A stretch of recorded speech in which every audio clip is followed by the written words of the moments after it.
Welcome to HOJO Radio.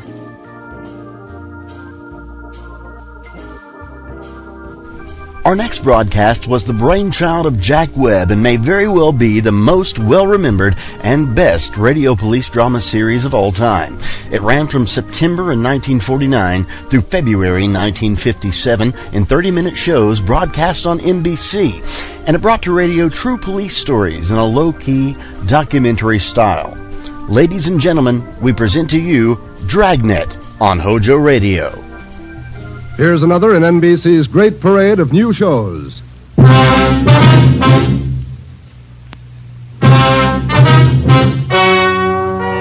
and gentlemen, the story you are about to hear is true. Only the names have been changed to protect the innocent. NBC brings you Dragnet.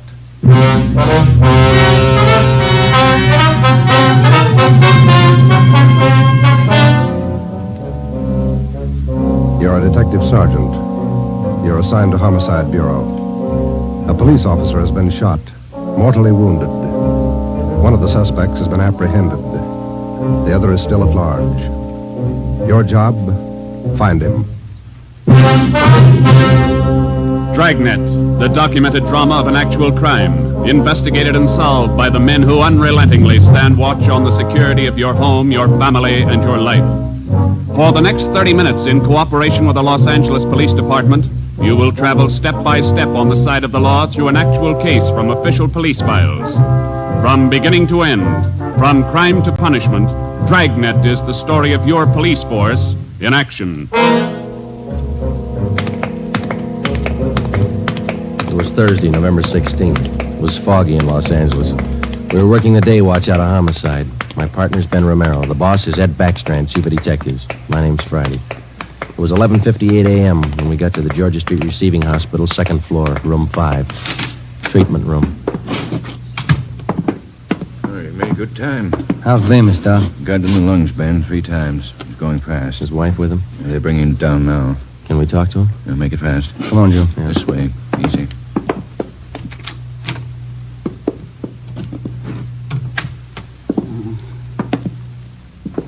John, it's Friday and Romero.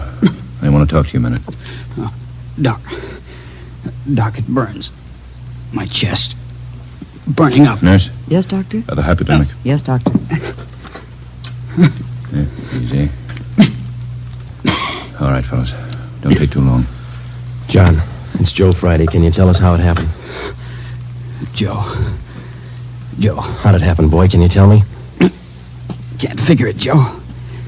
Why'd he do it? We gotta find out. Now, how'd it happen? I don't know. I was directing traffic. East Broadway and First Street. Gray coupe. Pulled up for the stop. Gray coupe. How many men in the car? How many, John? 2. Gray coupe. Pulled up for the stop. In the pedestrian lane. Went over. Gonna ask him to back up. Back up out of lane. Just gonna ask him. Yeah, John, and then what? Driver. Dark hair. Eyes. Dark. Went over. Gonna ask him to back up. Pointed a gun. No reason. Pointed a gun at me. All right, easy, John. Take it easy. No reason, Joe. No reason he fired. Hurry it up, Joe. Yeah. No. What about the other man in the car? Did you see him? Can you describe him? Joe, did you get him? Great coupe. Driver. Guy with him. We got the driver, John. He's upstairs. The other one got away. We gotta find him. You gotta help us. My wife. Somebody send for Dora. She's on her way. She'll be here in a minute. Now, can you tell us, the other man in the car, what did he look like? Great coupe. What did he look like? Don't press him, Joe. Great coupe. The driver. Pointed a gun. Dark hair. Yeah, I know. The other man, John. We got the driver. What did the other man look like? Send for Dora. Come on, Ben. Thanks, Doc. Okay, Joe. Going fast. Yeah. John got any kids? 2. Always pick a family man. This thing's got a phony ring to it, Ben. You don't just pull a gun and shoot a man. Not if you're sane, you don't. Here's the stairs. The guy we got is as sane as they come. And how do we explain it? All I know is that hood shot John Bemis, and I want to know why. Might be a lead in that car he was driving. Maybe. Come on, here we are. Phone message for you, Friday. Came in a few moments ago. Thanks, Davis. It's from R&I. They got a make? Take a look. No make or warrants on James Vickers' grave. Let's talk to him. Come on. Yeah.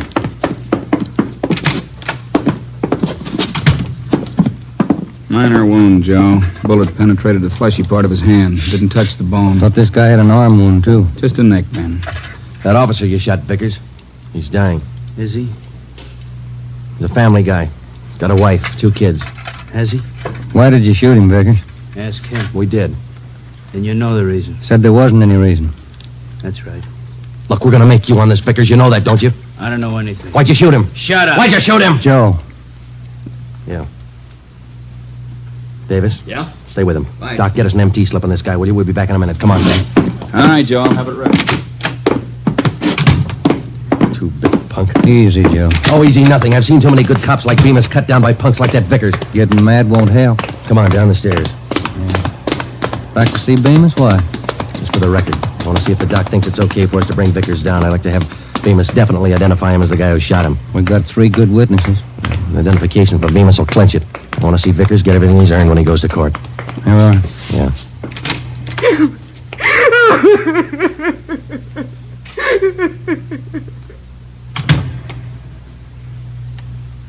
He went fast, Joe. Yeah. That his wife? Yeah. She make it in time? No? Did he say anything that'd help? Yeah, it might. He said a prayer.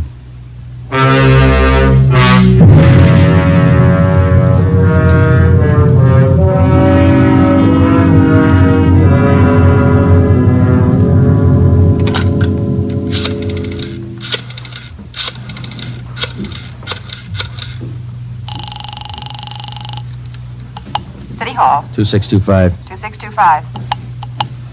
Auto records, Crowley. Joe Friday, Vince. What about a make on that car used in the Bemis shooting this morning? Yeah, Joe, been trying to get a hold of you. Where are you now? Georgia Street, 2nd floor. What about the make? Car was reported stolen yesterday afternoon. Registered to Harold Simpers, 716 Everett Street. Report said the car was taken from a parking lot at Grand and Wabash. Okay, Vince, thanks. What about the guns they found in the car? Lee Jones still has them over at the crime lab. He's running them through. No word yet? No. You make out the impound report on the car, Joe? Yeah, recovery report, too. They're still dusting for prints. MT slip ready, Doc? Yeah, right here, Ben. Medical card, history, MT slip. You ready, Vickers? Yeah. All right, put out your wrists. Put the cuffs on him, Ben. Watch his hands. You saving me for the hot lights? All right, let's go. I'm not going to jail. You're in jail now. Looks like a hospital. Bars on the windows, aren't there? All right, come on. Give me a smoke. Here. Okay. Light. What do I get if I open up? No deal. Might talk, make it attractive. Who was the other guy in the car? Hitchhiker. I always give rides. And why'd he run when we chased you? Maybe he was scared. You're part of a gang. Maybe. Who was the other guy? What's it worth? Oh, come on, Vickers. You're wasting our time. Where are we going? All right. My hand hurts. I want to call my own doctor. You hear me? Yeah. That cop pulled his gun first. I can prove it. Yeah, down the stairs. Easy, huh? Where are we going? I said, where are we going? All right, what's it worth if I talk? I could tell you all about it. Let's make a deal. You'll tell us anyhow. Think so? All right, you out the door. Wait a minute, huh? Cigarettes out. All right, Ben, light it. Yeah. Nice of you guys. Thanks. Oh, get up, Ben. Vickers, stop. He's crossing the street. Fire over his head. Watch the crowd. Vickers! Joe, he's running for that car. All right, let's hold it, Vickers. All right, stop it, Ben. He stopped. Come on, Joe. All right, come on, get back, please. Let us through here. Let us through. Shall I call the doctor, Joe? No, he wouldn't be interested. The guy's dead. James Vickers, murder suspect, address unknown, died almost instantly at 1:13 p.m. November 16th while attempting to escape. His body was taken to the county morgue where it was posted. All the personal effects found on the body were listed by the coroner and a receipt for them given to our office. At 8:35 the next morning, Ben and I met with Chief of Detectives Ed Backstrand. Those 4 guns they found in the car Vickers was driving. They're all U.S. Army property. Where were they stolen from, Skipper? I don't know. Each one of the guns is stamped U.S. Army, that's all. Well, that makes it easy. The coroner find anything on the body? Nothing to tell us why Vickers decided to kill a traffic cop. What did Bemis say before he died? He was on traffic duty yesterday morning down at East Broadway and First. At 10:35, a gray coupe pulled up for a stop sign. Vickers was driving. Bemis started over to tell him to back up out of the pedestrian zone. Vickers pulled a gun and shot him. How'd they catch Vickers? Chased him 3 miles before he piled into a lumber truck. The guy with him got away. Fine. Checked R&I. No make or warrants on Vickers. Kickback's not in on his fingerprint. All right. What's your guess, Friday? I don't have one, Ed. Vickers could have been hopped up. Doc Stanley over at Georgia Street said no. He checked him. Wait a minute. Backstrand. Yeah, hold on. For you, Friday. Okay, thanks. Friday talking. Yeah. Yeah, good. Be right over, Lee. We're in business, Ed. Crime Lab just found Vickers' address.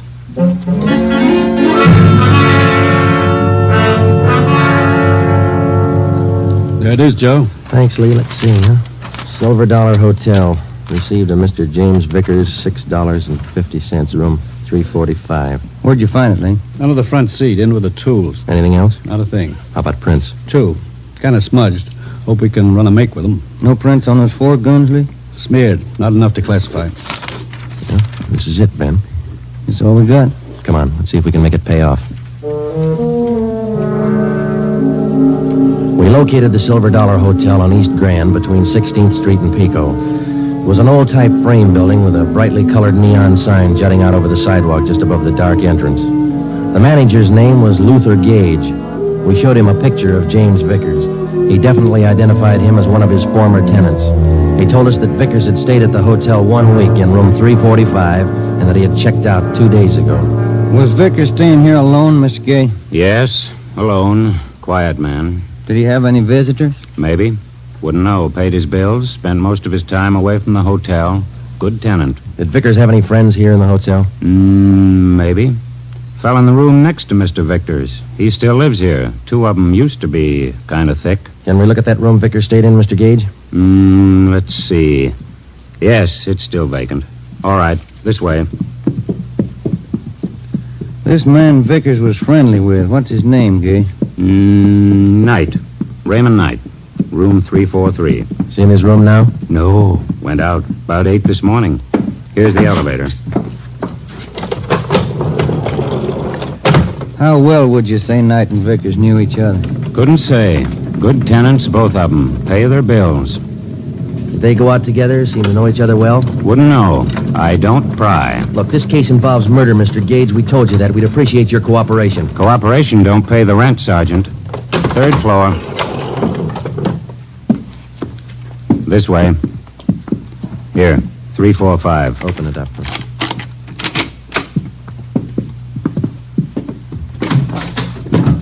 Nothing. Yeah, over here. Looks pretty clean, Joe. All my rooms are clean. You didn't mean it that way, Mr. Gage. I wonder if you'd show us Knight's room now. That's next door, isn't it?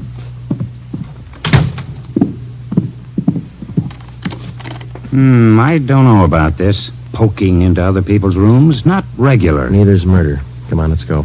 Does Mr. Knight have this room to himself? Sure ask questions, don't you?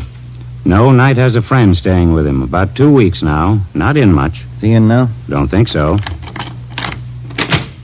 Ben, watch it! Drop that, you. Bad shot, Mr. Gage. Look out!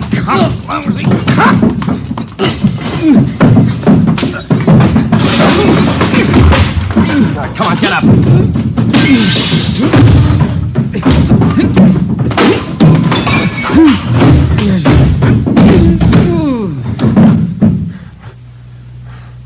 Ben? He's out cold. Look what you've done to the room. I thought you said Knight wasn't in. He isn't. This is his friend. Great friends. 45 automatic in his hand. 38 snub nose in the bureau, another 45. Look in his bag. I don't pry. He pays his bills. Good tenant. Yeah. Can I get outside on this phone? Yes. All outside calls are 10 cents. Yeah. Here. Have to keep the books straight. Sure you do. Who's going to pay for the damage? Ask Mr. Knight's friend here. Well, say... Why worry? He pays his bills. Good tenant.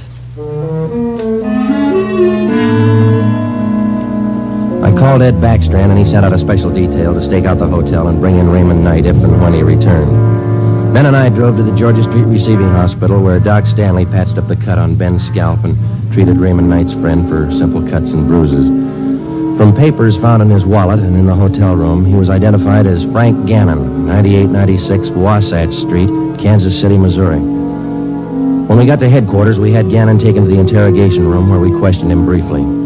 He told us that he was a self-employed watch salesman, and that he was in the city on a business trip. He admitted friendship with Knight, but not with Vickers. We booked him at the county jail for assault with intent to commit murder. The 3 guns found in the hotel room were turned over to the crime lab. We reported back to the office. Joe, my head's pounding like mad. That Gannon's a mean one. Yeah, it's a nasty crack. I got some aspirin in my desk. Might help. Here are. Hi, boys. Rough day. I don't get much rough already. Message for you on the desk. Now I'm gonna eat. Starving. Right, Tracy. What is it, Joe? Jones got a make on those prints he lifted off the car. Let's see. Yeah, something else in there on James Vickers. Wanted 10-14-43, desertion, U.S. Army. That could account for those stolen Army guns. Yeah. What about the make on those prints Lee found? Let's take a look. Vance Taylor's. Good solid record. 4 burglaries, 2 armed robberies, 2 assaults. Wait a minute. Here's the mama sheet. Mm-hmm. All right. Born so-and-so, age 36, height. Alias John Fields, Harold Grant, Tom Bissell, Joe... Hey. Yeah, alias Raymond Knight. The other man who rode in the car with James Vickers the morning he shot down traffic officer Bemis finally had been identified. Vance Taylor, alias Raymond Knight. Well, that still didn't explain the unprovoked murder. It didn't explain the 4 guns found in the car or the 3 guns found in the hotel room. An assortment of arms like that could mean something big, but we didn't know what.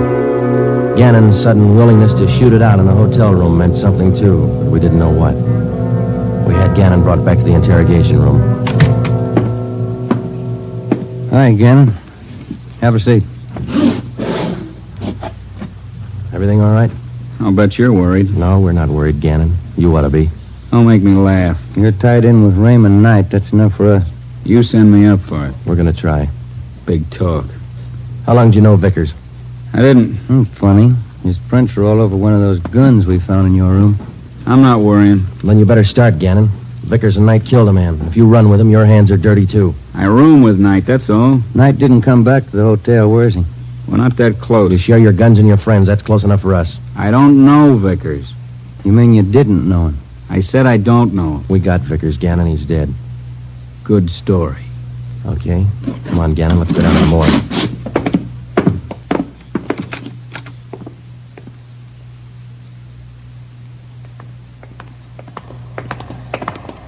Down this way, Joe. Cold today, isn't it? Yeah, it's damp. Bad sinus weather. Now, what is all this? Never seen a corpse before? No, I'm not in this. Take me back. I don't want to look. You can close your eye. Take me back. I don't want to look. Here we are, fellas. Slam 45. This way, Gannon. I get sick. I don't want to look. Throw back the sheet, Fred. Take a good No. look, Gannon. No, he's Knight's friend. I'm not in it. Who is in it? I don't know. Take me out. I'm sick. All right, Fred. Thanks. Okay, bud.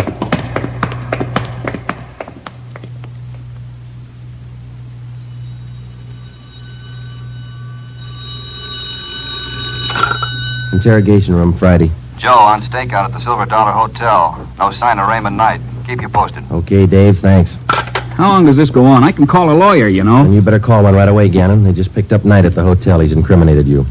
You're a liar. Sure. Like we were about Vickers. We'll prove it to you, Gannon. The officers are on their way in now. They're going to put Knight in the next room. You can listen to him. Look, I came here to sell watches. I ain't in this. Gannon, you and Vickers and Knight were planning a job, a big one. We know that. If you want to wait till you get on the witness stand to tell your story, it's all right with us. Well, didn't take too long to break this one. Smoke some? Yeah. Thanks. Gannon? Smoke? What are you going to do? Nothing. Just kill a little time. They bring in night. You haven't got night. I haven't unwrapped them yet, Joe. You want to check me out? Okay, open them up. Give them a good shuffle, huh? You're going to have some time on your hands, Gannon. Want to learn a new card game? No. Suit yourself. It's a good game for 2. Better with 3. Sure, a lot of cards. Yeah. You got 2 decks there.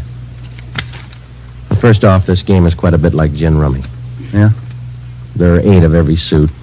4 jokers. Jokers count 50 points. Mm-hmm. Red 3s count 100 points each.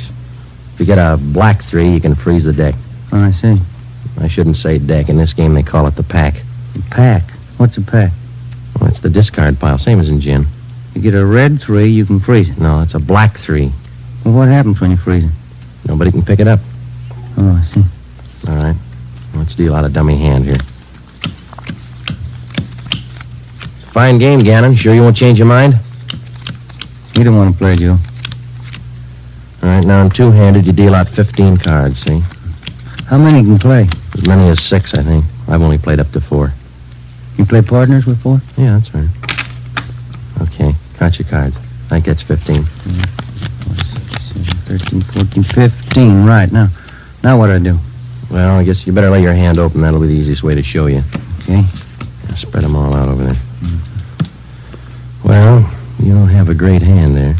You got a couple of black 3s. You can use those. Yeah, that's fine. They count 100 apiece. No. Those are red 3s. Black 3s don't count anything. Oh, red 3. That's right. Do you remember what black 3s are for? You can use them to freeze the pile. Pack. That's right. The pack. Well, you know what I mean. All right, now, look. You see, I got a joker here. Jokers are wild. Do you remember how much they count? They're wild. 100 points. No, red 3s are worth 100. Jokers count 50. You don't explain it very good. I don't understand. Well, how simple can it be? Gannon's not even playing. You get it, don't you, Gannon? Okay, red 3s count 100. Jokers count 50. Black 3s, you can freeze the pack. Yeah, good. Now hold on to that, will you? Now, black 3s freeze the pack, but that's not the only card that can do it. No? No.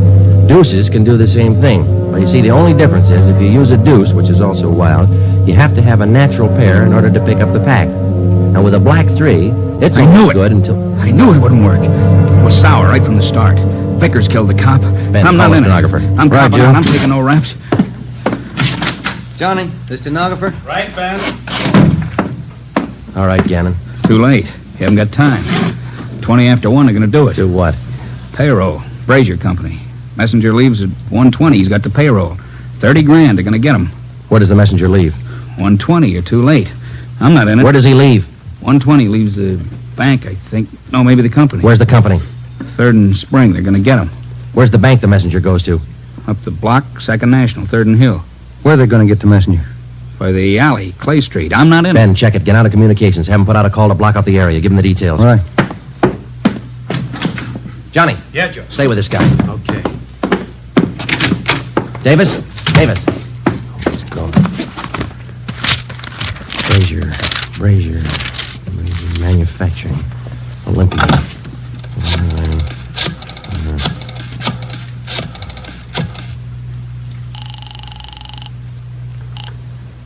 Good afternoon, Brazier Manufacturing Company. Give me your payroll division. There's a police department emergency. What's that, sir? Your payroll division. It's an emergency. One moment, sir. Come on, hurry up. Payroll, Hopkins. Mr. Hopkins, this is Sergeant Friday, Police Department. We've had a tip your payroll messenger is going to be held up today. Has he left your building yet? The messenger? Yeah. Oh, my, he left early today.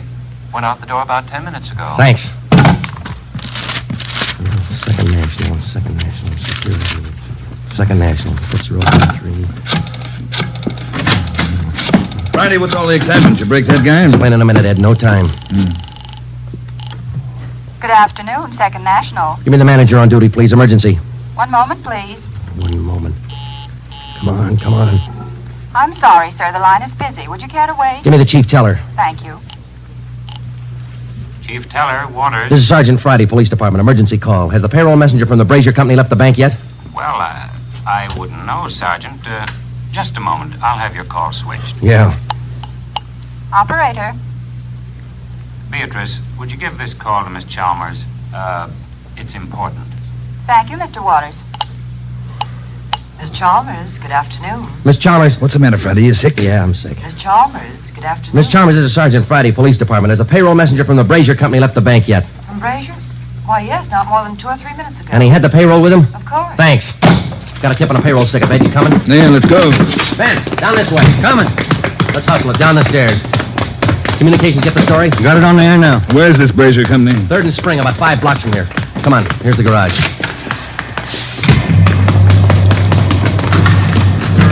All right, come on, hit it. Let's make time. Get the radio on. Just warming up. All units. Attention all units. On 3rd Street, corner of Clay Alley, 211. A bank messenger. Suspects are headed west on Clay Alley. Suspects are armed. Code 3. 11R. Take the call. Cars are closing in fast. 4th Street up ahead, Ben. Might meet him at this end of Clay Alley. Hold on. No, it was pretty quiet at this end. Not much you can do without... Hey, look. Coming out of the alley now. Guy with the police. Brown clothes. The guy with him. Pull up, Ben. Let's go. All right, you two, hold it. They're running for it. Come on. Ben, what's the cut? Let's go. Come on, they're losing it. I see him up ahead. They're turning onto Hill Street. Romero, come on. Will you, Skipper? You see him, Joe? Heading for the subway terminal. Yeah, they're going into the crowd. Don't lose them. All right, I'll take the ramp to the left. Ben, go with him. I'll take the one to the right. You see him, Joe? No, I lost. Now, wait a minute. There they are, over the turnstile. Come on. Joe, they're off the platform. They're crossing the tracks. Ed's got one of them. Come on, over the turnstile. Come on, Ben. Joe, the other guy. He's down into the tunnel. He's crazy. Come on, after him. Hug the side. He's trapped, Ben. There's a train coming through. You, come back. You're trapped. Ben, get out. Hug the side. Run into it, Joe.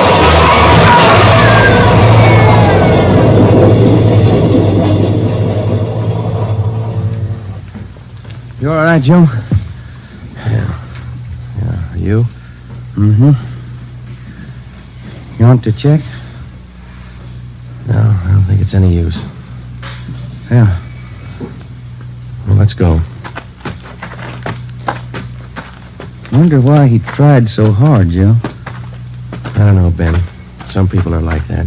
You can blow the whistle all you want. They never know when to stop.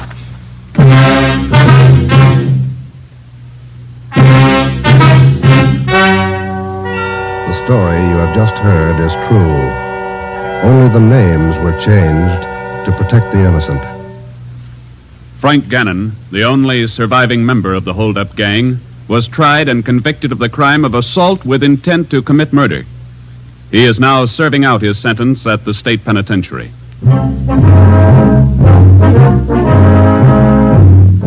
You have just heard the 16th in a new series of authentic cases from official files. Technical advice for Dragnet comes from the office of Acting Chief of Police W.A. Wharton, Los Angeles Police Department. Tonight's program is dedicated to Private Richard H. Taylor of the Washington, D.C. Police Department, who on the evening of December 13th, 1946, gave his life so that yours might be more secure.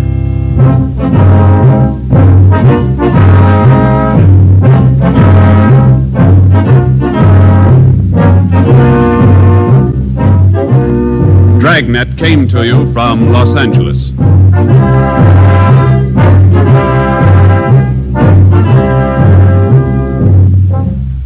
Phil Harris likes a great deal about the South. We like a great deal about Phil Harris. For instance, we like his beautiful blonde wife, Alice Faye. In fact, we like the Phil Harris-Alice Faye show, and it just happens that it returns to the NBC air tomorrow. Why don't you take our advice and listen to one of the funniest shows around anywhere? That's the Phil Harris-Alice Faye show tomorrow on most of these same NBC stations.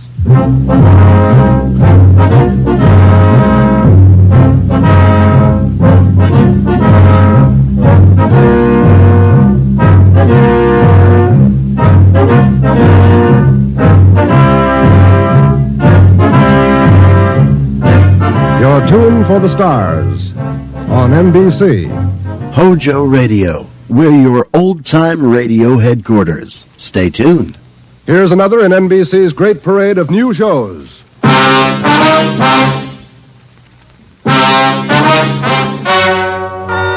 Ladies and gentlemen, the story you are about to hear is true.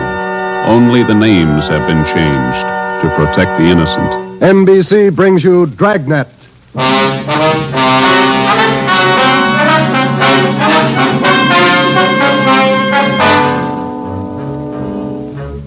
You're a detective sergeant.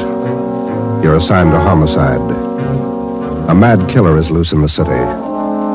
In every instance, he leaves the murder weapon behind.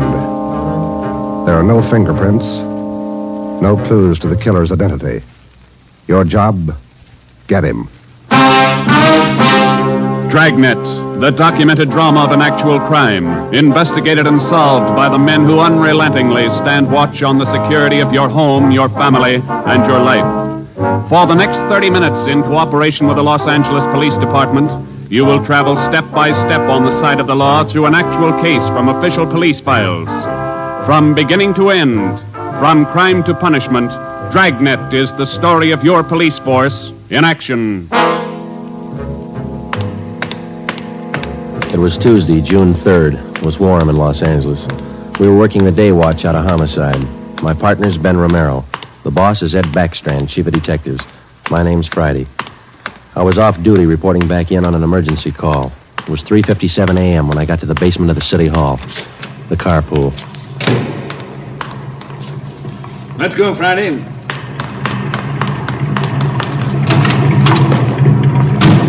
Sorry to call you back in. Couldn't be helped. All right, Ben. Okay, Skipper.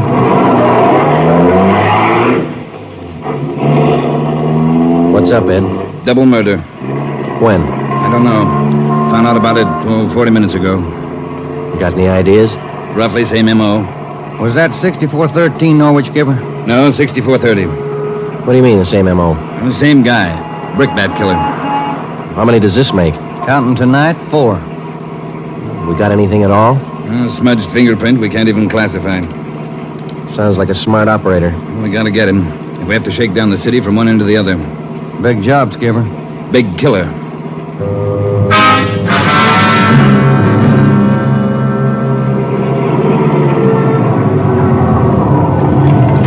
At 4:26 a.m., we pulled up in front of 6430 Norwich Drive, a small group of bungalow apartments facing on an oval-shaped garden court. 2 uniformed officers were stationed at the door to the apartment. Hi, Chief. Hiya, fellas. We went inside. Wellberg from Homicide was waiting for us. This way. In here. Well, there they are. Yeah. Mother, daughter. Joe, on the floor beside the bed. Yeah, a red brick.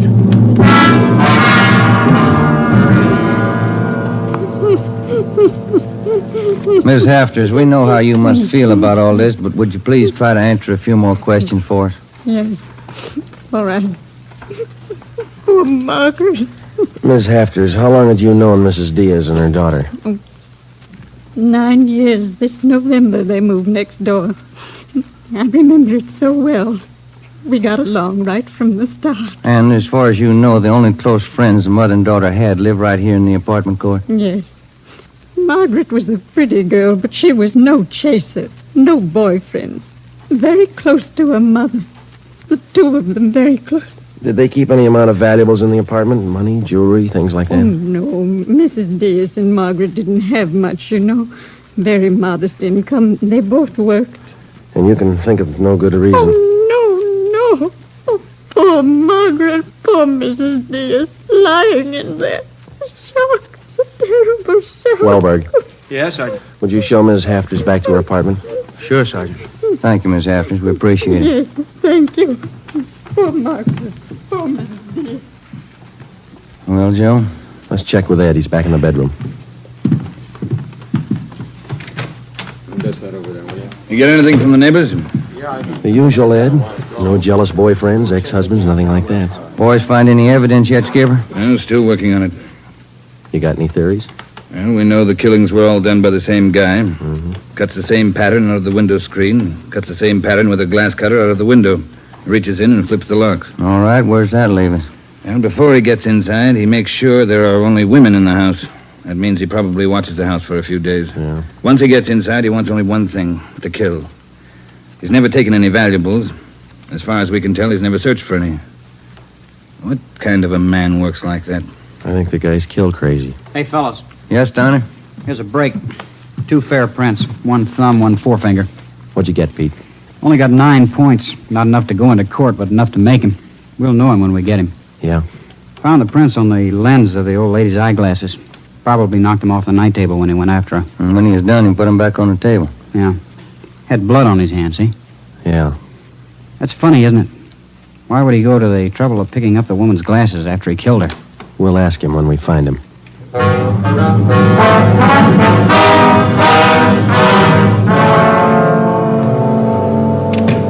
Hi, Ben. Joe. Might have something for you. We can use it, Lee. Hold it just a minute. Yeah. Crime Lab, Jones.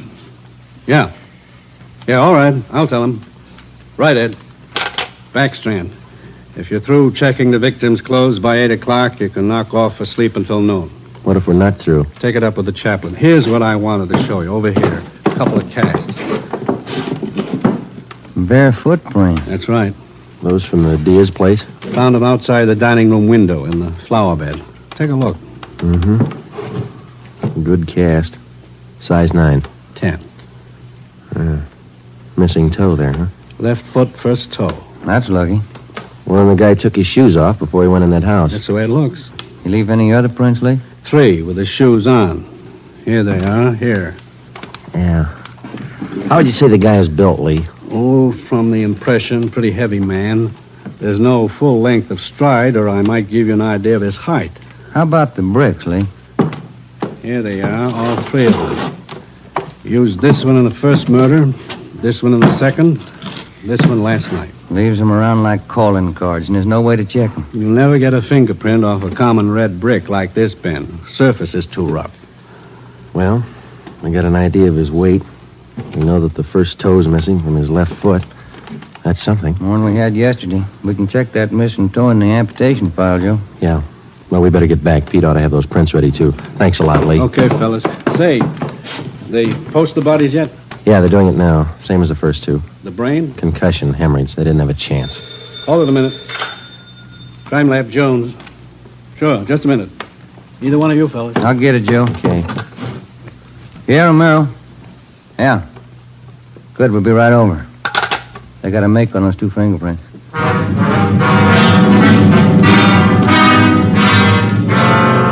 Okay, Joe. Single print file. Made him on the index finger. Let me see, Pete. Take a look, Ben. Yeah. Doesn't look like a killer, does he, Joe? Kind of nice looking. That's right, Pete. They said the same thing about John Dillinger. The name at the top of the make sheet read, Carlos Richard Monteray, male, Caucasian, age 19, height 5 feet 11 inches, weight 165 pounds, dark brown hair, dark brown eyes. Last known address, 1663 Naples Street, Los Angeles. Previous arrests, 1, auto theft, February 8th, 1936. That was all. Ben and I had been expecting more. The information on the mama sheet for Monteray was 13 years old. So was the picture. So was the description. So was the address. In 13 years, a man can change in 1,000 ways. So can his habits, his appearance, his address. In 13 years, everything can change except 2 things. A man's fingerprints and a physical deformity.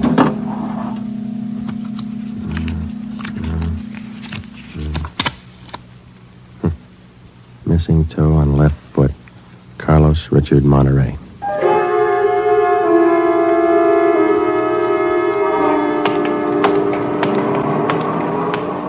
Here it is, Joe. 1663 Naples. Yeah, come on.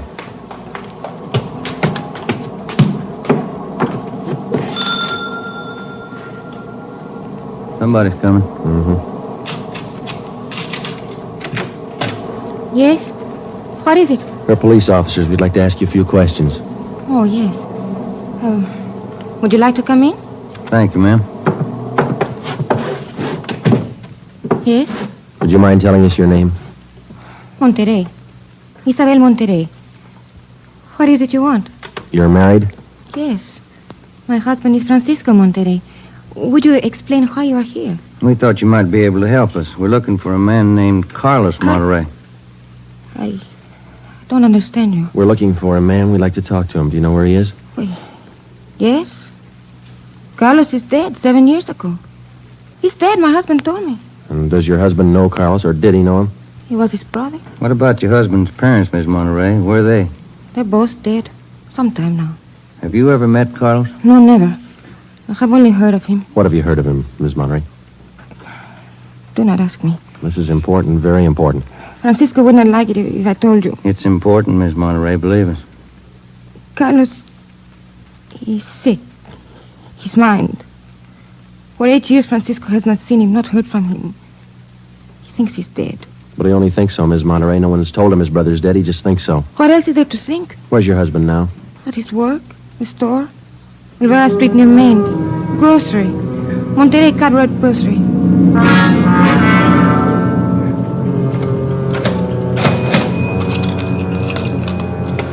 Here's your change. Thank you, Mrs. Myers. Now, look, officers, you know how it is. You don't like to let these things get out. That's why I trust you. You can trust us, Mr. Monteray. We just want to check on a few things. Oh, fine. Always glad to help out if I can. Well, can you tell us if your brother was ever in a mental institution in his life? Oh, I know there was nothing wrong. 1923.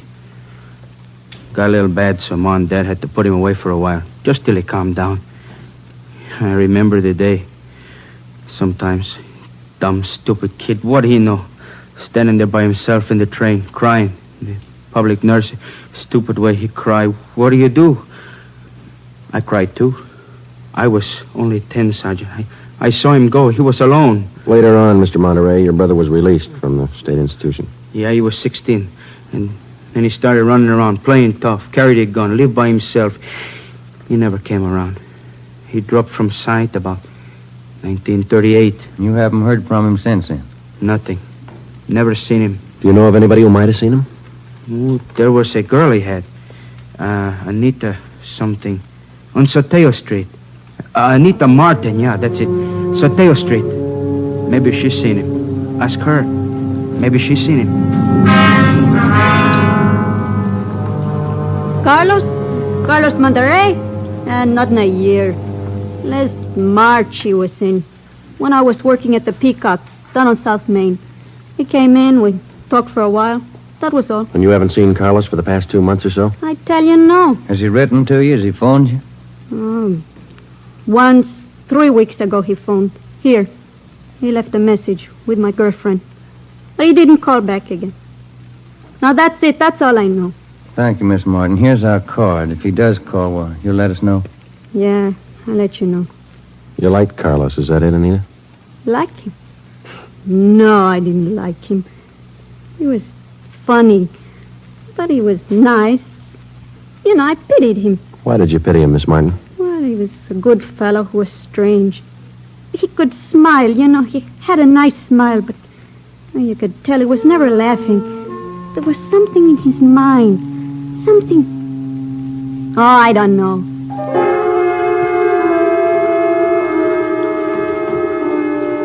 At least a year, closer to 2, I haven't seen Carlos. No letters, not a card, nothing. He was in the East the last time I heard. When was that? A year ago, January. I was in here. He sent me a calendar. Sometimes he could get along fine, very well. Other times, terrible. He couldn't keep him down. How'd he manage to stay out of jail that way, Vicente? I don't know. Sometimes he should have been in jail 5 times over. And you say you don't know of anybody who might have a recent picture of Carlos, a snapshot? No. No one I can think of. Okay, Vincenti, here's our card. If you do think of somebody, let us know, will you? It'll help. Sure, glad to. If I hear of anybody. What kind of a day is it outside? Hot? Hot.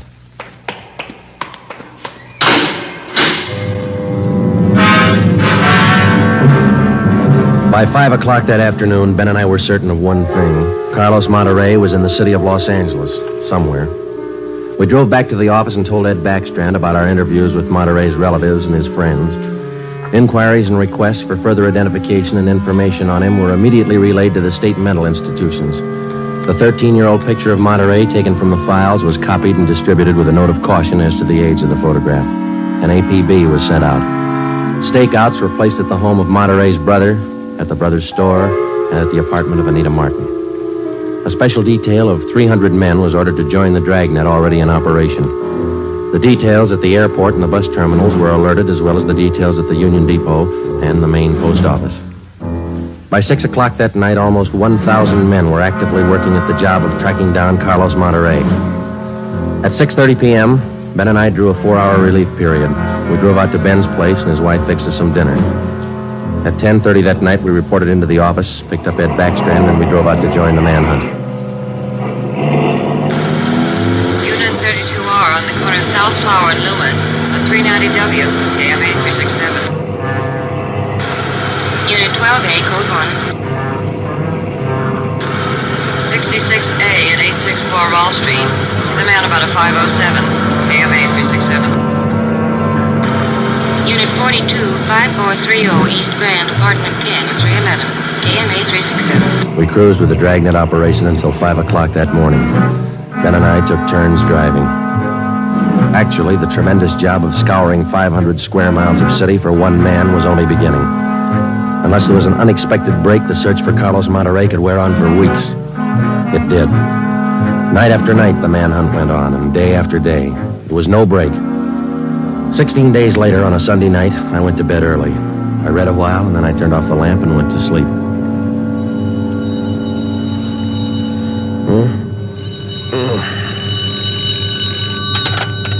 Hello? Friday talking. Sorry, Joe. Get in here as fast as you can. What's the matter? That girl Monteray knew, the one you talked to? Yeah? She left her apartment, went to her girlfriend's. Yeah? She's dead.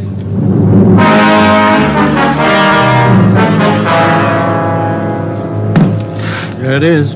Ordinary red brick. Found it by the body.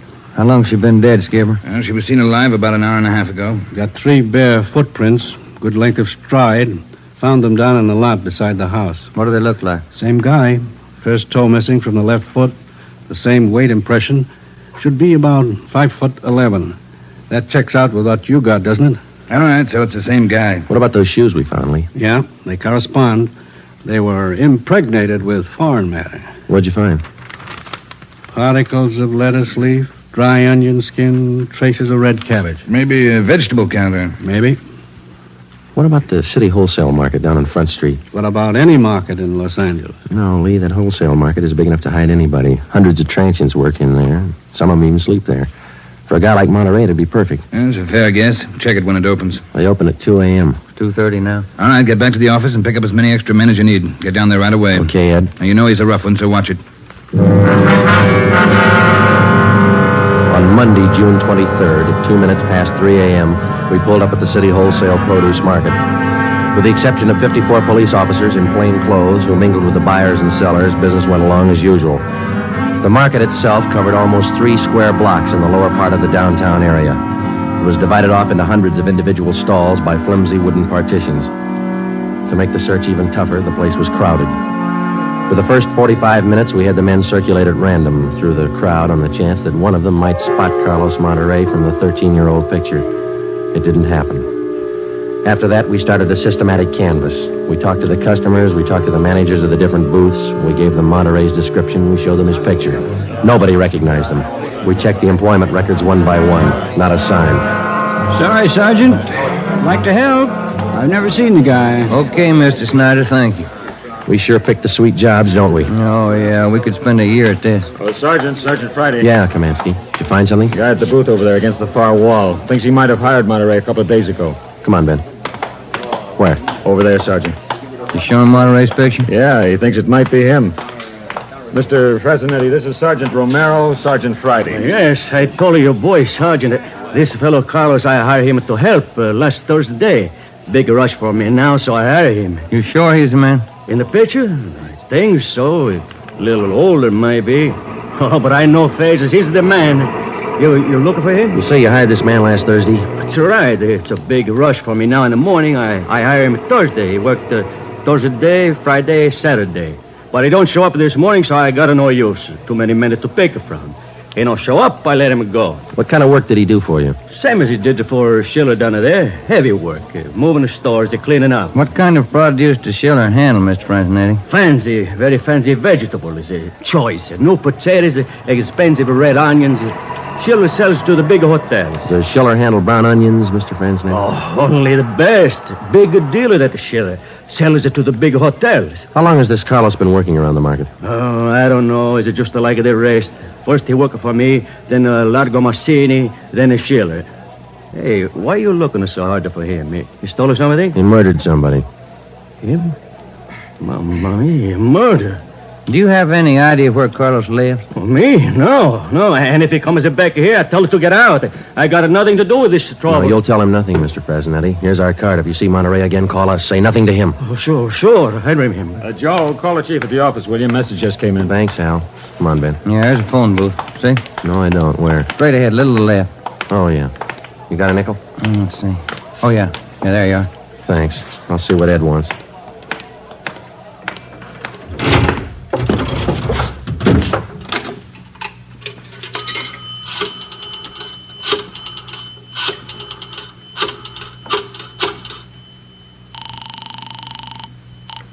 City Hall. 2511. 2511. Chief of Detectives Office, Hannon. Hi, Mike. Ed there? Ed, take it on extension 2, will you? Backstrand talking. Friday, Ed. Move fast on this one, Joe. What's up? Main post office. Carlos Monteray picked up a letter there less than 5 minutes ago.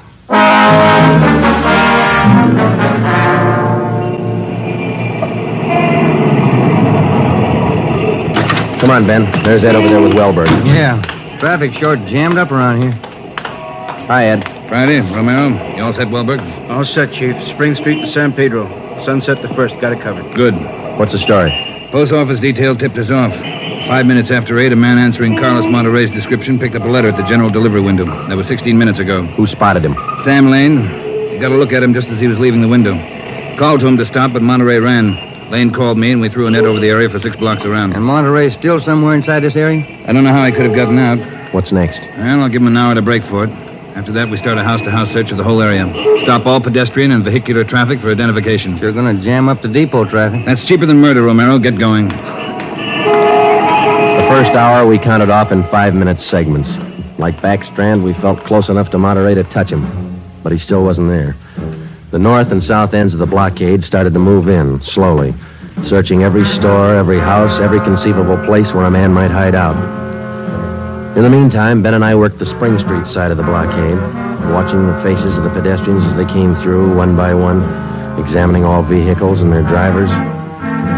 The morning wore on, the sun came out, and it started to get warm. By 11 o'clock that morning, Monteray still had not been found. The temperature was 93 in Los Angeles. It was still climbing. The search went on. At 10 minutes past 2 p.m., Backstrand made the rounds. How's it look, Skipper? Not good. Going slow. How much longer you figure? I don't know. It'll go to after dark, that's sure. District down here is like a rat's nest. Yeah. Nothing? Nothing. But he's someplace inside this blockade. He's got to be. Any chance getting relief for the men in our squad? Some of them been working straight through since yesterday. I'll see. Check with me around 5 this afternoon. Thank you, Skipper. Keep a sharp lookout. One slip. That's all it takes. The search went on. At 3 o'clock that afternoon, the temperature was 95. We sweltered and we waited. At 3:45, Backstrand sent a squad of men into the Union Depot to search it from top to bottom. There was one false alarm when one of the men thought he saw Monteray slipping out a side door into a taxi. He turned out to be a train conductor. At 25 minutes past 4, Backstrand passed along the order to our detail to start moving in, house by house. It was a tedious job, and it went slow. The men were tired. At 5:30, the relief squad showed up. Ben and I stayed on. After another 2 hours of house-to-house searching, the trap was narrowed down to a 3-square-block area, a single block wide and 3 blocks long. It started to get dark. Backstrand ordered out batteries of floodlights. By 8 p.m., the cordon closed in around the last 2 square blocks.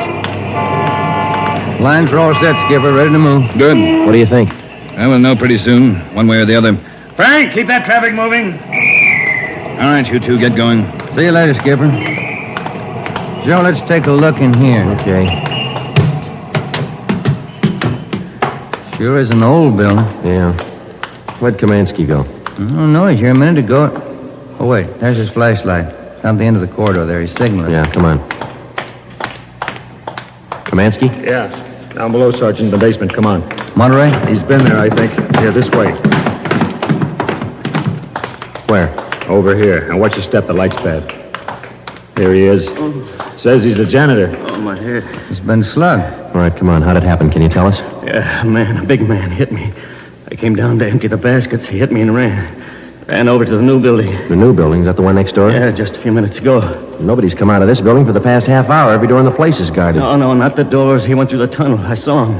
Over there's the tunnel. I'll take a look, Joe. Yeah, the tunnel connects the two basements. Same company, old building, new building. The tunnel connects the basements. Joe, come on. Yeah.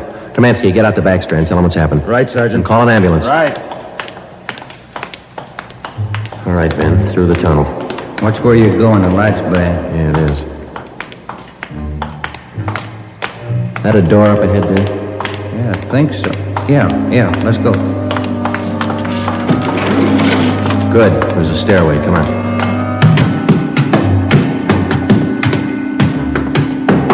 Watch the doors. Joe, the elevators. They're both on the third floor. Let's head for the stairs. Ben, come on.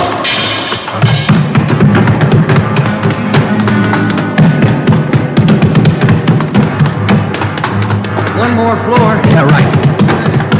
Come on, hurry. Yeah. Look, top of the stairs. There he goes. All right, hold it, you. Stuck in the elevator. Joe, he's going down. Well, we'll never make it on the stairs. Joe, look. This other elevator. The control lever's bent. Let's try it anyway. Yeah. All right, kick the control lever. Kick it, Ben. That's good. All right, Ben, knock the lever back. Come on, quick. Yep. What's the matter? Joe, it's jammed. We're going past. All right, let's kick it. Here. There, that does it. Can you reach the door control? Wait just a minute. I'll see. Yeah. Okay. Well, he's still in the building. Both elevators are here now. Yeah. Down the hall, Ben. The office on the left, I think. Yeah, here we are. All right, keep clear of the door. All right, Monteray, put on that gun and come on out. I'll kill you! I'll kill all of you! All of you! Okay, Joe, let's take it. Watch it, Ben. He's throwing everything he can get his hands on. I'll kill you! Come on! Come on! I'll kill you! Get away! Come on, you! All right, Monteray. Come on, you.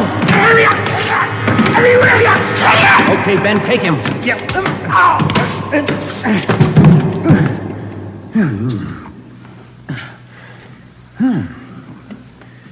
Nice looking guy. Clean cut. Yeah. Doesn't figure, does it? What's that? My wife would say he doesn't look like a killer, does he? What's a killer supposed to look like?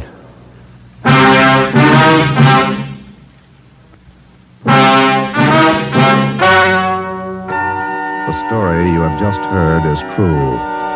Only the names were changed to protect the innocent. Carlos Monteray was examined by 5 different psychiatrists appointed by the Superior Court and was found to be sane. He was tried and convicted of murder in the first degree. He was executed in the lethal gas chamber at the state penitentiary.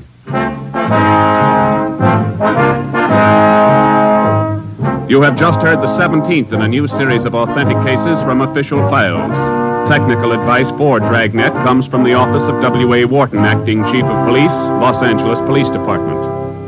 Tonight's program is dedicated to motorcycle patrolman John Kramer of the El Paso, Texas Sheriff's Department, who on the afternoon of April 26, 1940, gave his life so that yours might be more secure.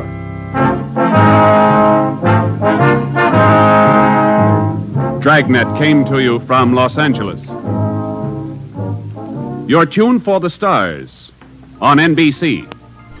The origins of Dragnet can be traced to a semi-documentary film, He Walked by Night, in 1948, in which Jack Webb had a small role. Both employed the same Los Angeles Police Department technical advisor. They used actual police cases and presented the case in a just-the-facts manner that became the hallmark of Dragnet. It's interesting to note that Jack Webb employed that format in other radio series, some predating the film mentioned above. And now, more Dragnet on HOJO Radio.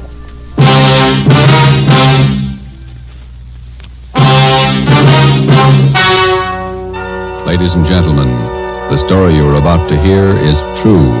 Only the names have been changed to protect the innocent. NBC brings you Dragnet.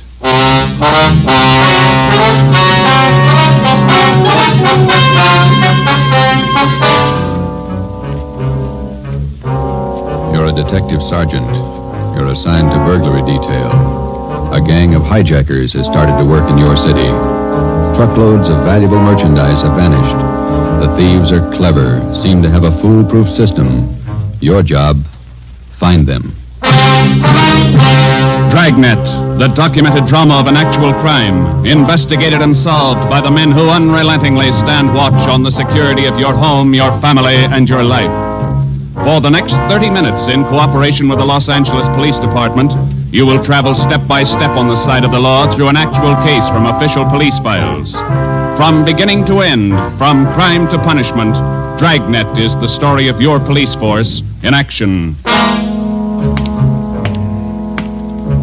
It was Thursday, March 6th. It was windy in Los Angeles. We were working the night watch out of burglary detail. My partner's Ben Romero. The boss is Ed Backstrand, chief of detectives. My name's Friday. I was on the way back from the record bureau, and it was 5:35 a.m. when I got to room 2A. Interrogation room. Read this to him, Ben. Yeah. 2,600 dozen nylon stockings, 45 bolts of silk, 58 cases imported perfume. Where are you dumping this stuff, Laval? That's what we want to know. I told you the truth. I have nothing to do with it. I don't know anything about it. What was this stolen way bill doing in the cab of your truck? How many times do I have to tell you? I don't know. Your fingerprints are all over it. You must have carried it there. I didn't carry it there. Somebody's out to frame me. How many in the hijack gang, Laval? I'm not in a hijack game. I told you I don't know. When are you going to let me go? Who's the head of the gang? I don't know any head of the gang. I want to get out of here. You're covering for somebody. I'm not covering for anybody. You take the rap for all this, you're going to have a beard down to your knees by the time you get out. I'm not taking any rap. Then let's have it. Oh, I'm tired. $42,000 worth. You know who took it, you know where it is. They could have disappeared anywhere, on their way from the east to the 1,000 places. Nothing was missing from those shipments when they came in on the train. Everything was there when they were unloaded at the warehouse. Then I don't know. Every dollar's worth was accounted for when it was loaded on the truck. Well, where is it now? I'm tired. We've been here all night. Laval, let me read it for you again. 2,600 dozen nylon stockings, 45 bolts of silk, 58 cases imported perfume. And you're trying to tell us somebody hijacked all that from the trucks without you knowing it? The trucks were loaded at the warehouse. We went out to eat. We came back, got in the trucks, delivered the stuff, and that's all I know. And while you were out eating, the receipts for the load disappeared, too. Is that right, Laval? I don't know where the waybills are. The shipping clerk, that's his job. We talked to him. He says one of you could have taken the waybill. Well, then he's lying. I didn't take him. Then what was this waybill doing in the cab of your truck? I told you, I don't know. Somebody's trying to frame me. Why? I don't know. Somebody, I don't know why. Then you better come up with an answer, mister. Look, I'm tired. We've been here since 6 o'clock last night. We're all tired. Who are you covering for? What are you trying to build? Any of that coffee left, Ben? It's cold. That's all right. You want some, Laval? No.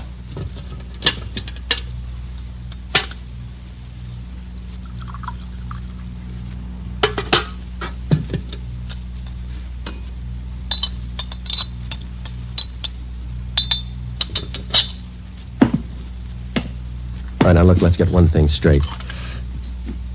We've been here all night. We can be here all day, tomorrow, the day after that, and the day after that. Yeah. We got enough to make you on this. You know that, and we're going to stay with you to tell us the truth, everything. I've told you all I'm going to tell you. If we stay here for 6 months, you got it all. This your home phone, Hillside 8321? That's right, 8321. What time's your wife get up, Laval? What do you mean? Ben, get an outside line. Yeah. You're not going to call my home. It's Hillside 8321, Ben. Outside, please. Don't do that. Don't. Not my wife. Please. All right. Ask the questions again. This time I'll give you the answers. Thomas Laval was 38 years old. He was a well-respected man in his community. Sometimes it's like that. You can question a man for hours, and he'll never give you any information. But somewhere in every man's makeup, there's a weak point. We were lucky enough to find Laval's. He told us that he would give us the locations where the hijacked goods were hidden. He told us the addresses were written on the ledge of a windowsill on the 7th floor of the Teamsters Union Hall. It was 8:30 a.m. On the 7th floor, is that right? Yeah. Do me a favor. Don't make it too big. Well, look, we have to walk through the hiring hall before we get to the elevators in the back. Yeah? These handcuffs. They'll see them, all the guys in the hall. They know me. Can't you take them off my wrists till we get in the elevator? Sorry, Lavelle. Well, I won't try anything, but don't make me walk in front of them with these on. Sorry. Just till we get in the elevator. Can't you do that? I don't want the guys to see me. Well, here's my overcoat, Lavelle. I'll drape it over your hands here, and they won't see the cuffs. There you are. Come on.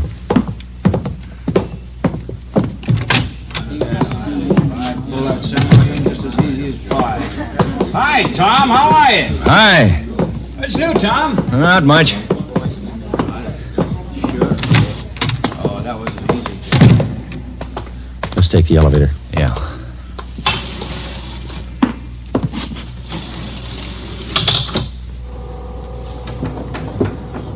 Cigarette? No, thanks. You? Yeah, okay. Thanks.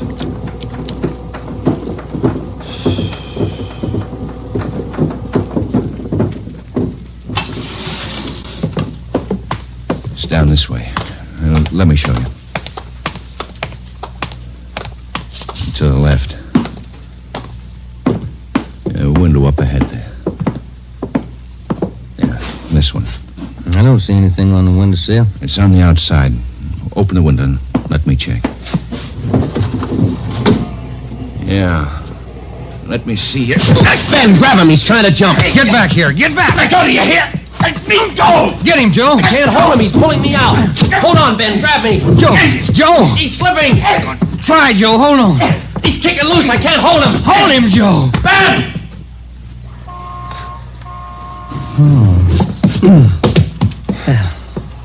I couldn't hold him. You almost went with him. Let's get downstairs. What happened? Call an ambulance. There's been an accident. Thomas Lavelle was 38 years old. He was a well-respected man in his community. He died with the same reputation. We had a prisoner who had met his death while in our custody. In cases like this, we had to have witnesses. By the time we got to the street, the usual accident crowd had gathered. Anybody here see the accident? What you want, witnesses? Yeah. Did you see it? Yeah, we saw it. Let's get their names, Ben. My name's Pete Garfield. This is Jack Morris. We'll be your witnesses. You'll probably be subpoenaed for the inquest tomorrow morning. Sure, we'll be there. We saw you push the guy out the window. We saw you kill him. The next morning at 10 a.m. in the basement of the Hall of Justice, Harold J. Lane, Deputy Coroner, City and County of Los Angeles, read the report of the findings of the autopsy on the body of the deceased, Thomas Lavelle. As is customary at a coroner's inquest, the identification witness was called to testify first. Elizabeth Lavelle, please. Raise your right hand. Do you solemnly swear that the testimony you're about to give to be the truth, the whole truth, and nothing but the truth, so help you God?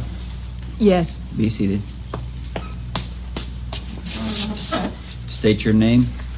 Elizabeth Lavelle, What is your address? 1216 East Camarillo Drive. What is your occupation? I'm a housewife. What is your relation to the deceased?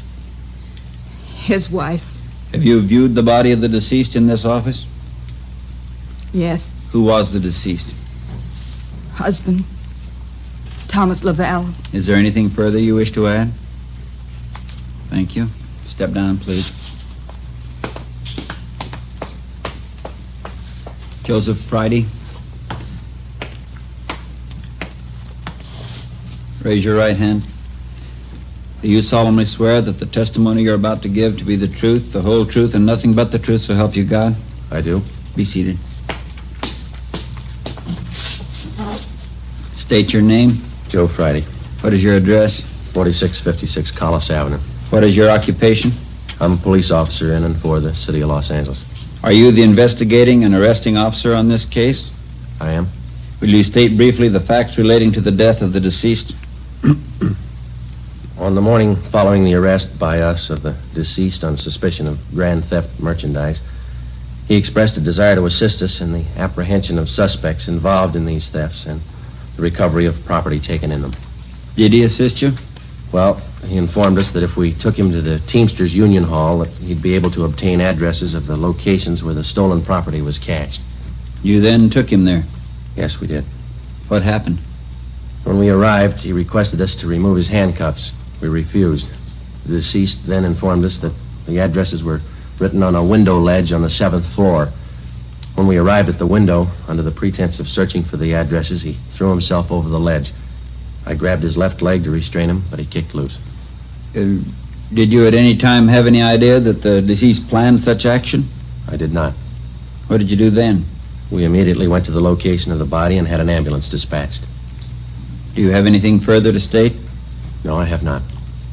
Are there any questions from the jury? That's all, Officer Friday. Step down. Peter Garfield. Raise your right hand. Yeah. Do you solemnly swear that the testimony you're about to give to be the truth, the whole truth, and nothing but the truth, so help you God? Yeah. Be seated. State your name. Pete Garfield. What is your address? 1654 North Pico. What is your occupation? Truck driver. Down at General Warehouse. Did you know the deceased? Yeah. How did you know him? I worked with him. And that cop's a liar, and so's his buddy sitting over there. Please confine the testimony of this inquest to facts. Were you present at the time the deceased met his death? I told you I was. And those two cops pushed Tom out of the window. Where were you at the time the deceased was pushed or jumped from the window? Jack and I just left the Union Hall. We were going out the front door when it happened. What attracted your attention? I heard him scream. When I looked up, Tom was falling. That cop was standing at the window watching him. Did you see the officer push him? Yes, I saw him. Did I understand you to say you were on the street outside the building at the time? Yeah. And you saw the officers push the deceased from the window on the 7th floor from your vantage point? Yeah. Isn't it true that that's a physical impossibility? What is? That you could have seen what you testified to from where you were standing. I know they pushed him. You know or you saw? I know, that's all. Tom wouldn't jump out of a window. Then it's true you didn't see the officers push the deceased out of the window? No, I didn't see him. Is there anything further you'd like to add? They must have pushed him. Any question from the jury? That's all, Garfield. Step down. Dorothy River. Raise your right hand. Yes. Do you solemnly swear that the testimony you're about to give to be the truth, the whole truth, and nothing but the truth, so help you God? I do. Be seated. State your name. Dorothy River. What is your address? 211 South Beverly Drive. And what is your occupation? I'm a stenographer at the Teamsters Union Hall. Were you present the morning the deceased met his death? I was. State where you were and what you were doing. I was in our office on the 7th floor doing some filing. Please state what you witnessed. The filing cabinet in our office is by the door. The office faces on the hallway, and the door happened to be open. I heard a commotion and looked out. I saw those two officers struggling with a man. Did you hear any conversation? Yes. I heard that officer there say, "Get back here, get back." The man outside the window yelled, "Let me go, let me go." This officer here, Officer Friday, said, "He's pulling me out. Hold on, Ben, grab me." How far from the window were you? I'd say about 15 feet. Do you have anything else to add? Yes. As the two policemen started downstairs, Officer Friday said to me, "Call an ambulance. There's been an accident." Thank you, Miss River. Those officers didn't push that man out the window. They were trying to hold him. After hearing additional witnesses, the coroner's jury retired at 11:57 a.m. 8 minutes later, they returned with their decision. The deceased met his death voluntarily and by his own actions. The homicide detail continued the investigation of Laval's death. A week went by. With homicide working one side, we hoped that they might turn up additional leads in the hijacking case. Nothing turned up. It seemed that with the death of Thomas Laval, our leads came to an abrupt stop. On Tuesday morning, March 16th at 9 a.m., we got a call from Chief of Detectives Ed Backstrand. Now, once more, what about the way bills on these shipments? You checked them? Everything we could. Talk to everybody that handled them. And talk to him some more. $42,000 in merchandise doesn't just disappear. Now, who's the last one to handle those waybills? The warehouse shipping clerk. The bills were signed and stamped. 2 hours after he filed them in his desk, they disappeared. What about the truck drivers? You checked them out? Talked to all of them. Nothing so far. Nothing was missing from those shipments until they left the warehouse. Is that right? Yeah. And somewhere in between the warehouse and the delivery points, $42,000 worth of goods disappeared. Somebody's got to be hijacking those loads. We know that, but how do we get to it? Maybe they're working alone. Maybe they're working with the truck drivers. It's one of the others. Got to be. We just hadn't lost Laval. Well, you lost him. That doesn't close the case. You got a suggestion? Yeah, I got a suggestion. Crack it.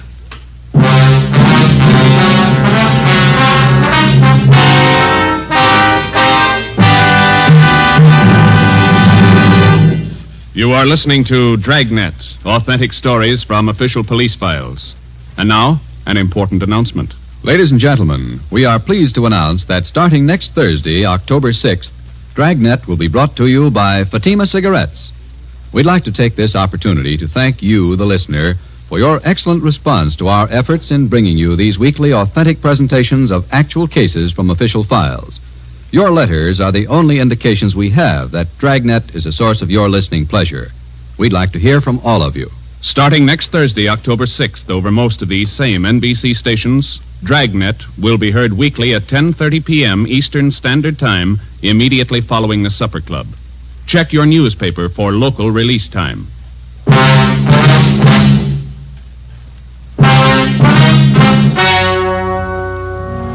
We stayed on the job. Another week went by. No leads.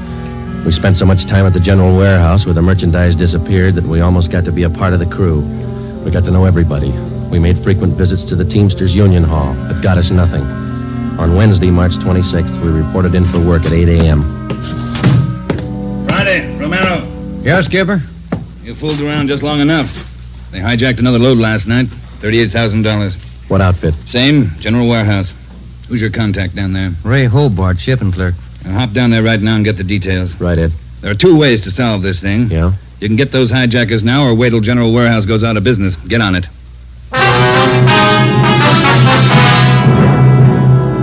Hobart, who was the shipping clerk on duty last night? I was, working for Siggy, Siegelmeister. He's out with a cold. And you saw the stuff was loaded on the trucks and you checked the waybill? Yeah, as usual. Everything as usual. Checked the trucks out at 2 a.m., went back to the office, filed the waybills. You work a pretty heavy schedule, Hobart. You started at 2 a.m. and you're still on duty? It took the last 4 hours of Siggy's shift, at 2 a.m. to 6 a.m. He had a cold. I was back here at 10 this morning to start my own shift. When did you find out the waybills were missing on that shipment last night? Just before I went off. Maybe 5:30, 5:45. Well, how about the truck drivers who handled that load, Hobart? You got them? Let's see. I got it right here. Okay. Here you go, Sergeant. Jack Morris and Pete Garfield. Jack Morris and Pete Garfield were brought in for questioning. We double-checked with Homicide and found that their reports on Morris and Garfield tallied with ours. No previous records. Both men had been tailed for a reasonable length of time since their testimony at the Laval inquest. Their actions failed to implicate them. 4 days after the second hijacking, we got a tip from one of our informants down in the warehouse district. He told us that a man in a gray suit had been hanging around the coffee shop next to the Teamsters Union Hall. He was peddling nylon stockings, cheap. There had been other reports like this, which we had followed up, but none of them had paid off. Usually such leads didn't pay off, but we couldn't be sure. They had to be checked. At a few minutes before 5 that afternoon, we found the nylon salesman in the gray suit in the back booth of the coffee shop adjoining the Union Hall. Look, Mag. Take a look. The finest. You can't do better. 51-gauge nylon. Look good, huh? Sure do, don't they, Joe? Yeah, they do. We've been looking for you, Mac. Some of the guys in the Union Hall said that you'd be around. Sure, I saw lots of these around the hall. Truck drivers, just like you, buying them like crazy. Good deal. Sure looks like it, man. How many pair can we have? Many as you want. 4 bits a pair, you name it. You got a couple of dozen for us? Couple of dozen? Mm-hmm. No, not on me, but I can get them. Many as you want. Well, we're kind of in a hurry. Can you get them for us fast? Couple of dozen. Better make it 3 dozen, huh, Joe? Yeah, if you want. 3 dozen. Can you get them now? Couple of hours I can get them. Same quality. Want to meet me here? Oh, I don't know. We wanted them for tonight. My wife's birthday, you know. Well, maybe an hour and a half. How's that? 3 dozen, meet you here. Oh, look, Mac, maybe we're both heading the same direction. Can't we go with you and pick up the nylon? Save time for all of us. No, I don't think so. No. Can't you wait? Hour and a half? How's that? Ever find a better buy? I'm sorry, Mac. I wish we had the time. Well, where do you have to go to pick up these nylons? Oh, way out. Sunset Boulevard near Fairfax. Can't you wait? I'll make it fast. Well, can't we pay you and then go out and pick them up ourselves? Huh? No. Don't work that way. No. Can't you wait here? I'll make it fast. Well, we ought to be home now, Joe. Yeah, I'm sorry, mister. We'll have to skip it. Yeah, maybe we can pick up something on the way home, Ben. Candy or something. Wife likes candy. Now, look, fellas, I don't want to see you lose out on this deal. I'll meet you halfway. How you mean? Look, together we'll go out to Sunset and Fairfax, huh? Near the place. You wait there at the hamburger stand, and in 5 minutes I'll bring you the stuff, okay? Oh, I don't know. We're late already, but... All right, it's a deal. I'll call the wife and tell her we're going to be a little later. 3 dozen, is that right? 3 dozen of the best. You can't do better. All right, I'll be back in just a minute.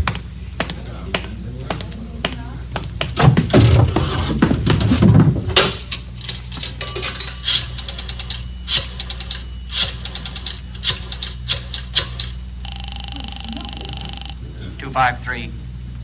2523. Chief of Detectives Office, Chandler. Mike, Joe Friday, Backstrand there? Out right now, Joe. Well, then do me a favor, Chandler. Make it fast. Get a couple of men out to Sunset and Fairfax as fast as you can. Tell them to watch for Ben and me. You got that? Yeah, what else? We'll drive up in our car with another man. Ben and I will get out of the car and go in the hamburger stand. The other man will walk off. Whoever you get, tell him to follow that man. You got it? Right. All right. Just tail him. See where he goes, see what he does. Okay, Joe, right away. All set, Joe? She got dinner ready? Yeah, just about. We better hustle. Sure. Best deal in the world. Let's go. At 5 minutes to 6, we pulled up at the corner of Sunset Boulevard and Fairfax. It was almost dark. Ben and I got out of the car and started over for the hamburger stand on the corner. We caught a glimpse of Barcy and Kaplan in one of our detective cars parked in a gas station on the opposite corner. They had their eyes on our man. When the traffic signals changed, the man crossed the street and headed down Fairfax. Barcy and Kaplan waited a minute, and then they took off after him. He turned at the next corner and disappeared from sight. Ben and I ordered a cup of coffee, and we sat down to wait. At 6:30, we were still waiting. At 5 minutes to 7, I went across the street to the drugstore and called the office. Barcy and Kaplan hadn't been heard from. Their car, 105K, was not acknowledging calls. I had my call switched from communications to Backstrand's office. Well, they lost him Friday. I don't know how they lost him, but they lost him. Well, who's out there now? Sullivan and Whitney took a detail out there. They're combing the neighborhood right now. Well, how did it happen? A man just doesn't disappear into thin air. That's what I keep telling you about that stuff that's been hijacked. The search for the nylon salesman went on all that night and most of the next day. From his description, we ran a make on him. No previous record. He had disappeared completely. We were right back where we'd started from. The only thing we could do was to start backtracking, re-questioning the people at General Warehouse, the truck drivers, the shipping clerks. We kept a close check on Garfield and Morris, and we went back to the only possible lead still remaining, Mrs. Laval. She could tell us nothing more than we already knew. When we left her, we started on the neighbors for the second time around. For the rest of the day, we canvassed the immediate neighborhood. We got as many opinions of the Lavals as they had neighbors. At 3:30 that afternoon, we visited with Miss Gertrude Langster, a 50-year-old maiden lady who lived almost directly across the street from the Laval house. She'd been out of town the first time we covered the neighborhood. The old saying goes, Sergeant, there's no fool like an old fool. Oh, say, if I told you the chances I had when I was a girl. Yeah, but we just... not truck drivers like that. Laval man, God rest his soul. But fine, wealthy men, bankers, lawyers.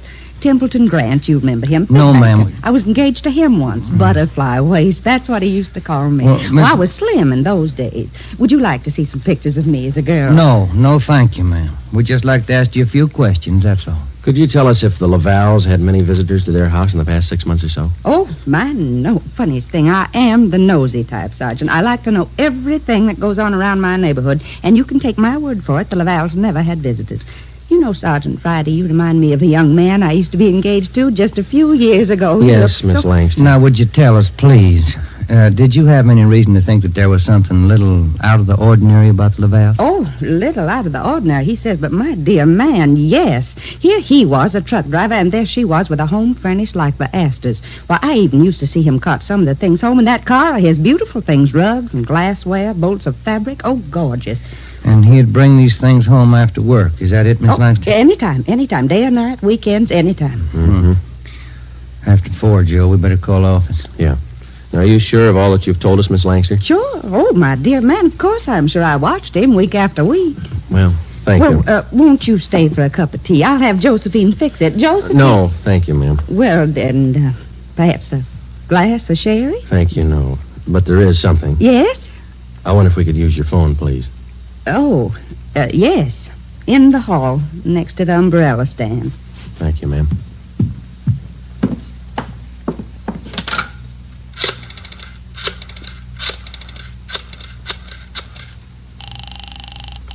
City Hall. 2523. 2523. Thanks, Trent. Friday, Ed. Nothing much here. Well, there's something here. Barcy and Kaplan just called. Pete Garfield left his house half an hour ago. Then he picked up Morris. What's so unusual about that? Nothing, except the guy driving the car is the little man in the gray suit, the nylon salesman. Barcy and Kaplan are tailing him. Where are they now? Headed north out Riverside Drive. There's nothing out there but a golf course and a lot of riding stables. I don't care what they do for recreation. Go get them. With red light and siren, it took us 12 minutes to pick up Barcy and Kaplan on Riverside Drive. At 4:23 p.m., we pulled up in front of the Blue Pony riding stables. Barcy and Kaplan's car was overturned just beyond the driveway leading up to the riding academy. Kaplan's hurt. I called an ambulance. They rammed us. What kind of a car are they in? They switched. They're driving a 12-ton Bulldog semi. Which way they head? Going north. Got a 3-minute lead on you. Pneumatic commercial. Adam 653. Let's go, Ben.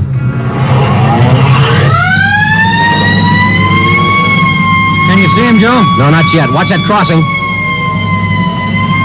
Up ahead, Joe. That's a semi. Can you read it? Wait a minute. Adam 653, that's them. Took a right on Lancashire. Don't lose them. They're pushing that semi too hard. Look at that trailer sway. They'll have to stay on Lancashire. They're going too fast to turn now. Traffic's closing in up ahead of them. They better not turn. That's what they're doing. Look at that trailer whip. They're going over. Into that storefront.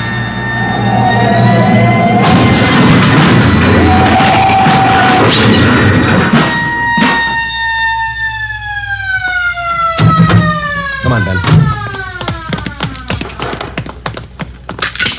You all right? Wait a minute. Let me see. Yeah, they're banged up, but they're alive. There they are, Joe. Yeah. Garfield, Morris, little man in the gray suit. It's funny, isn't it? What's that? Garfield's going to swear we pushed that truck through that window.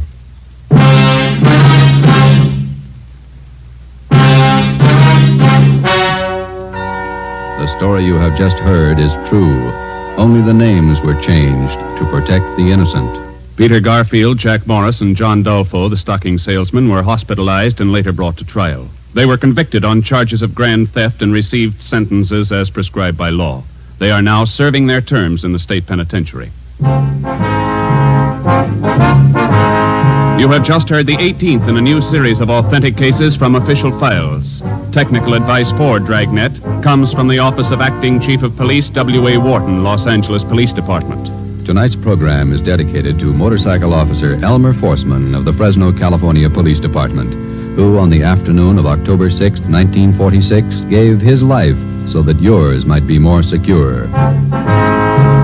Remember, starting next Thursday night, October 6th, Fatima Cigarettes invite you to listen to Dragnet immediately following the Supper Club. That's 10:30 p.m. Eastern Standard Time over most of these same NBC stations.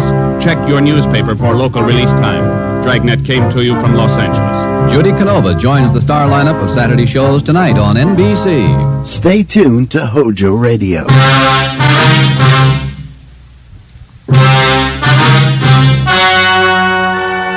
Ladies and gentlemen, the story you are about to hear is true. Only the names have been changed to protect the innocent. Fatima Cigarettes, best of long cigarettes, brings you Dragnet.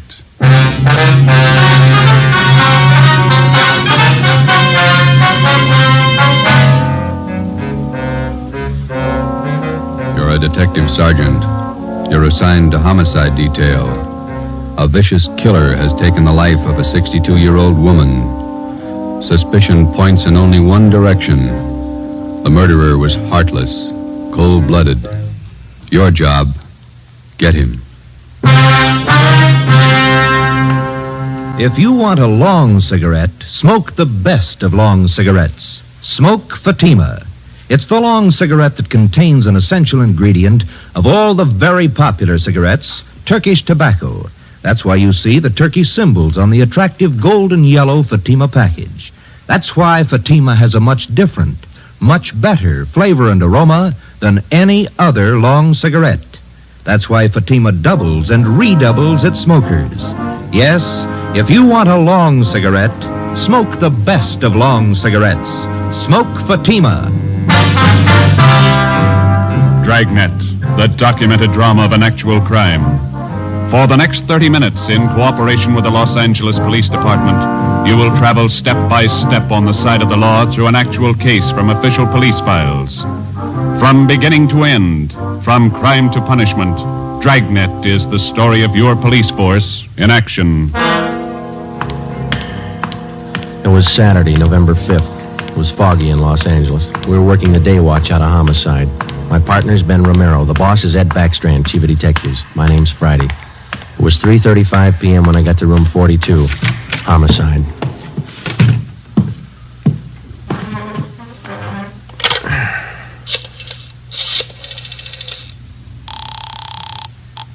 Long distance.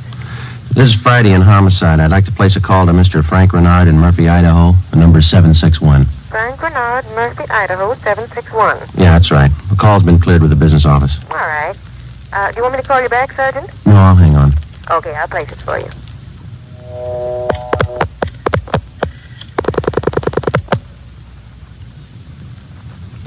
Long distance? Long distance, Mr. Frank Renard, Murphy, Idaho. Murphy, 761. Thank you. New Haven, Connecticut. Your number, please. Track the call to Madison, 7961. Thank you. The time and charges when the call's completed, operator. Read, operator. You ready to put a man out? Yes, Murphy, Idaho, routing and person rate.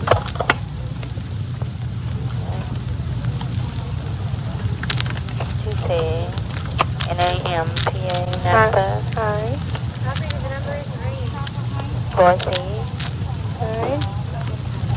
160 plus. 160, thank you. Welcome. Through Boise.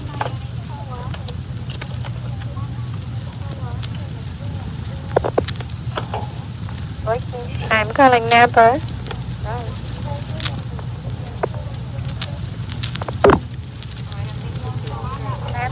Murphy, 761.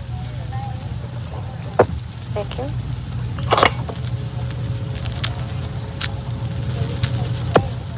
Keep ringing, 761. They're ringing the number, Sergeant. Okay, thanks.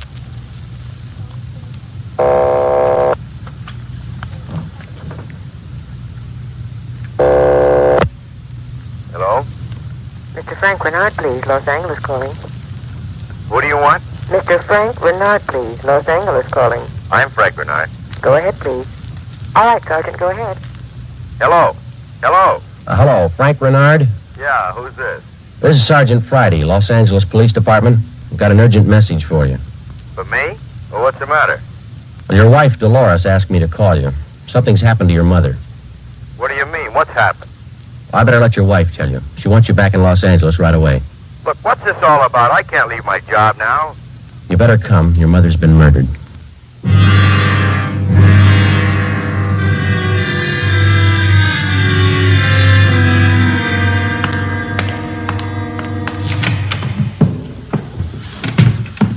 Talk to the skipper, Joe. He's on his way in. That's good.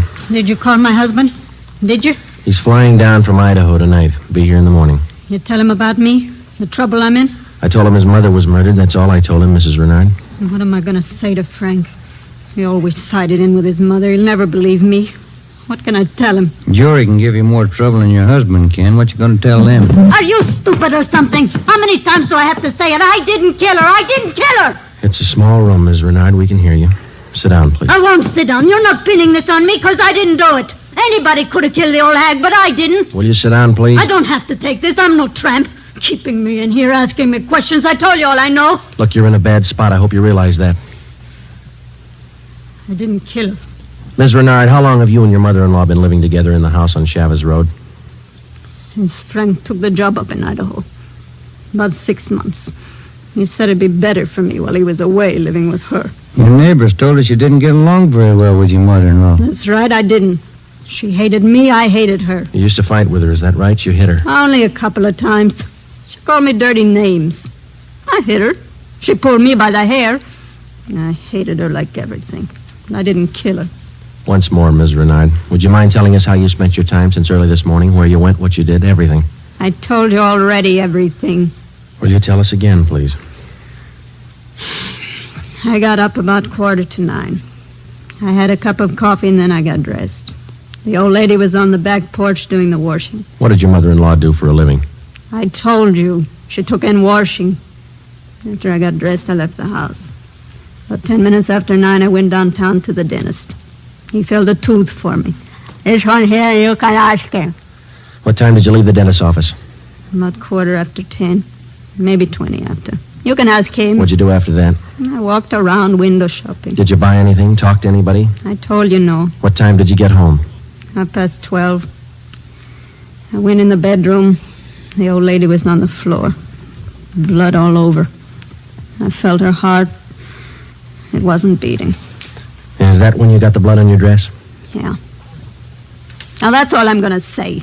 3 times I told you the same story already. And you still can't account for your time between 10:20 this morning and the time you found the body and called the police at 12:30. I told you I left the dentist. I went window shopping, then I walked home. And during that time you didn't talk to anyone and no one saw you? Lots of people saw me. People on the street downtown. I'm no tramp. I don't talk to everybody. None of your neighbors saw you come home, Ms. Renard? Of course they didn't see me. I cut across the back lot up from San Jose Avenue. I came in the back way. The lady who lives next door to you. She says she was in the backyard about noontime. She stayed there till after 1 o'clock. She didn't see you come in the back way. Then she's a liar. She's a dirty liar. You and your husband took out an insurance policy on your mother-in-law last year. Is that right, Ms. Renard?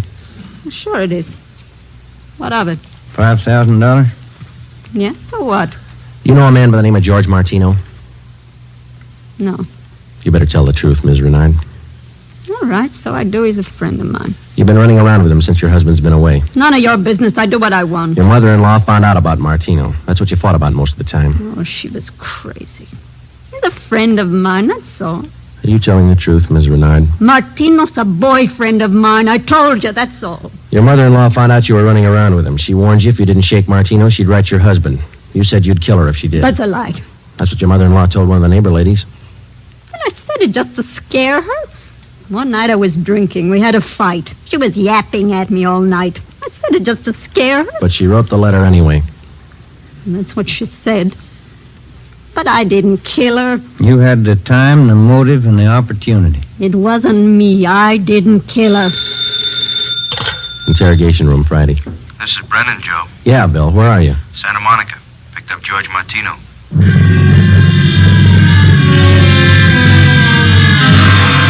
Ben and I drove Mrs. Renard to Lincoln Heights Jail, 5th floor, and had her booked on suspicion of 187 PC. When we checked back in at the office, Brennan and Wiseman, the other 2 men on the case with Ben and I, were questioning George Martino in the interrogation room. Ben and I stood by. Martino admitted only 2 things. He had been running around with Mrs. Renard since her husband left town, and he had heard Mrs. Renard express a desire to do away with her mother-in-law. After the questioning of Martino, Sergeant Brennan, Ben and I met with Chief Ed Backstrand. It was 5:15 p.m. You got everything but the murder weapon, huh? That and Mrs. Renard's confession. She ought to come through, huh, Joe? I don't know. She's scared, but she's still got a smart mouth. What about Martino, Brennan? You think he had a hand in it? I don't think so. We spent most of the afternoon talking to him. He hasn't got the guts. We took a statement. And does he have an alibi? Solid. What was the cause of death? Strangulation, multiple fractures of the skull. All the motives are with Mrs. Renard, Chief. Pretty clear-cut job. No evidence of robbery or burglary, I guess. A couple of the dresser drawers in the bedroom were emptied on the floor and clothes tossed all around. Pretty obvious blind to make it look like burglary. Maybe. We found 3 $1 bills in plain sight. They were on the floor near the body. If a burglar went through this stuff, he wouldn't have missed that money. And it shouldn't be too much trouble tying it up. Shouldn't be, Skipper. Friday and Romero, you follow the case through. Just a minute. Hello, Backstrand. Yeah? What? All right, I'll send him over. Lee Jones. Just finished checking the evidence at the crime lab. Yeah? He thinks Mrs. Renard's innocent.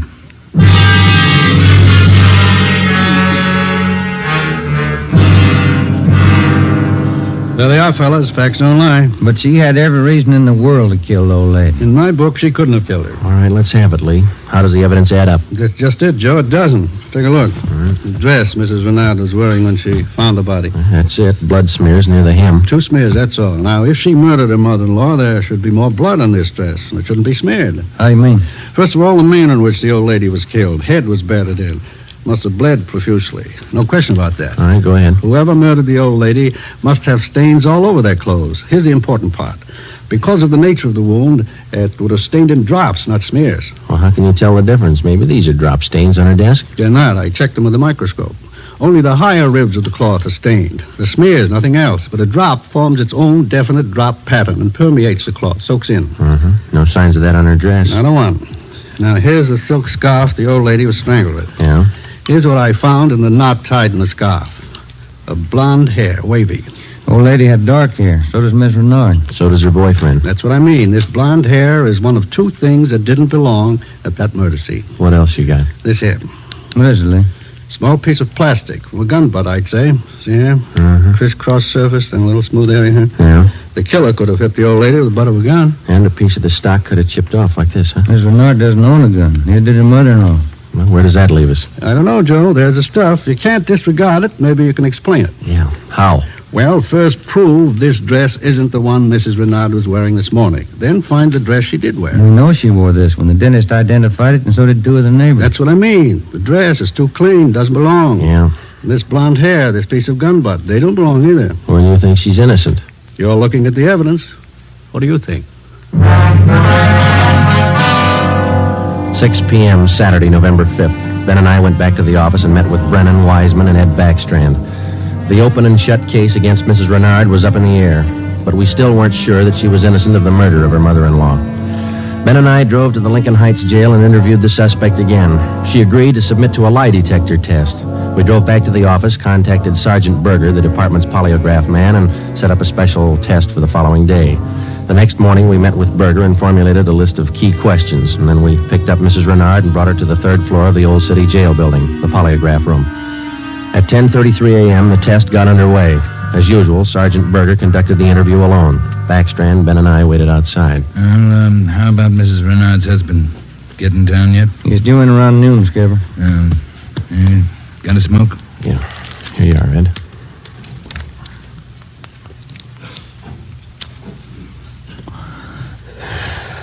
Yeah, thanks. What time is it now? 11:25. Here's Berger now. That's it, Ed. What'd you get? I can study the chart a little more. The results are pretty well defined, though. How's it look? No reaction to the key questions. What's your opinion? I don't think she did it.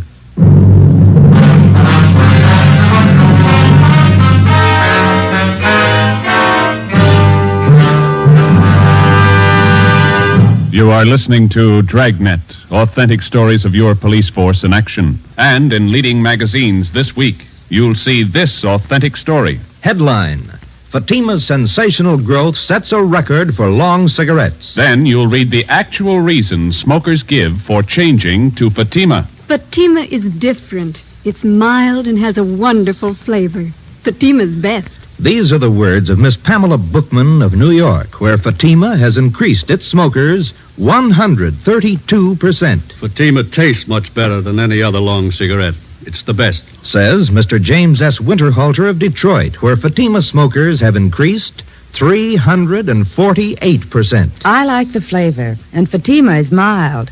It's the best long cigarette. That's the statement of Mrs. Mary C. Werdeman of Los Angeles, where Fatima has increased its smokers 545%. Yes, more and more long cigarette smokers every day agree. A change to Fatima is a change to the best. Enjoy Fatima yourself. Best of long cigarettes.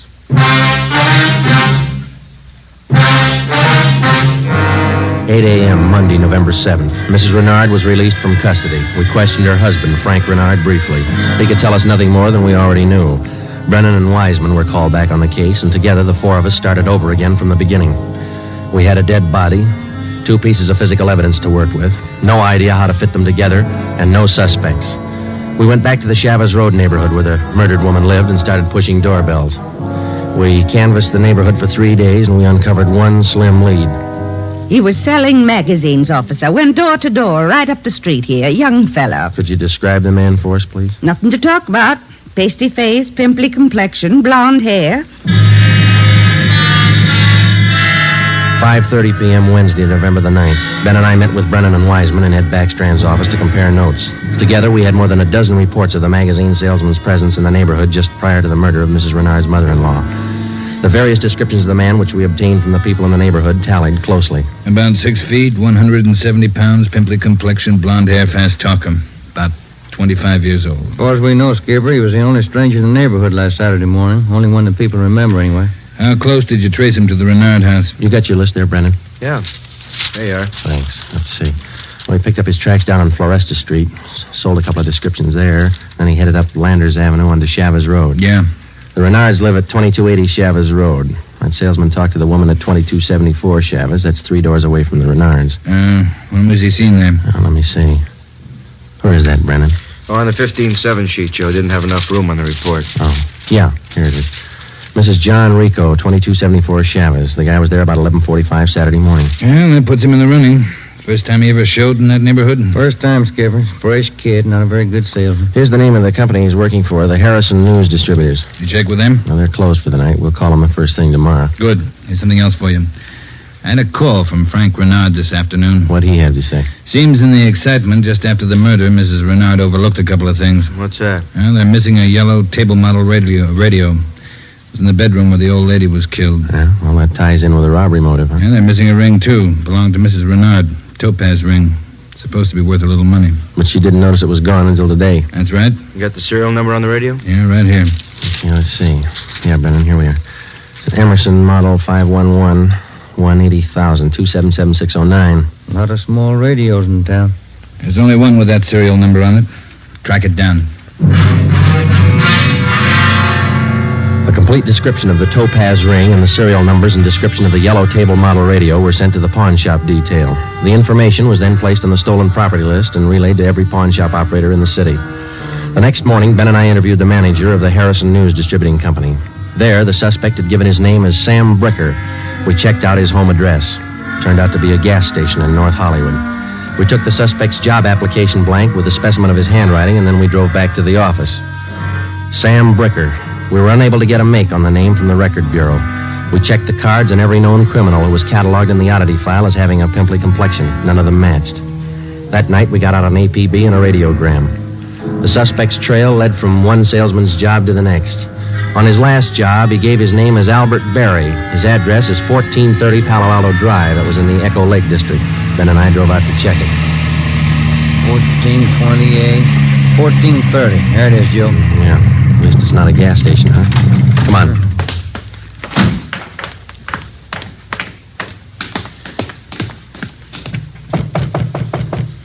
Tiresome, huh?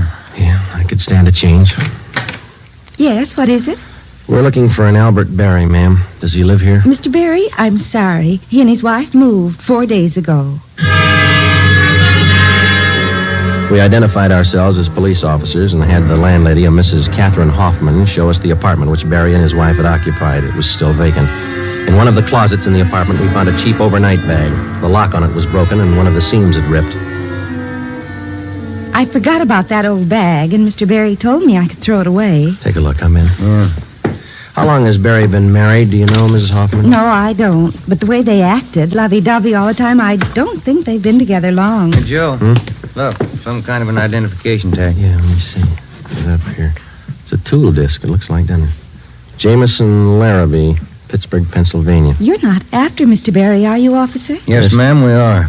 Did he leave a forwarding address? I wish he did. I'm holding 3 letters for Mrs. Berry in my apartment right now. May we see them, please? Certainly. Would you step this way, please? My apartment's just across the hall. Yes, ma'am. Would you like a bottle of beer or something? No, ma'am, thanks. Let's see. I thought I put... Yes, here they are. 3 of them, Sergeant. From her folks, I think. Mrs. Berry's from Fresno. Oh, that's good. You want to copy down this return address, Ben? Yeah, go ahead. Okay. That's C.K. Ulrich, U-L-R-I-C-K. 525 North Lamona, Fresno. Yeah, I got it. There you are, Miss Hoffman. By the way, did the Berry say they'd call for their mail? Mrs. Berry did. That's why I'm holding on to it. All right. Just one more question. Do you remember if Mr. and Mrs. Berry had a radio? Yes, they did. A small one. Do you remember what brand it was? No, I don't. It had a yellow case. That's all I remember. Before we left, we called Ed Backstrand, and he had an immediate stakeout placed at the apartment house in case the Berrys returned to pick up their mail. Ben and I went back to the office and placed a call to the Pittsburgh Police Department. We gave them the description and the number of the tool disc which we'd found in Berry's old suitcase. They said they'd check with the Jameson Larrabee Company in the morning, and then they'd call us back. That night, Ben and I drove to Fresno and checked in at the police station up there.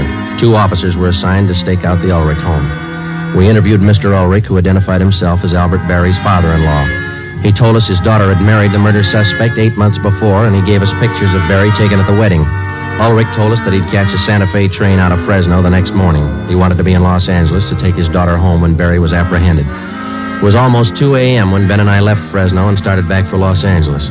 We checked in at the office at 10 minutes past 8 the next morning. At 8:35, the call came through from the Pittsburgh Police Department. What did they say, Joe? It was a tool disc, all right. Jameson Larrabee Company, issued 18 months ago to one of their workers. They give a name? Albert Berry. 11 a.m. Monday, December the 5th. 1 month to the day since the 62-year-old woman had been beaten to death. The pictures of Berry and his wife, which had been taken at their wedding, were printed up in wholesale lots and distributed to all points. Mr. Ulrich, Berry's father-in-law, arrived in town and got himself a hotel room. We waited. There was no report from the stakeout at the apartment house. We checked back in at the office at 5 minutes to 1. I'll get it. Homicide, Friday. This is Mr. Ulrich, Sergeant. I just got a call from my wife in Fresno. I thought you'd want to know. What's that?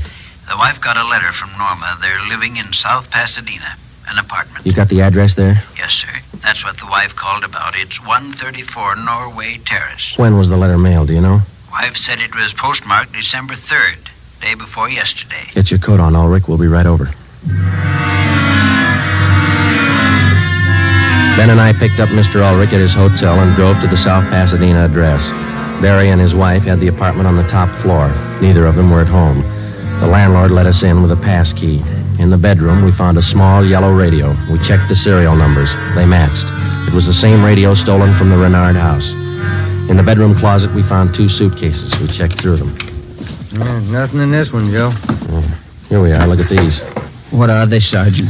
Pair of plastic gun butts. Let's see, Joe. One of them's been chipped, see?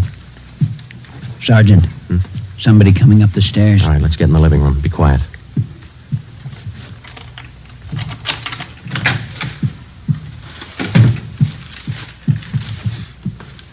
Dad, what are you doing here?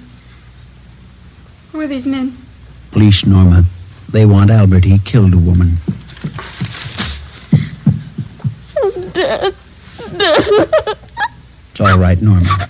It'll be all right. Did you know your husband killed a woman, Miss Berry? He just told me last Saturday. We've been running away for a month now. Moving all the time. I wanted to know why. So he told me. He said I was in it as much as he was. And I'm tired of running. Why did he kill her? Did he tell you that? He said he broke in the house. He didn't know anyone was home.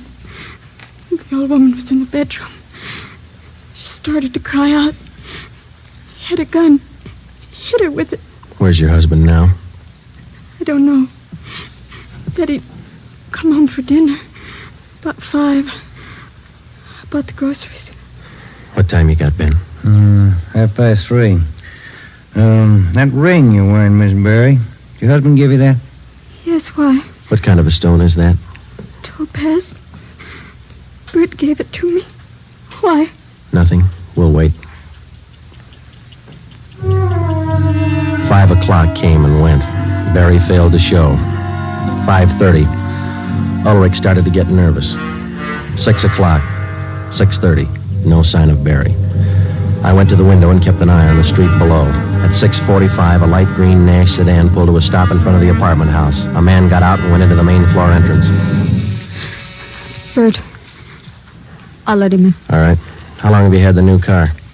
A couple of days. Bert got it credit. What do you want me to do now? Does he have a key to the apartment here? He lost it. Okay, when he rings, let him in. Just act natural. Ben? Yeah. You cover me. I'll get the cuffs on him. Right.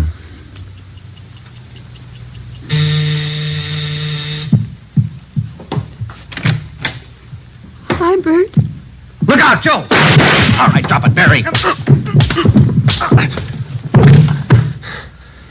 Okay, Ben. Yeah, he's fast with a gun. Nice looking, isn't he, Sergeant? You'd never think he'd kill anybody. Come on, let's take him in. I love him. I still love him. But you're a cop. You wouldn't understand. That's right, I wouldn't understand. I'm a cop.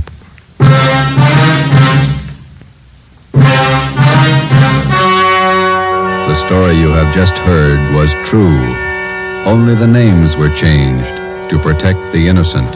On February 16th, 1947, trial was held in Superior Court, Department 82, City and County of Los Angeles, State of California. In a moment, the results of that trial. Earlier tonight, you heard the reports of amazing increases in Fatima smokers from New York to Los Angeles. Yes, all over the country, Fatima is doubling and redoubling its sales. And here's reason one.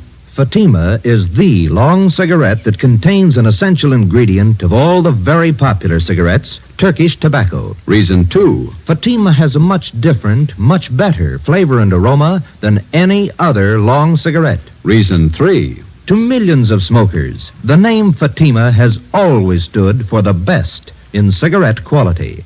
Smoke Fatima, the best of all long cigarettes.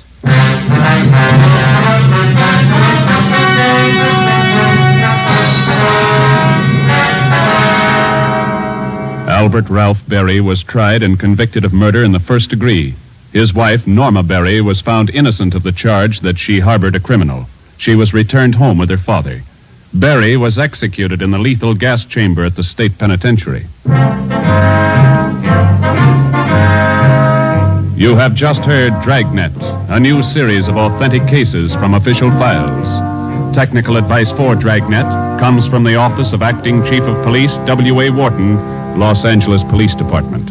Tonight's program is dedicated to Private Hubert W. Estes of the District of Columbia Metropolitan Police Department, who on the night of May 16th, 1947, gave his life so that yours might be more secure.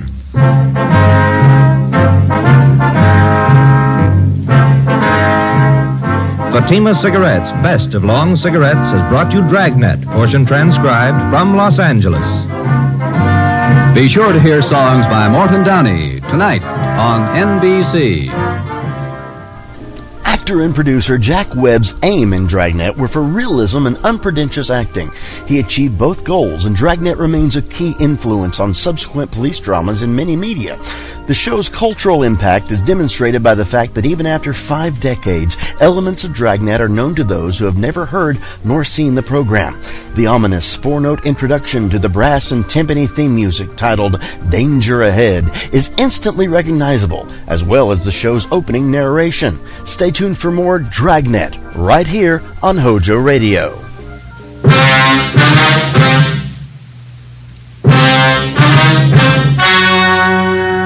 Ladies and gentlemen, the story you're about to hear is true. Only the names have been changed to protect the innocent. Fatima Cigarettes, best of long cigarettes, brings you Dragnet.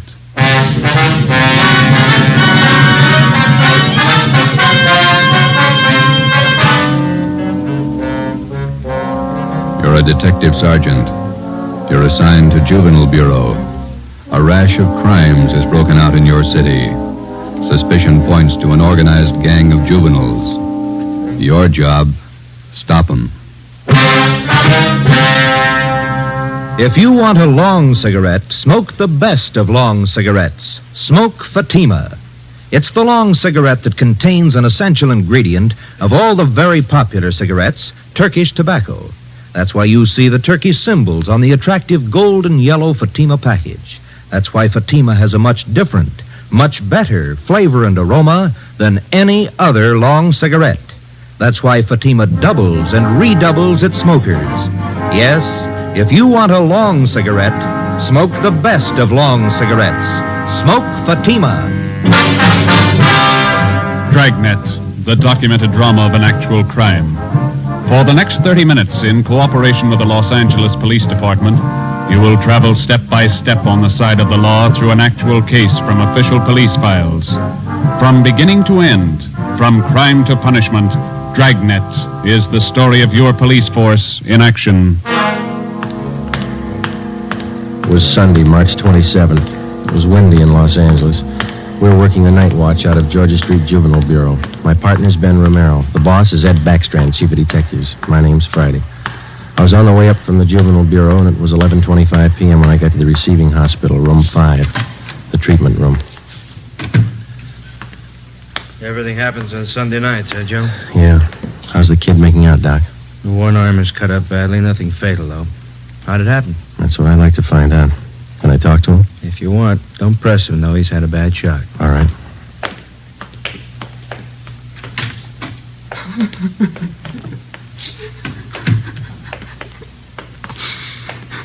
Officer here to talk to you, son. I can't.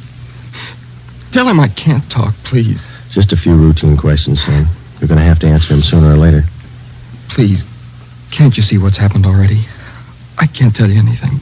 Jack Monroe, is that your real name? Yeah. How old are you? I'll be 16 next July. Where do you live?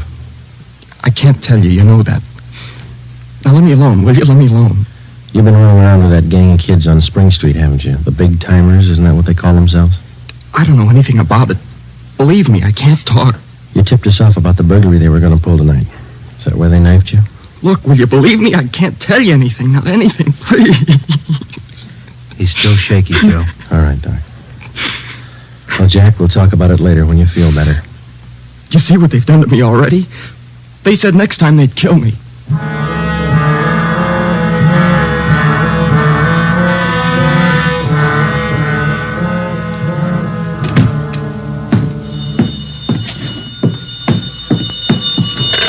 Juvenile Bureau, Friday. Yeah, okay, Fred. Goodbye. How'd you make out, Joe? Not very good, Ben. Captain Bowling come in yet? He checked in while you were gone, wants to see us. Okay. The kid tell you who knifed him? No, I scared him good. He wouldn't tell me a thing. You get a line on the boy's parents, Friday? I got a hold of his father. He's on his way in. How's the boy? Bad knife wounds. Nothing fatal. You know the boy? Not till this afternoon, Captain. He tipped us off about a burglary a gang of young kids were supposed to pull tonight. Did it go through? No, but 2 hours ago, this Monroe kid was found in a vacant lot down on Olympic, cut up pretty bad. The gang must have pegged him. How long is it going to take you to break that up? Well, we're just starting to get a line on him, Bob. Must be nearly 100 in that gang. And every one of them working hard. Take a look at the pin map over here. This spot here, look at it. All the jobs pulled during the last month, huh? The last 5 weeks, up to date. Red tabs for burglary, must be more than 100. The robberies, green pens, count them, at least 50. And there's 5 more orange ones I added for the weekend, auto thefts. You bet those kids are working hard. We got a lead on them. That's more than we had last week. You have to push it harder. Here's the big reason. This line of pins, brown and black. Purse snatchings. Purse snatching and rape, 26 of them in the past 5 weeks. They're pretty well concentrated in one area here. That's right. Now, what's the lead you're working on? Right there on the pin map, Captain. Huh? Well, these 2 blocks here, Bob, where Franco Alley intersects Spring Street. Well, what about it? Well, it's the only clear area for a dozen blocks around. There's not a colored pin on it, you see? Yeah. Now, all the rest of the pins, the robberies, burglaries, attacks, they all seem to branch out from this same spot right here in definite patterns, Franco Alley and Spring Street. You figure that's the focal point for the gang? Well, it's got all the marks. For instance? Well, we've been checking that neighborhood for a week. We got it narrowed down to one place, right on the corner of Franco and Spring. What is it? It's a soda fountain. It's pretty typical. Only it stays open all night, and it gets a pretty good play from kids. It's a regular hangout, Captain. Pretty tough youngsters. None of them over 18. Who runs the place? Guy named Eddie Ramsey, small-time con man. Had a run-in with him when we worked bunco detail. I remember the name. Smart mouth. Tried to give us trouble when we talked to some kids in there last night. He's got a place set up for him in the back of the store, kind of a club room. It sounds like a good lead. What are you doing about it? Well, just a minute. Captain Bowling. Yeah? Who? Yeah, we'll be right down. The Monroe kid, his father's downstairs, cursing every one of us. What's his problem? Can't understand how his boy got into trouble. Come on, Ben, let's tell him.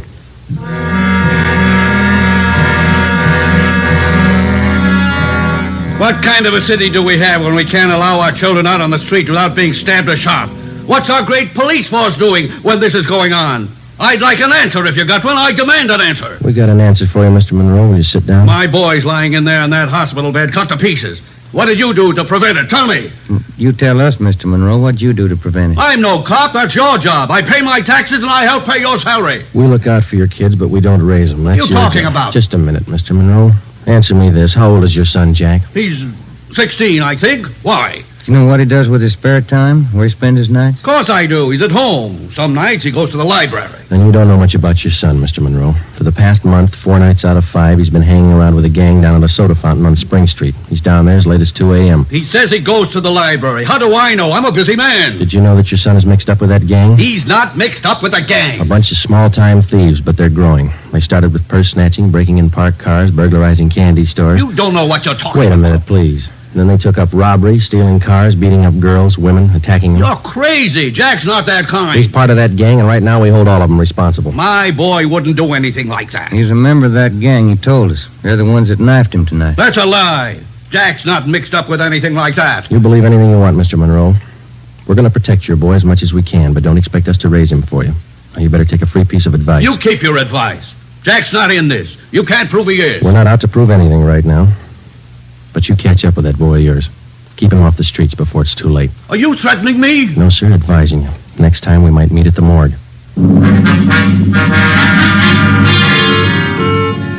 1 a.m. Monday, March 28th. A detail of 50 officers from Juvenile Bureau and Metropolitan Division were deployed for 16 blocks along Figueroa Street. At 5 minutes past 1, they started to move south over an appointed area. In the space of half an hour, 18 young kids, none of them over 17 years old, were picked up off the streets and brought to the second floor at 1335 Georgia Street, the Juvenile Bureau. 4 of the youngsters were girls. At 1:45 a.m., Ben and I checked the soda fountain on the corner of FUNKO Alley and Spring Street.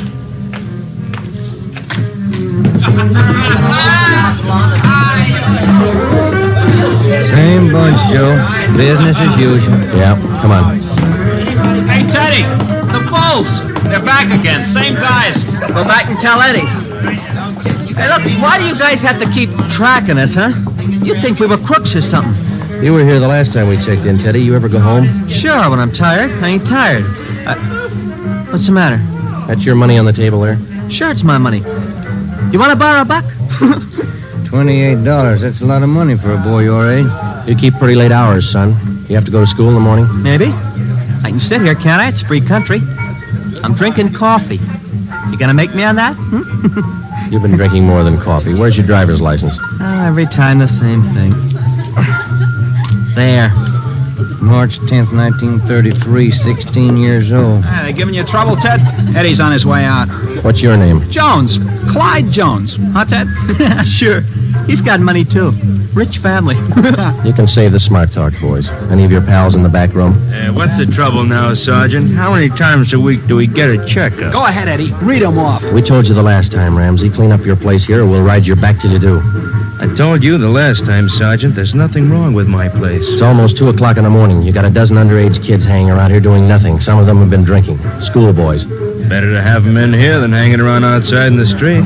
I keep an eye on them. You're not the guardian, Ramsey. This time of night, they've got no business in here or on the street alone. That's your opinion, huh? That's the law, Ramsey. Now, either you shut down that back room and keep these kids out of here late at night, or we'll go after your license. You don't scare me, Sergeant. You can't prove a thing. A couple of these kids have juvenile records. They're on probation. We can tag you for contributing. You still don't scare me. Now, why don't you leave the kids alone? That's right, Eddie. Read them off. Ben, get Benson and Bell. Roger. If you won't clean up your place, Ramsey, we'll do it for you. Yeah? What are you going to do? We're pulling these boys in, all of them.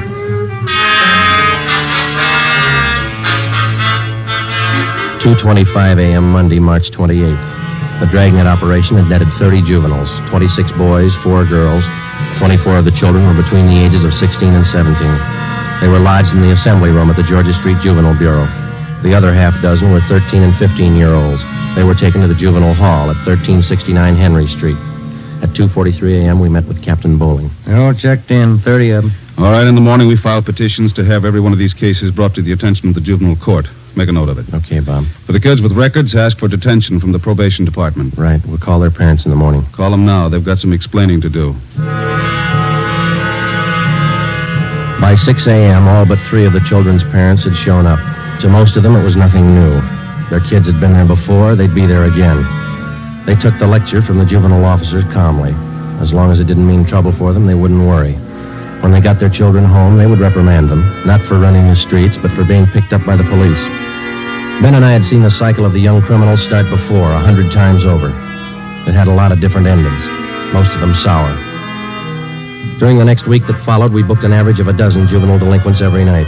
The clampdown continued, so did the crime wave. 10 burglaries, 4 robberies, 8 car thefts, 6 purse snatchings, 3 assaults on women. 1 week's work. Picked up a new angle on Ramsey today, Captain. He might be fencing for the gang. Who gave you the tip-off? One of our informants. Ramsey's brother lives out in the valley. He's supposed to be pushing the stuff. You check him out? Yeah, I couldn't get a thing on him. Well, it might explain what attracts the kids to that soda fountain. It explains those $20 bills the kids are flashing. They steal and rob, and then they sell the loot to Ramsey for nothing. Another thing. Ramsey keeps his place open all night, and there's no reason to. He doesn't get that much trade. It's only from the young gang that hangs around there. You question the kids. How do they account for having all that money? Well, most of them say Ramsey lends it to them. They say they pay him back a little at a time. I think he's fencing for the kids. Have you tried to get his license? No luck, Captain. We can't prove a thing against him. Then we'll do it the hard way. Sweat it out. That night, we drove out to Ramsey's soda fountain and asked him again to clean up his place, to keep the young kids out after 10 o'clock at night, to stop lending them money. He refused. There was nothing we could do. His business was a public place. He could not be held responsible for any of his patrons. In the next 10 days that followed, Ben and I haunted the sidewalk outside the soda fountain. We questioned every youngster as they entered and left. We made more than a dozen arrests. Many of the kids had been drinking heavily. We found some of them under the influence of narcotics. But Ramsey was still in the clear. The crime wave continued sporadically. Ben and I waited for our chance. It was a long time coming. Thursday, April 14th, we had dinner at Johnny Cokin's place, and it was 10:35 p.m. when we checked back in at the office. Hot shot. Grab it, Joe. Yeah. The terminal on Market Street, a 459 and shooting. The terminal on Market Street, a 459. Let's go.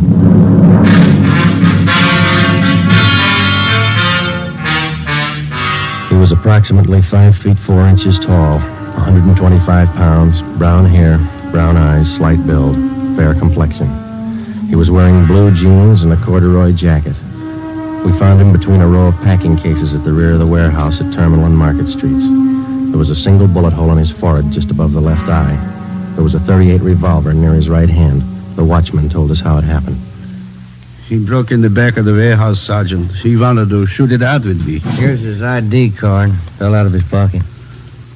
Teddy Cameron, age 15. Dear God. A kid. I didn't know, Sergeant. He didn't either. He thought he was grown up.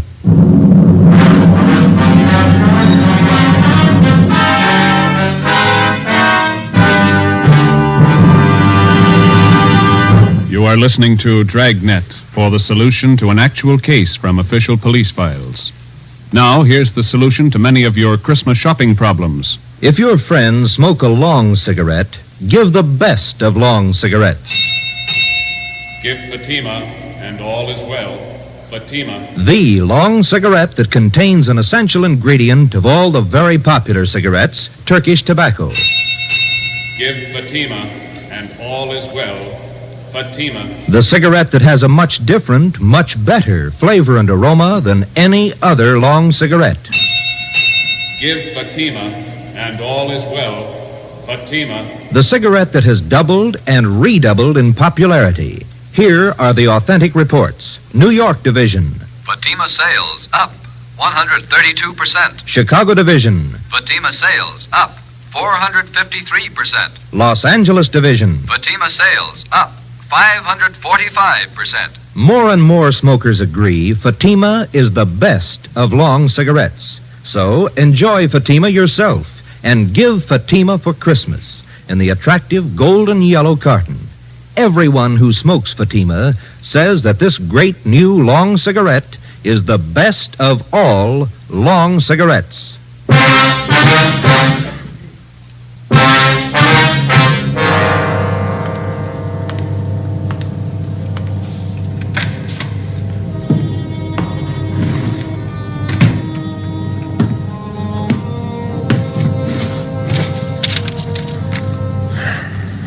Los Angeles Police Department. Form 311. Dead body report.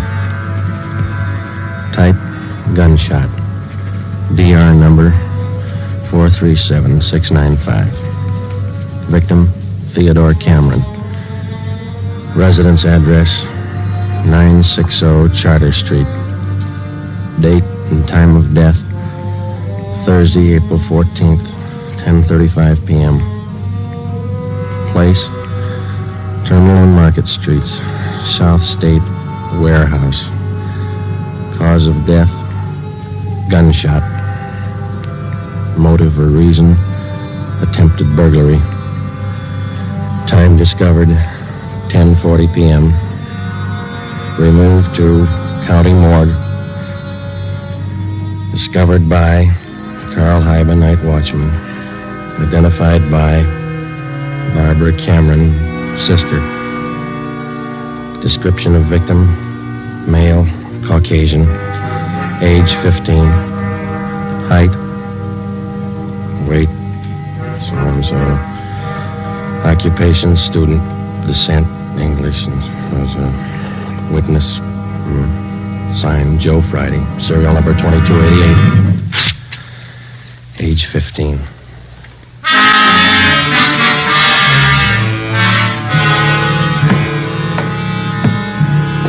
Ready, Joe? And Cameron boy's sister, she's waiting in the next room. Yeah, let's go. She taking it hard? Yeah. Morning, Miss Cameron. Good morning. We won't keep you long, just a few routine questions. Yes, all right. Miss Cameron, how many are there in your family? There were 3 of us. Teddy, Mike, and me. Mother and father are dead. I work. Teddy and Mike go to school. Mike does. How old is your brother Mike, Miss Cameron? He's 14. You're the sole support of your 2 brothers? Yes. Do you have any idea who the boys were your brother Ted used to run around with? I don't know them by name. I remember seeing a couple of them once or twice. Mike would know, I think. He and Ted were pretty close, brothers. Do you know if Ted mixed with a gang of kids down on Spring Street? Maybe Mike would know that. Sergeant Teddy wasn't a bad boy. He wasn't a bum. None of us are. I tried to raise the boys like Ma told me. It wasn't easy. We made out. Yes, I understand, Miss Cameron. My salary didn't have too much, but we got by. Yeah. I figured on getting married. I'm 31. It'd be good for the boys, especially Teddy. He's dead, isn't he? Yeah. I couldn't be in 2 places at once. Hold a job and watch the kids. But that's why I thought maybe a husband. I'm sorry to press, Miss Cameron. Do you think your brother Mike can tell us about that Spring Street gang? Well, Mike would know. Where can we find him? Staying at a friend's house. I got the address in my bag. Here. That's 2514. I don't write numbers too well. Thank you, Miss Cameron. You've been very helpful. I'll get somebody to drive you home. Oh, do I have to go? Would it be all right if I just sit here for a while? That's all right. I'm tired. Real tired. 2514 West Serrano Street. That was the address Barbara Cameron had given us. It was the home of Mr. and Mrs. Jean Brewer, high school friends of the dead boy's sister. We talked to Mike Cameron. He told us that his brother Teddy had been running around with a gang down on Spring Street. He identified Ramsey Soda Fountain as the hangout. It was 2:25 p.m. when we got back to Georgia Street Juvenile Bureau. I got it. Juvenile Bureau, Romero. Yeah, hold on, I'll call him. You, Joe. Thanks. Friday. Joe, this is Canfield in burglary. Yeah, Homer. You're working that Cameron case, aren't you? Yeah? I just got a report on one you might be interested in, out of the same neighborhood. Distillery prowl. What do you got on it? Looks like a juvenile M.O. They got away with 7 cases of Scotch whiskey. Expensive stuff. Okay, we'll hop on it. Bubeck Warehouse, Crocker at 7th. Miss Elizabeth Rice was the auditor in charge at the Bubeck Warehouse. We located her on the mezzanine office row. It was her job to keep a running inventory on all incoming and outgoing liquor stock. She knew her job well. As you know, Sergeant Friday, each and every bottle of distilled spirits carries a United States Internal Revenue stamp. Yes, ma'am. Each stamp carries a serial number together with the name of the firm to whom the stamps are issued. Well, Miss Rice, in the stuff that's missing, the stamp on each bottle carries the case number. Is that right? That's right. Now, what did I tell you? Oh, yes, I have it right here. 7 cases of high-grade blended Scotch whiskey. Now, I have a bottle identical to those in the missing cases. Yes, I see. Now, if you'll just look here, Yes, ma'am. the number on this stamp here, 36A2279956, followed by the firm name. Could you give us the numbers of the stolen cases? Now, I have them typed out for you right here. 7 cases, 12 bottles to the case, Canada Dry Incorporated, 4 of the red label and 3 of the black label, Johnny Walker. All right, thank you very much, Miss Rice. And you think that this might be a juvenile case, Sergeant? Yes, ma'am, we do. 7 cases, that's close to $600, isn't it? We've lost a great deal more than that, Sergeant. The insurance company makes up for the liquor loss. Yes, ma'am. Those youngsters, who makes up for them? Ben and I left the Bubeck warehouse with a list of serial numbers of the 7 cases of stolen liquor. We headed back for the Juvenile Bureau. We figured that there was a strong possibility that the Spring Street gang was responsible for the warehouse liquor theft. How were they disposing of the stolen property? That was the key question we had to answer. Ben and I had a hunch and a tip from an informant that the young gang was operating under the guidance of a fence, a man or woman whose job it is to dispose of stolen property. The gang members were close to Ramsey at the soda fountain. Ramsey was the logical suspect. All right, now suppose they did steal the liquor. Suppose Ramsey's a fence. What's he done with the stuff? I don't think he's turned it this fast, if he's turned it at all. He wouldn't keep it at the soda fountain, no liquor license. And we've been around too much. He wouldn't keep it in his house. He lives in the rear of the fountain. It's too hot. Only leaves one other location that we know about. His brother's place in the valley. It was 5 minutes to 10 when we turned left off Ventura Boulevard onto Sepulveda. Ramsey's brother had a small farm about a mile and a half off the highway. It was a modest white frame house planted squarely in the center of an acre of ground. An unpaved driveway led off to the left of the house to the garage. Pull up here, huh? Yeah, okay. Yeah, it looks kind of quiet, no lights. Let's go.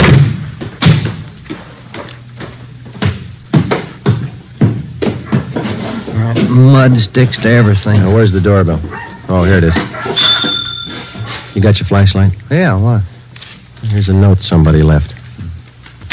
Oh, it's on the bum again. Here, I'll strike a match. Okay. Can you hold it a little closer? Can you read it? Yeah. Harry, wife and I have gone to the drive-in theater. Before you put the truck away, get 3... Can you hold that match closer? Oh, no, wait a minute. Yeah. Get 3 cases out of the garage and take them into town. Ed is waiting. Please try to make it by 11:30 tonight. Let's see. It's signed George. The address is here. And there's a garage. Yeah, come on. 3 cases. Could be eggs, Joe. If it is, we wasted a trip.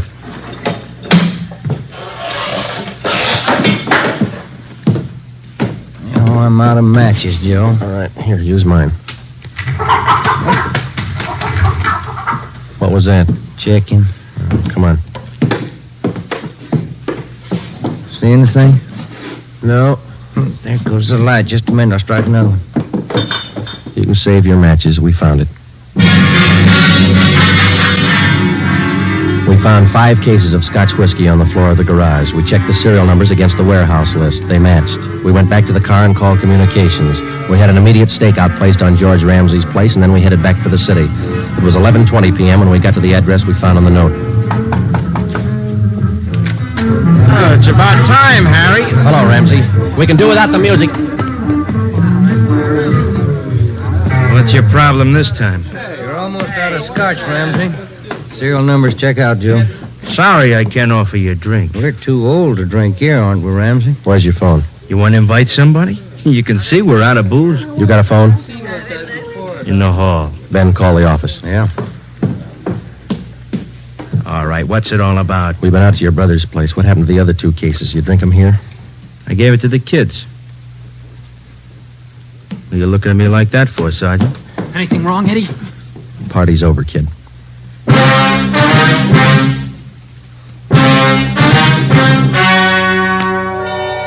The story you have just heard was true.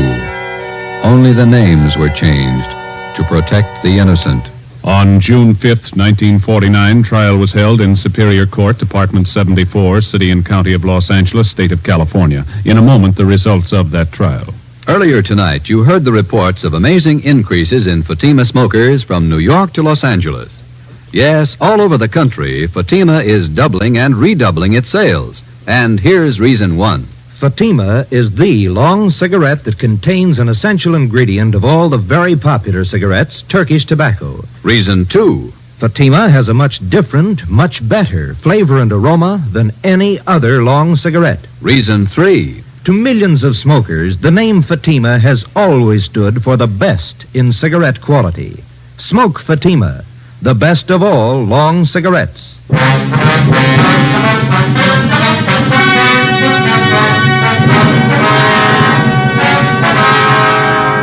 Edward and George Ramsey were tried and convicted in Superior Court of receiving stolen property. After serving their terms as prescribed by law in the state penitentiary, they will be returned to the county jail where they will serve a 1-year term for contributing to the delinquency of minors. You have just heard Dragnet, a new series of authentic cases from official files. Technical advice for Dragnet comes from the Office of Acting Chief of Police, W.A. Wharton, Los Angeles Police Department. Honoring the city of Greenwich, state of Connecticut, and the men who make up the Greenwich Police Department, another of America's great law enforcement agencies. One of these men, Chief John M. Gleason, FBI National Police Academy graduate, who dedicates his life to making yours more secure. Fatima Cigarettes, the best of long cigarettes, has brought you Dragnet from Los Angeles.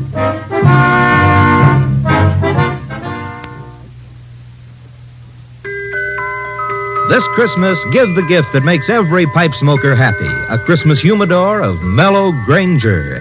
Granger is made just for pipes by the tried and true Wellman method.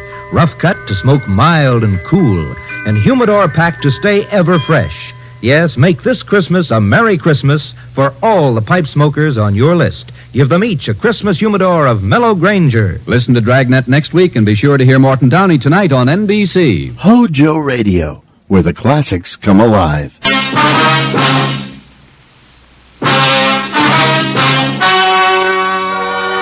Ladies and gentlemen, the story you are about to hear is true.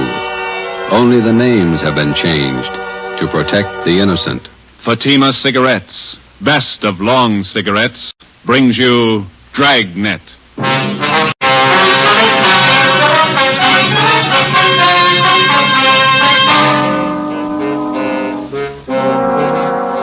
You're a detective sergeant. You're assigned to robbery detail.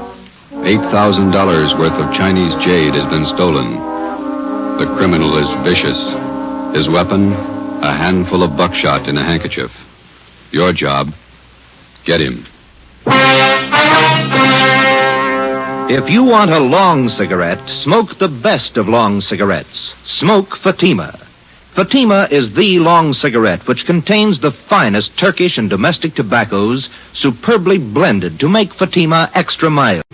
And that's why Fatima has a much different, much better flavor and aroma than any other long cigarette. That's why Fatima is doubling and redoubling its smokers. So, if you want a long cigarette, smoke the best of all long cigarettes. Smoke Fatima. Dragnet, the documented drama of an actual crime.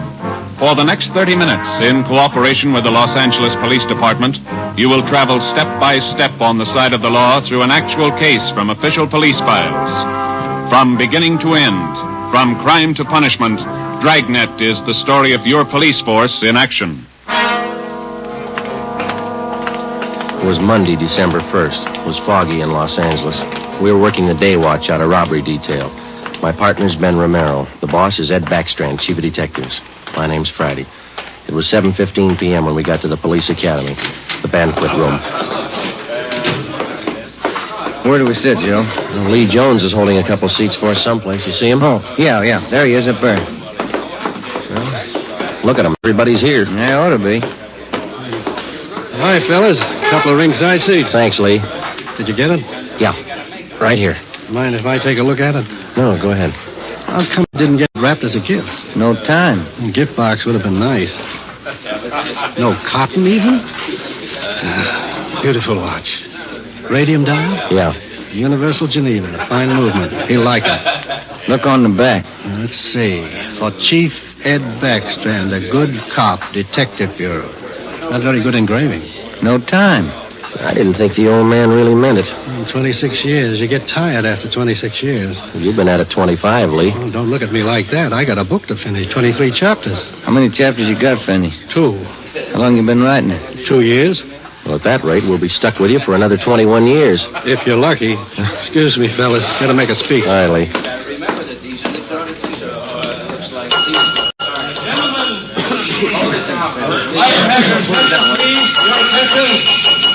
To get the proceedings underway here, before we introduce the man of the hour, I'd like to pass along a little story you might get a kick out of. I was driving down from Utah last year, stopped off at a hotel in Elko, Nevada. When I went up to register for my room, there was an Indian ahead of me. The clerk asked this Indian fella to sign his name, and the clerk handed him a pen. The Indian made an X on the book. The clerk looked at him for a minute and said, "Say, aren't you Chief Deerskin? Haven't I seen you in the movies?" The Indian nodded his head and looked a little upset. "Oh," he said. "Oh, we make a lot of movies in Hollywood." The clerk smiled and said, "A lot of people in Elko here like to get your autograph, Chief." Then the Indian grabbed the pen up again and he said, "Me no like a autograph, hunters. Me no want to be bothered." Then he drew a circle around the X he made. The clerk said, "Why you do that, Chief?" The Indian said, "Me no use the right name." Oh, hey, Joe. Yeah, there's Rogers over there. He's motioning to Where? Oh, yeah, excuse me a minute, then. The chief who's retiring tonight. He's been using his right name for 26 years, and he's proud of it. And we're proud to have been associated. Do you want me, Rogers? I phoned for you, Joe. You can take it on the extension After outside. 26 Thanks, Pete. years of service, he's retiring from the Los Angeles Police Department. We're going to miss him. Gentlemen, a fine officer, Chief Ed Backstrand. Where's the phone? Right over here. Thanks. Friday. Joe, this is Gonzalez. Yeah, Jess. Sorry to bother you, but Powers said I should call you. Yeah? I need some liquid. Something big? Pretty big, yeah. Too many loose ends. Pena and I can't pull them all in. When do you want us? As soon as you can get down here. That important, huh? A man may die, Joe.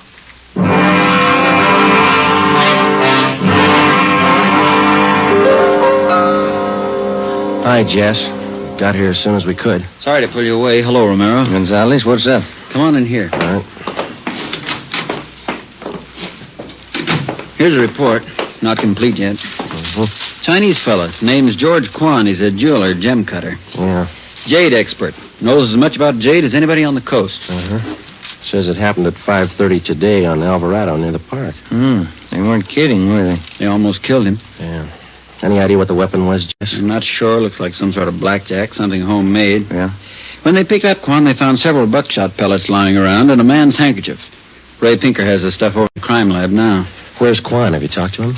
Got in a couple of questions down at Georgia Street while the doc was giving him sedatives. Little guy's a mess, Joe. Gonna be all right? 50-50 chance when I called you out of the academy. Well, why did they beat him? Did he resist? I don't have it all yet, but from what he said, he was jumped from behind, didn't have a chance to fight. Whoever it was kept beating him long after he was unconscious. What'd they take him for? A couple of pieces of jade, large ones, very rare. Mm-hmm. You got anything else? Yeah, we got a star witness, just one. Did you talk to him yet? Just did for an hour and a half. You want to crack at her? Are you having trouble with him? Yeah, little. All right, Pena. Send him in again. Yes, sir. You want to talk some more? 6 years old, Joe. His name was Norman Eugene Fisher, and he was 6 years of age last April. Like all young boys his age, his imagination ran away with him. What would be only a minor detail to an adult witness assumed tremendous proportions in Norman's young mind. He told us his story 3 times. Each time he elaborated a little more until what he claimed was the truth could only have been figments of a small child's imagination. Ben and I, together with Gonzalez and Pena, talked with the boy for another hour. We were getting tired, but Norman enjoyed his position as star witness. Once more, Norman, please, try to remember it as it really happened. It was just like I said. Let me try, Jess. Go ahead, Romero. You did see it happen this afternoon, didn't you, Norman? Yes, sir, I did. Good. Now, you were on your way home from the store. Oh, no, sir, I was running away from a man. He was chasing me. But you just told us, Norman, that you were on your way home from the store. Oh, no, sir, that was yesterday. But you told us. Listen a minute, Ben. Norman, how old are you? Next year I'm going to be 21. No, that's not right. 21, that's older than I am. Well, when I am 21, I'm going to get a hot rod. Fastest car in the world, 10,000 miles an hour. Sure you will, but how old are you now? 6, but I'm going to be 21 soon. I remember when I was 6 years old, Norman. A lot of things I wanted. Electric train. I got one. Well, it must be something you'd like to have. One thing that maybe now that you don't have, huh? Will you give it to me? Well, if I can. What do you want? I'd like your gun. Well, what do you want a gun for? I want to put people in jail like you guys do. Sometimes it takes more than a gun, Norman. What do you mean? Just because you've got a gun doesn't mean you're a cop. Well, what does? Just a minute, son.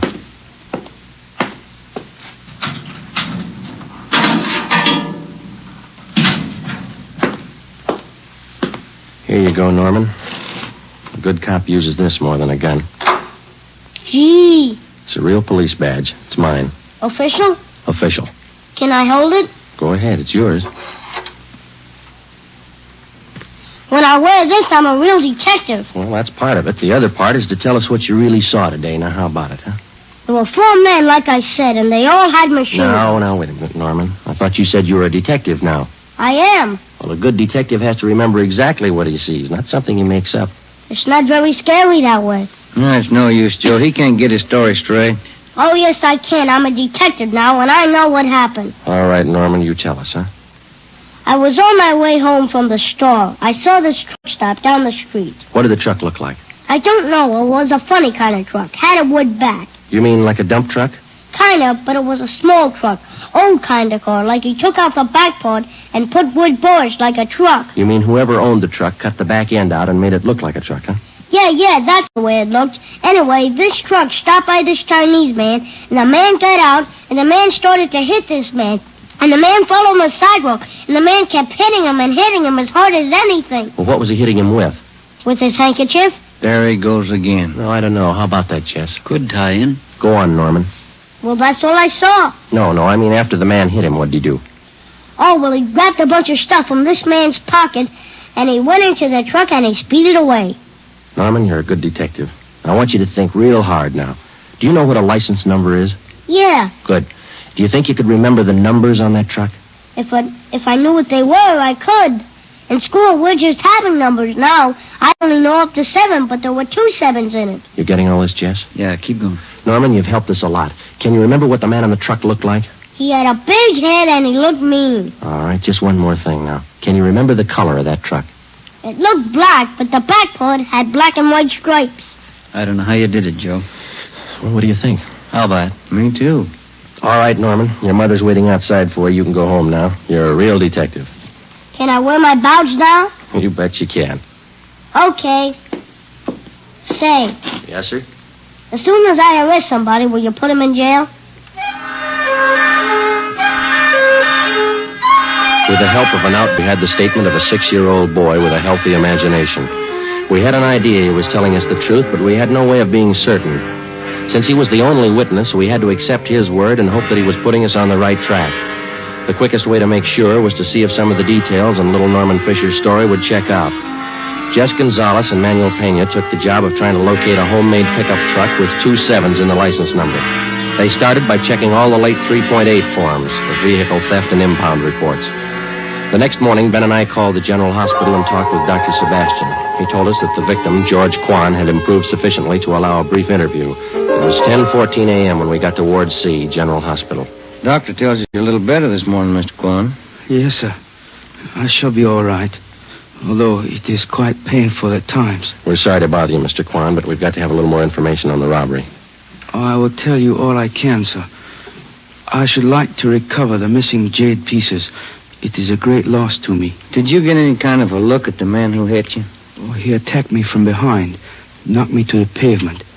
I made an attempt to get to my feet, but he struck me again and again, here at the base of my neck. You didn't see him at all, then? No, sir, I did not. Do you have any idea who could have done this? Unfortunately, no. I cannot think of anyone. What was stolen from you? We know it was jade, but can you give us a more detailed description?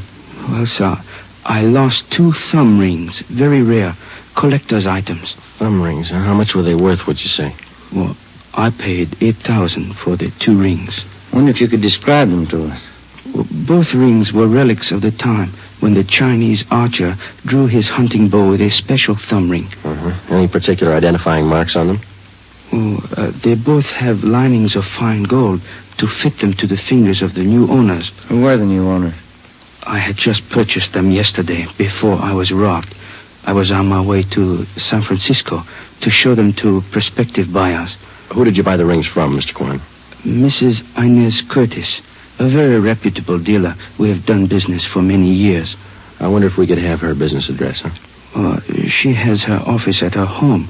It is 1957 Harper Annex off Sunset Boulevard in Beverly Hills. How many people knew that you had the jade on you at that particular time yesterday? Oh, let me see. There were only 2 other buyers present beside Mrs. Curtis. I do not recall their names. They were new to me. Mrs. Curtis would know. Mr. Kwan, we know that you're tired. We have just one more question. Certainly. I wonder if I might trouble you to hand me that tumbler of water with the glass straw. Surely. Here you are.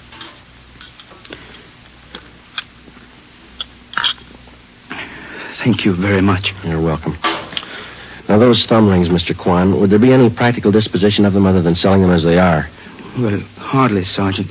To anyone who really knows the value of jade, it would be unheard of to change them in any way. I see. Well, thank you, Mr. Kwan. We'll do our best. You know, Sergeant, we Chinese place a great sentimental value on our jade.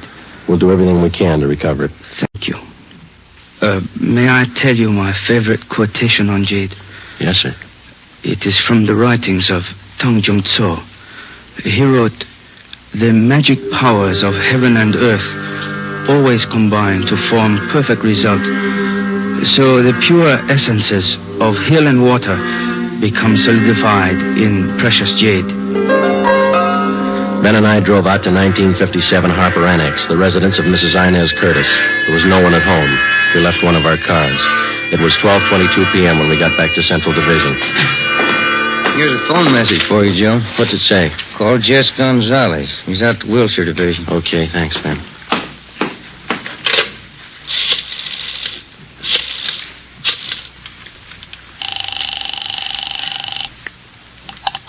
Wilshire Detectives, Didion. Hi, Harry. Gonzalez around? Just a minute. Take on 3, Jess. Gonzalez, Friday, Jess. we got the truck and we got the driver. We'll be right out. Something else, Joe. Yeah? The kid was right. There were 2 7s in the license number.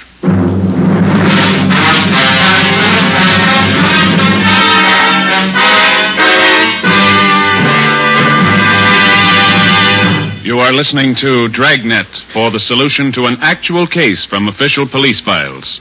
Now, here is a real solution to many of your Christmas shopping problems. If your friends smoke a long cigarette, give the best of long cigarettes, Fatima. Give Fatima for quality. The name Fatima has always stood for the best in cigarette quality. Give Fatima for flavor.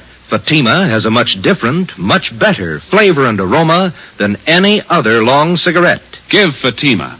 They're extra mild. Yes, Fatima is the long cigarette which contains the finest Turkish and domestic tobaccos blended to make Fatima extra mild.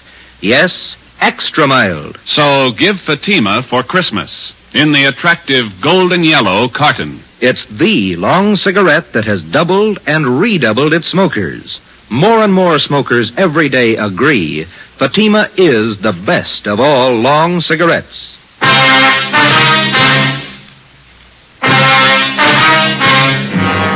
Wilbur Rasmussen, white, male American, age 31, 5 feet 10 inches, 190 pounds, black hair, brown eyes.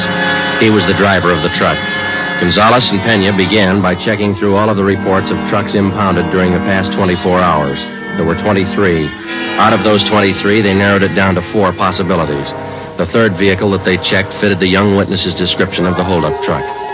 We still could not be absolutely certain that the impounded truck was the one we were looking for. The same could be said of the driver, Wilbur Rasmussen. The net result of checking impound reports doesn't always result in the apprehension of a suspect, but in this case we were lucky. The driver had been picked up for drunk driving. It was 1:30 p.m. when we checked in at the Wilshire Division. Hi, Jess. Where is he? You're a little late.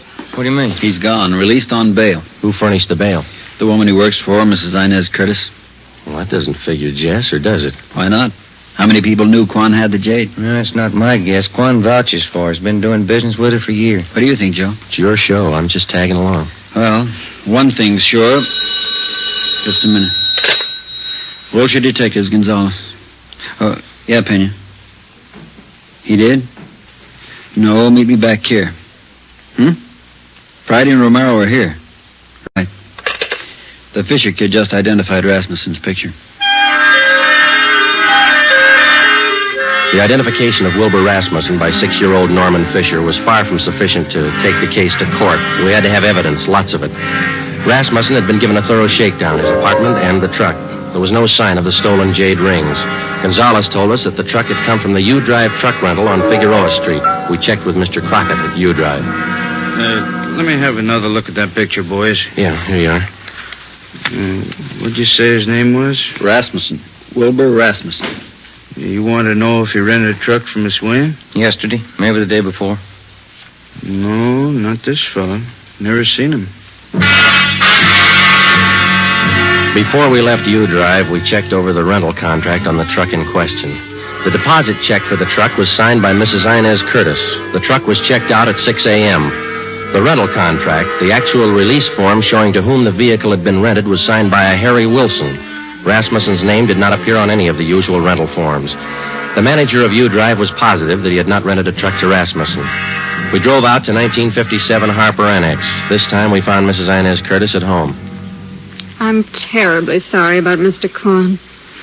Did he have everything he needs in the hospital? Yes, ma'am. How long did you say this Harry Wilson had been working for you? 6 or 8 weeks. But I'm sure you're wrong about him. We're not accusing him of anything, Miss Curtis. We just want to talk to him. He certainly came to me well recommended. He was a nice man. When's the last time you saw him? Day before yesterday. He asked for his check, said he was quitting. Told him I was sorry to see him go. I'm anxious to get that guest house finished. How about Rasmussen, Miss Curtis? How long has he been with you? Wilbur's been with me for about 7 months. Good worker, but he drinks too much. Feel sorry for him. You've rented trucks from the U-Drive company right along? Oh, yes, from Mr. Crockett. We had to have a truck to haul our building supplies. I'm saving an awful lot of money contracting this myself. It's a great saving. Yes, ma'am. The deposit on this last rental, did you give that check to Wilson or to Rasmussen? I sent both of them down to pick it up. Like I say, Wilbur's been drinking rather heavily lately, and I think Harry's the better driver of the two. Do you know which one of those men was driving the truck about 5:30 in the afternoon, day before yesterday? How would I know that, Sergeant? All I know is that I sent both of them down. I told Harry to drive. Yeah, I see. Miss Curtis, were either of those men present the day you sold the jade rings to Mr. Quan? No, they have nothing to do with my gym business, whatever. Did either of these men know about Mr. Quan's purchase? Well, that's possible. They knew he was here. I'm sure they saw him come in. It's entirely possible that they might have overheard something. When did Mr. Quan leave your house? About 5 o'clock. What time did the two men go after the truck? Oh, they picked that up early in the morning. Mr. Crockett down at U-Drive says that only Harry Wilson checked out the truck. Says he's never seen Rasmussen before. That's entirely possible. Like I say, they might well have made other arrangements. Were there any other people present when Mr. Quan bought that jade? Yes, there were. 2 other buyers. They were bidding for the thumb rings, too. Mr. Quan had the high bid, so I sold them to him. What if we could have their names? Certainly, I'll write them down for you. Miss Curtis, do you have any idea where we might locate Harry Wilson? Well, he told me he was going to Mexico, said he had friends down there. Well, thank you, Miss Curtis. You've been very helpful. Are you sure there isn't anything Mr. Quan needs? Yes, ma'am. 2 jade rings. Mrs. Inez Curtis gave us a detailed description of Harry Wilson. She also gave us the names and addresses of the two other buyers who were present when Mr. George Kwan made his purchase. We checked them out and found them to be equally as reputable as Mrs. Curtis. They could tell us nothing of the robbery. We went back to the office and got out an APB and a radiogram on Harry Wilson from the description given us by Mrs. Curtis. Stakeouts were maintained at Wilbur Rasmussen's apartment and at the home of Mrs. Inez Curtis. It was 4:30 p.m. when we got to the second floor of the old city jail building, the crime lab. Lee Jones had the evidence laid out for us.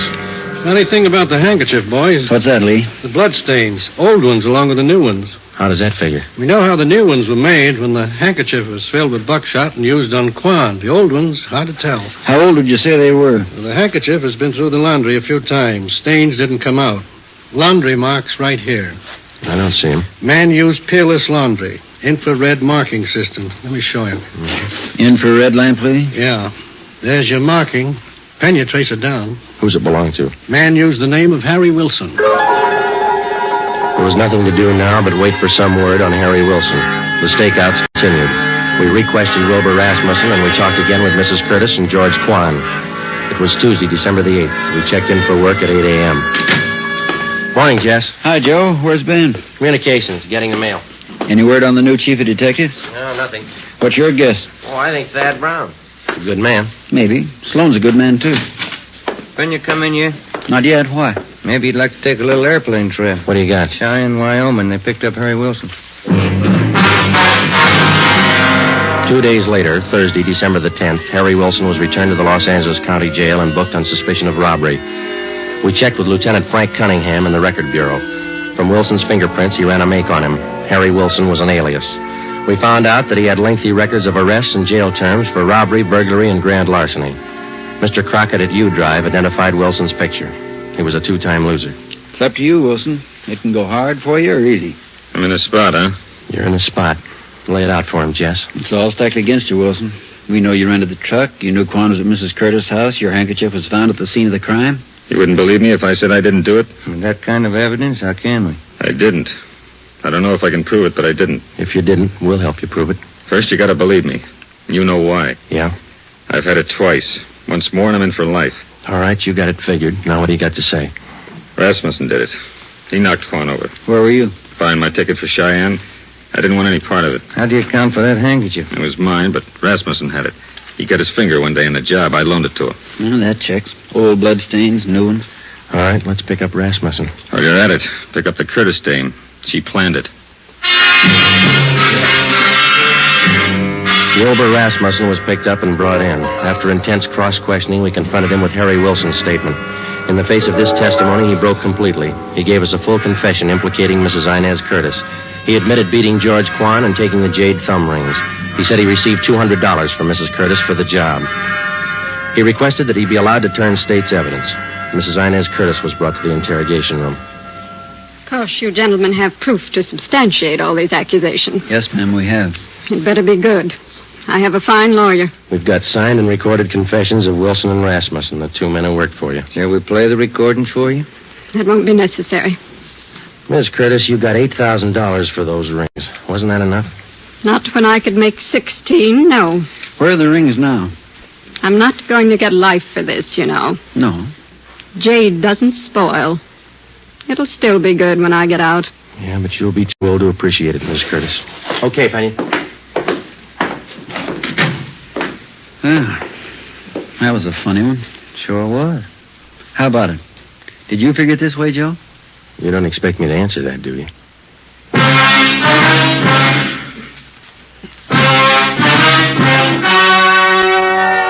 The story you have just heard was true.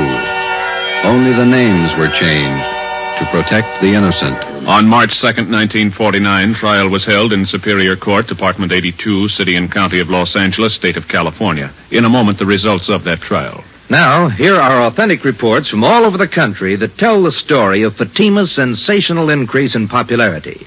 New York Division. Fatima sales up 132%. Chicago Division. Fatima sales up 453%. Los Angeles Division. Fatima sales up 545%. Yes, more and more smokers agree Fatima is the best of long cigarettes. So enjoy Fatima yourself. And give extra mild Fatimas for Christmas in the attractive golden yellow carton. Everyone who smokes Fatima says that this great new long cigarette is the best of all long cigarettes.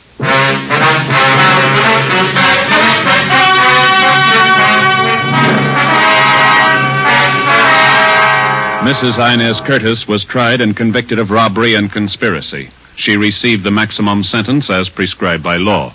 In consideration for turning state's evidence, Wilbur Rasmussen received a minimum term.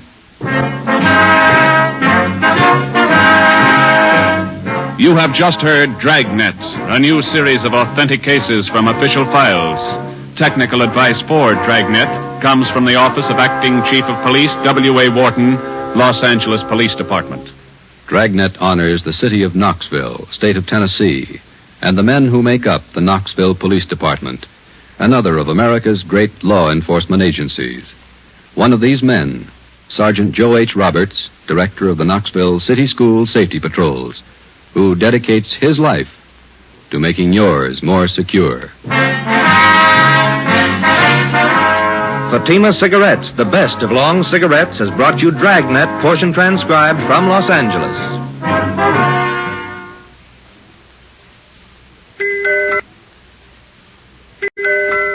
Let that merry tune remind you to get him the big Christmas humidor of smooth, sure fresh velvet pipe and cigarette tobacco. It's a double pleasure to any smoker when you give this generous humidor of velvet. It smokes cool and sweet in both pipe and cigarette. In every way, the gift for him is a Christmas humidor of velvet, America's smoothest smoke. Be sure to listen to Dragnet next week. Your tune for the stars on NBC. The original Dragnet, starring Jack Webb as Sergeant Joe Friday, ran on radio from June 3rd, 1949 to February 26th, 1957, and on television from December 16th, 1951 to August 23rd, 1959, and then from January 12th, 1967 to April 16th, 1970. All those versions ran, of course, on NBC. There were 2 Dragnet feature films, a straight adaptation starring Jack Webb in 1954, and, of course, a favorite of mine, a comedy spoof in 1987. There were also television revivals without Webb in 1989 and 2003. Stay tuned for more classic Dragnet, right here on HOJO Radio. Ladies and gentlemen, for a more authentic presentation, portions of the program you are about to hear were actually recorded on the scene.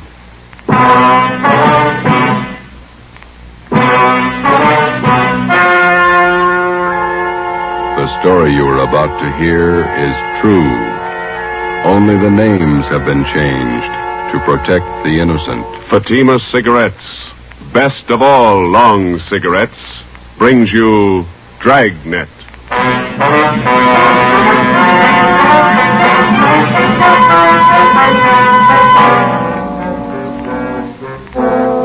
You're a detective sergeant. You're assigned to robbery detail. A gang of hold-up men have been running loose in your city. They've committed more than a dozen robberies. They're heavily armed, quick to shoot. Your job, stop them. If you want a long cigarette, smoke the best of all long cigarettes. Smoke Fatima. Fatima is the long cigarette which contains the finest Turkish and domestic tobaccos superbly blended to make Fatima extra mild. And that's why Fatima has a much different, much better flavor and aroma than any other long cigarette. That's why Fatima is doubling and redoubling its smokers. So, if you want a long cigarette, smoke the best of all long cigarettes. Smoke Fatima. Dragnet, the documented drama of an actual crime. For the next 30 minutes, in cooperation with the Los Angeles Police Department, you will travel step by step on the side of the law through an actual case from official police files. From beginning to end, from crime to punishment, Dragnet is the story of your police force in action. It was Saturday, July 21st. It was hot in Los Angeles. We were working the night watch out of robbery detail. My partner's Ben Romero. The boss is Thad Brown, chief of detectives. My name's Friday. I was on the way back from the record bureau, and it was 6:55 p.m. when I got to room 27A. Robbery detail. All right, Joe, you ready? Let's go. Where'll I dump this top coat? There. It's too hot out tonight for that. Yeah. The rest of the guys take off already? Yeah, we better hustle. How many men are working this thing tonight? Must be at least 50, covering every drugstore in the South Central area. Which one did we draw? Naomi in South Alameda, Rex Pharmacy. Yeah. Parking lot across the street. We can cover the pharmacy from there. We better check out a Thompson from the business office first, huh? It's a good idea. We might as well be ready. They are. Who got the tip the gang was moving into the south end of town? Johnny Powers, one of his informants. Okay, here we are. Business office, Blair. Yeah, I'll take care of it. Thanks. Hey, Blair, do you want to check out a Thompson for us? Okay, Friday. Heavy duty? Yeah, kind of. There's a sign-out book. Thank you. Hey, you might as well give us a shotgun while you're at it, Blair. Okay. Check these out for an hour. Sounds like a busy night for you fellas. Maybe. Thompson's okay. So the shotgun. Want to sign up for the shotgun too, Joe? Yeah, okay. One Thompson submachine gun, one shotgun. You got those serial numbers there, Blair? Yeah. Thompson 67811. 67811. Yeah. Shotgun 655228. 5228. Okay. Signed, Joe Friday. Serial number 2288. Ben Romero. What's your serial number, Ben? 2633. Oh, yeah. 33. 6 shells for the shotgun, 50 shells for the Thompson, okay? All right, I'll sign for him. Okay. Gang's pretty rough, I understand. Gun heavy. Yeah, that's what they tell us. Okay. Here's the book, all signed. Okay. Here you go. A lot of firepower there. Yeah. Hope you don't have to clean them when we bring them back. We went down to the basement of the city hall, picked up our car, 80K, and drove out to Naomi and South Alameda streets. We located the parking lot and pulled in. There were 4 other cars parked in the lot so we wouldn't be conspicuous. Ben and I got in the back seat out of the light. From our vantage point, we had a clear view of the entrance to the Rex Pharmacy across the street. We had the shotgun and the submachine gun on the seat beside us. We listened to the calls coming on the radio, and we waited. 13J, stand by. There's no cooler here than it is in the office. Yeah. Hot and sticky, huh? Yeah. Paper says it's going to be worse tomorrow. Roll down your window, will you, and get some air in here? Yeah, huh? The pharmacy isn't doing much business. Not more than a dozen people in there in the last hour. No soda fountain, I guess. Sure is hot. You have to talk about it, huh? It helps. What time you got? 10 minutes to 10. No smoke? No, thanks. Yeah, I'll get it.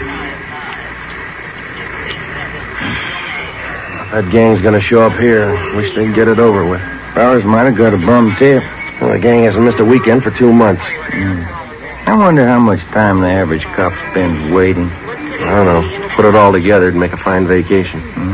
What do we do, sit this out till the pharmacy closes? Yeah, 2 a.m. Sure is hot. Yeah. Midnight came and passed. The traffic on South Alameda thinned out. Only an occasional customer entered the pharmacy across the street. Ben kept complaining about the heat. We waited. Well, that's it, Joe. There go the lights. Drugstore's closing. Yeah, the guy's locking the doors. There he goes. We might as well shove off, too. Yeah, let's get in the front seat. There's not much call for this shotgun tonight. There's no use checking it in. Same duty to mine, eh? Attention all units. All units in the vicinity of 8th and Hill, on the corner of Hill and Geneva Alley, the 211 and shooting, code 3. Hit the light. Yeah, come on, let's roll.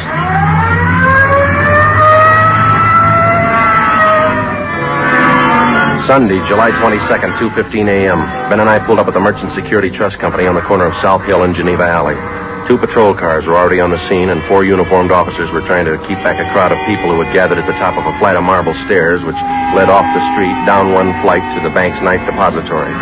At the bottom of the stairs, an elderly man was sprawled out face down, his right arm twisted under him. The man was dead. Ben counted 5 bullet wounds in the victim's back. We interviewed the only witness, a young sailor. My name's Vasey, Sergeant. Don Vasey, quartermaster, 2nd class. Here's my ID card. You saw the shooting, Vasey? I was about a half a block away. I just came out of the bar down the street there, the Top Hat. Yeah? Had a couple of beers, then I left and I started walking back to the hotel. When was that? About 5 after 2. Mm-hmm. Go on. Well, before I got to the corner, I saw this man ahead of me.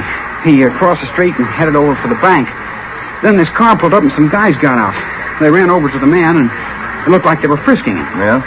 All of a sudden, I heard shots. The man ran for the stairs here, and it looked like he stumbled and fell. A bunch of guys jumped back in the car and drove away. What'd you do then? Well, I ran up to see what I could do for the old man. He was lying down there where he is now. Nothing I could do for him. I yelled for a cop. Did you get a look at the men in that car? No, I just saw him from a distance. 4 of them, maybe 5. What about the car? Did you see the license number? The last couple of numbers, that's all. 699. Couldn't see the rest. Mm-hmm. What was it, a coupe or sedan? A sedan, maroon color. It was a Pontiac, either a 1940 or 41. You sure about that? I used to own one back in Delaware, 1940 model. I sold it to my brother when I went in the Navy. I'm sure all right. And you're sure about the number of men in the car? Oh, yes, sir. 4 or 5, no more. I see, thanks. Well, will you drive back to the office with us and give us a full statement? Sure, Sergeant. Anything you say. You can wait in the car, Vasey. We won't be long. Sure. Well, what do you think? I don't know. Drugstore gang? Said there were 4 guys. Could be. No description. Maroon car. 3 numbers off the license plate. Pretty thin. Yeah, looks like a hard summer.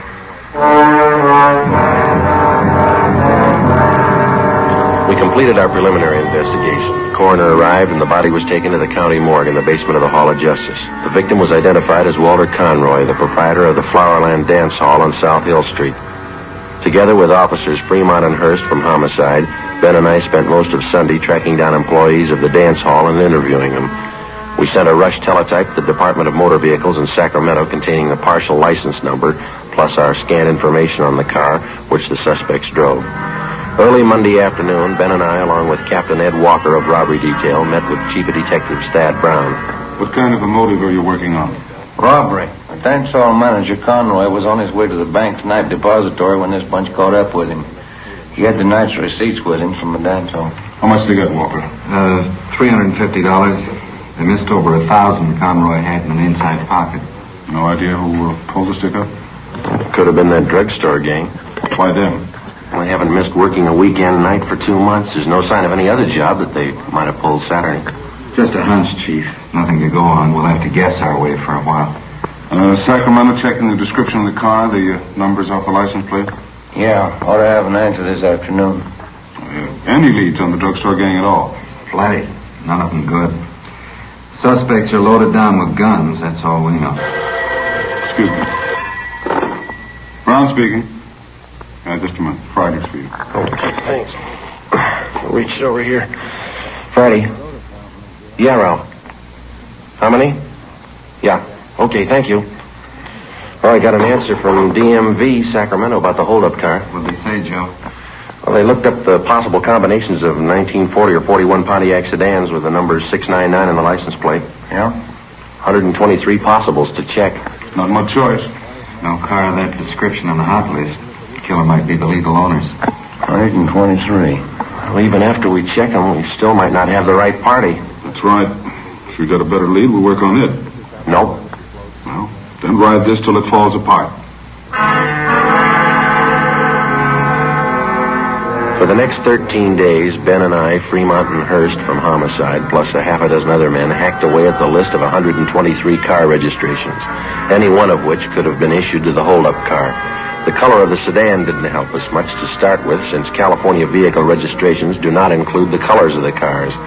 After 14 days of gradual elimination of possibles, the field was narrowed to 6, then 4, and then 2. August 6th, Monday, 5:30 p.m. Ben and I were called to Thad Brown's office. Gentlemen, you check out that last possible yet? About 20 minutes ago. It didn't pan out. What about Hearst and Fremont? They had one left. Right here. Could be the answer. Yeah. 1940 Pontiac sedan, license number 4XA699. Last registration, San Diego. Sounds good. We teletyped to San Diego police. They say the car's been sold to a woman out in Santa Monica. Anyone checked her? Well, that's what I want you two for. San Diego and Santa Monica. Well, it's in the right area. Can't afford to miss now. I hope it's the right one. Well, it's gotta be. Check it. Ben and I checked the woman in Santa Monica, Mrs. Fielding. She told us that she had sold the car 6 months before to a friend who lived in Bakersfield. We contacted her friend. He told us the car had been traded in by him to an auto dealer in Pasadena. We checked the dealer. He said the car had been sold off his used car lot 2 months before. The new buyer had given his name as Emil Thurston. 2 names were given as reference, Lloyd Newton and John Lacombe. We ran a routine check through the record bureau.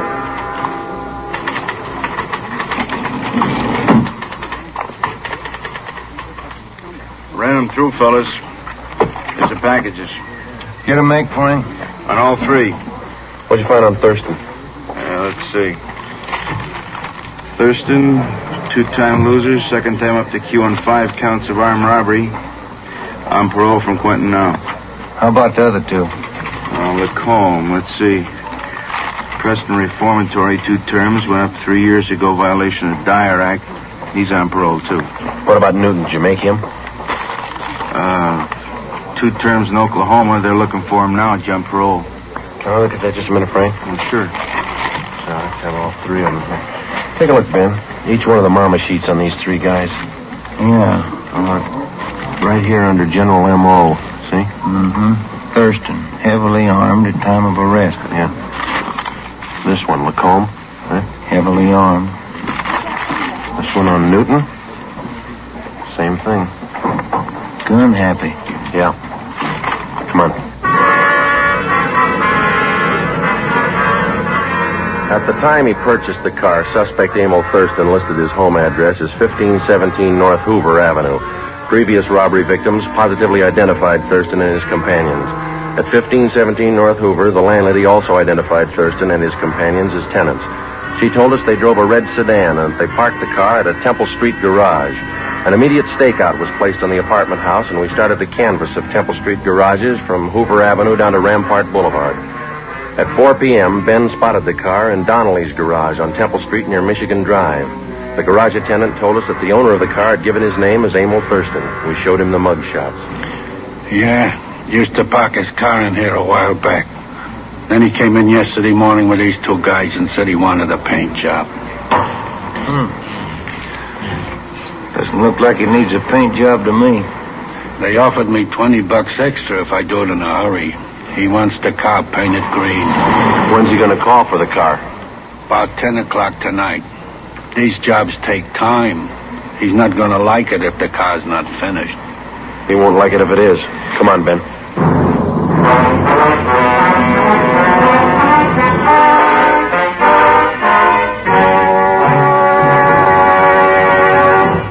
You are listening to Dragnet, authentic stories of your police force in action. Now, here is an authentic report from Fatima Cigarettes. In 1949, Fatima doubled, tripled, and quadrupled its smokers. In 1950, enjoy Fatima yourself. You'll find Fatima extra mild. Because Fatima is the long cigarette which contains the finest Turkish and domestic tobacco superbly blended to make Fatima extra mild. You'll find Fatima tastes much better. Fatima's superb blend gives you a much different, much better flavor and aroma than any other long cigarette. You'll find Fatima tops in cigarette quality. Fatima has always stood for the best in cigarette quality. For a new year of greater smoking enjoyment, buy Fatima in the appealing golden yellow package. You'll agree, Fatima is the best of all long cigarettes.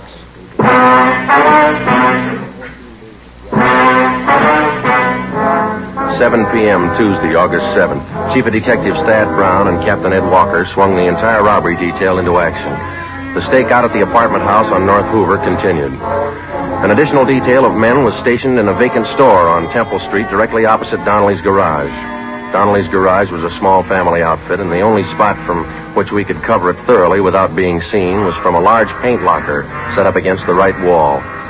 The garage man cleared enough room so that Ben and I could fit into the locker in a half-stoop position. 2 small latches were rigged up so that we could pull the doors closed from the inside. 4 ventilation holes at the top and bottom of the doors provided us with peepholes. At 8 o'clock that night, Ben and I took our places inside the locker. The trap was set. We waited.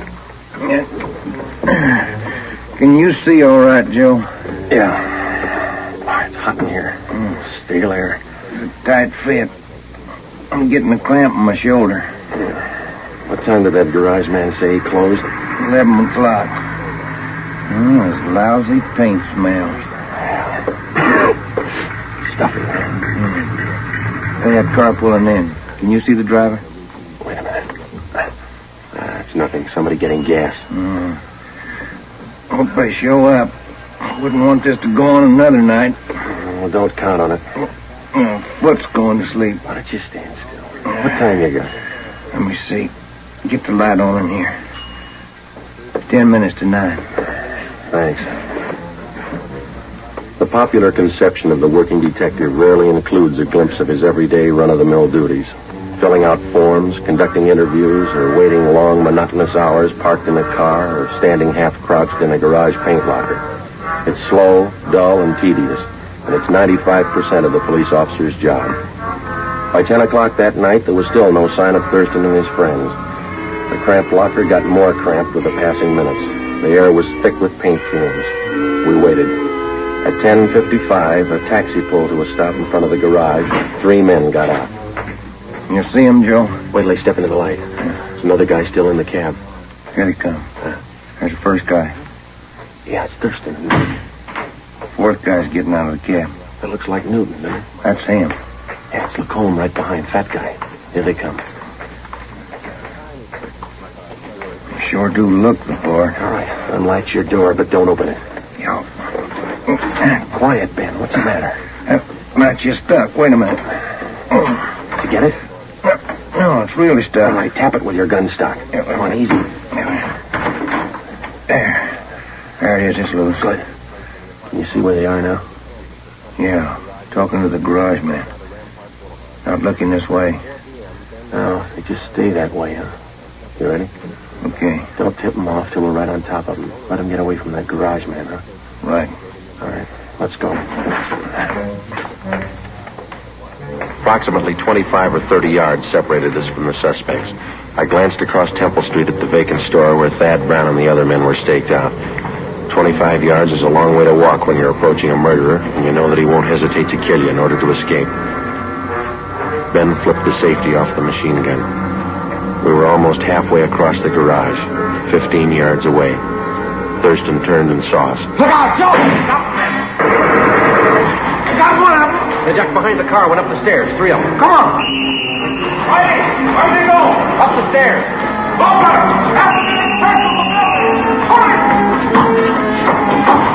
Up this way, Joe. Yeah, watch it, Ben. Get on. They're somewhere back in that corner up there. You're trapped. Throw down your gun. All right, Ben, give it over.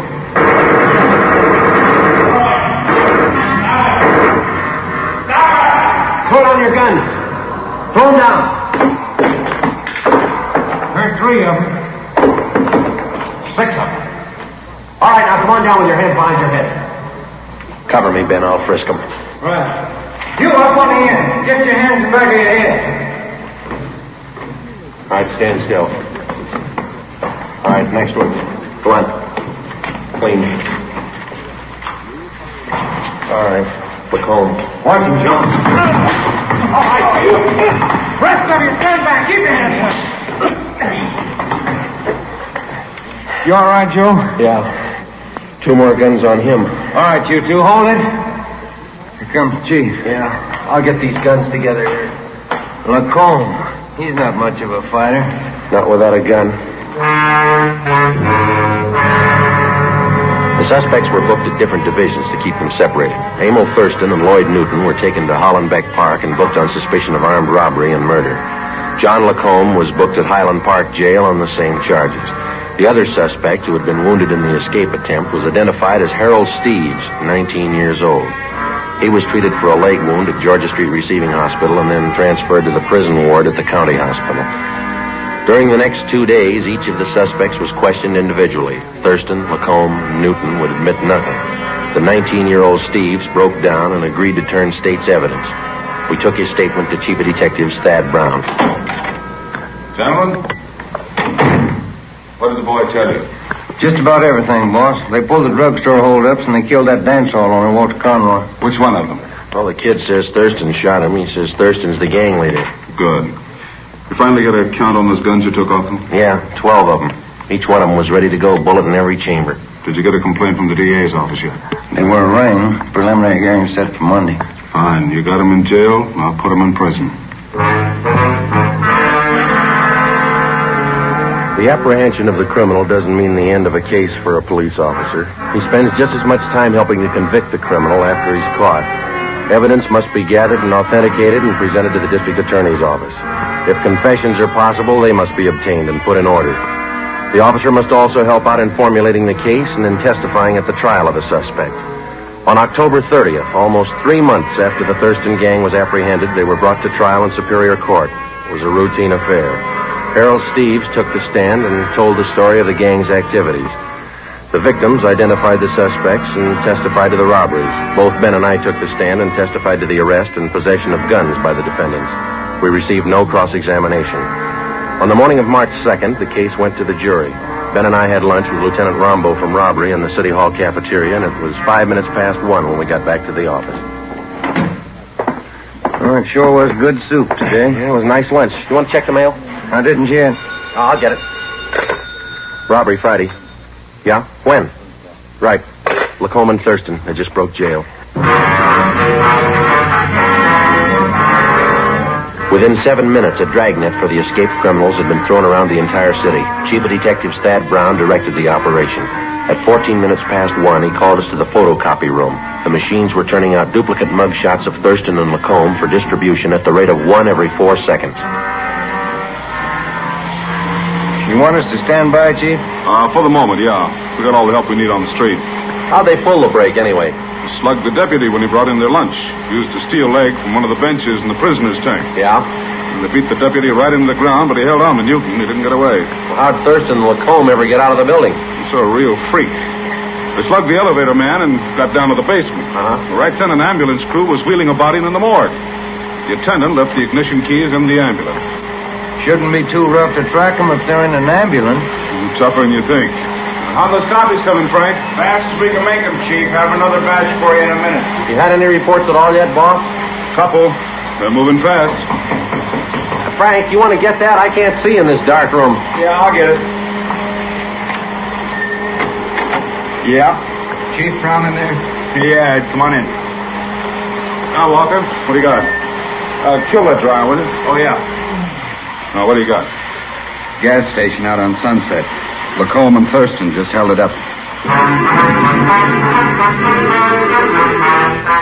We picked up our car in the City Hall garage and drove out to the service station on the corner of Sunset Boulevard and Lorraine Drive. Detectives Ruiz and Stromwall from robbery were already on the scene. The two escapees had abandoned the ambulance there, robbed the station of $56 in currency, and stolen a 1938 gray Packard coupe, license number 7 Robert 6336. We left the station and started to cruise the area. It was 1:55 p.m. Attention all units, attention all units. Get it up, Joe. Yeah. 6380 North Sunset at 211 in progress. 6380 North Sunset at 211 in progress. Code 3. This is the 6100 block. Yeah, come on. At 6380 North Sunset. Yes, look. Maybe. Push it. Hey, that car pulling out up ahead there. A gray coupe. Wait a minute. 7 Robert, that's them. Lights changing. They can't make it. They're going through. They're skidding. They hit the lamppost. Broke it off. All right, pull up. Come on. Right. All right, let's go. Lucky if they live through this one. Yeah. All right, come on. Help me with this door. Yeah, all right. Pull. All right, can you take him? Yeah. I'll get Lacombe. You look okay? Yeah. Get Thurston out of here. All right. Come on, you. Come on. All right, right, Lacombe, come on. Then God, give me a gun, I'll kill you. Oh, sure you will. Come on. I'll kill you. All right, don't try to walk. How's Thurston, Ben? Seems okay, couple of scratches. All right, sit down over there. Lacombe slugged the guard. It's funny. They don't look very tough. They can't play their part. They haven't got their guns.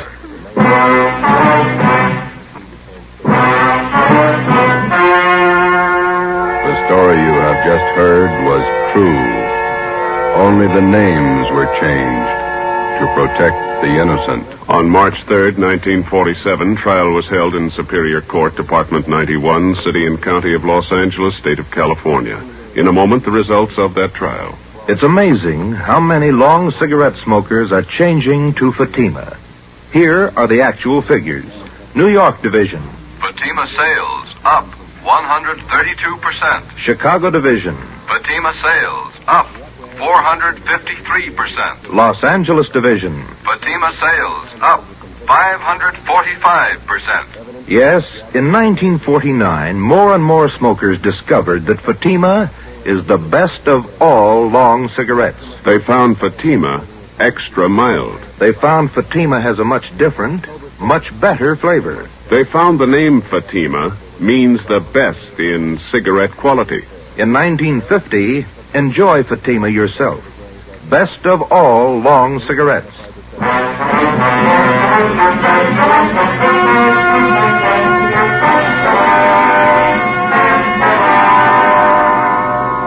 Emil Thurston, John Lacombe, and Lloyd Newton were convicted of first-degree murder and robbery and sentenced to life terms. For turning state's evidence, 19-year-old Harold Steves received special consideration. As a result of the jailbreak, Thurston and Lacombe were convicted of assault and escape. They are now serving life terms in the state penitentiary. You have just heard Dragnet, a new series of authentic cases from official files. Technical advice for Dragnet comes from the Office of Acting Chief of Police W.A. Wharton, Los Angeles Police Department. Dragnet honors the city of Pasadena, state of California, and the men who make up the Pasadena Police Force, another of America's great law enforcement agencies. One of these men, Chief of Police Clarence H. Morris, traffic specialist and veteran police administrator, dedicates his life to making yours more secure.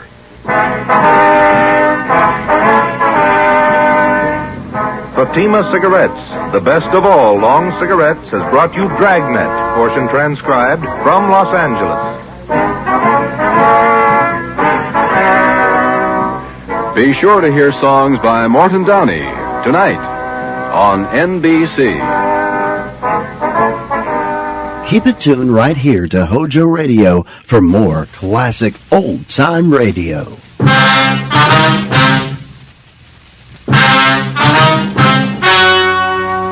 Ladies and gentlemen, the story you are about to hear is true. Only the names have been changed to protect the innocent. Fatima Cigarettes, best of all long cigarettes, brings you Dragnet.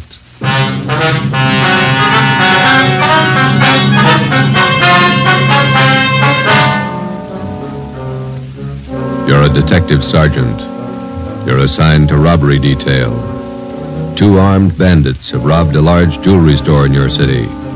One of the suspects escapes. One is apprehended. He's identified as a friend of yours. Your job, send him to prison. If you want a long cigarette, smoke the best of all long cigarettes. Smoke Fatima. Fatima is the long cigarette which contains the finest Turkish and domestic tobaccos superbly blended to make Fatima extra mild. And that's why Fatima has a much different, much better flavor and aroma than any other long cigarette. That's why Fatima is doubling and redoubling its smokers. So, if you want a long cigarette, smoke the best of all long cigarettes. Smoke Fatima. Dragnet, the documented drama of an actual crime. For the next 30 minutes, in cooperation with the Los Angeles Police Department, you will travel step by step on the side of the law through an actual case from official police files. From beginning to end, from crime to punishment, Dragnet is the story of your police force in action. It was Tuesday, February 8th. It was cold in Los Angeles. We were working the night watch out of robbery detail. My partner's Ben Romero. The boss is Thad Brown, chief of detectives. My name's Friday. I was on the way over from the city hall, and it was 8:35 p.m. when I got to the second floor of the Georgia Street Receiving Hospital.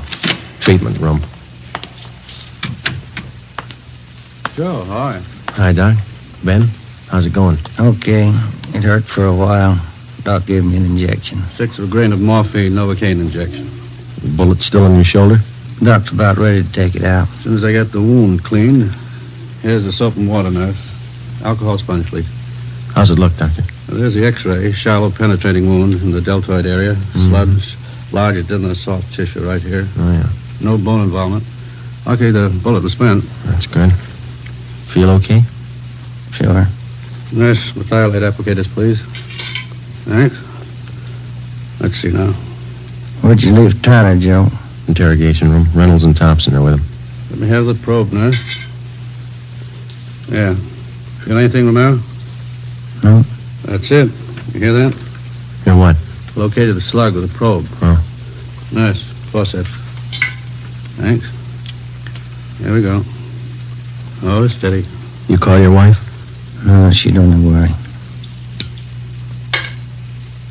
Here it is, boys. Want to mark it for evidence? Yeah, give it to me, will you? I will. Nurse, sterile saline solution. Irrigate the wound. No sign of Tyler's partner, huh, Joe? Guy got me? No, not yet, no. Sterile dressings, please. How long did you know this Tyler? Before he went wrong, I mean. I met him in the Army, helped him line up a job when he got out. It's too bad. Sure is funny. Meeting a friend of yours pulled an armed robbery. Must have surprised you, huh? Yeah, kind of. You want me to drive you home when the doc's finished here? Let's go back to the office and talk to Tyler first. Okay. Is that all right, Doc? No. You're staying right here, Romero, till tomorrow morning. If you haven't got a temperature by then, I might release you. Oh, it's only a flesh wound, Doc. I feel all right. I'm not taking any chances with gunshot wounds. If infection set in and you were laid up, I'd have the pension committee to answer to. You're staying here. Sounds like an order. It is. You can pick him up in the P&F ward tomorrow morning. Okay. You gonna need anything, Ben? Yeah. I phoned to tell my wife I won't be home for dinner. His name was Max Tyler, white, male American, age 32. Dark hair, brown eyes, medium build, married, father of twin boys. He was a friend of mine. We served together in the Army overseas, and when the war finished, I came back to my job on the force, and Max went back to his old job. It didn't fit him anymore. He stopped working and started drinking. His wife didn't help much. Max started with small trouble, but it grew fast. On the afternoon of February the 8th, Tuesday, Ben and I surprised two men holding up a Main Street jewelry shop. Shots were exchanged, and Ben received a flesh wound in the shoulder. One of the hold-up men escaped. The other one was apprehended. His name was Max Tyler. Hi, Larry. Hi, Joe. Glad you got here. Tyler says you won't talk to anybody but you. Okay, boy. Thanks for standing by.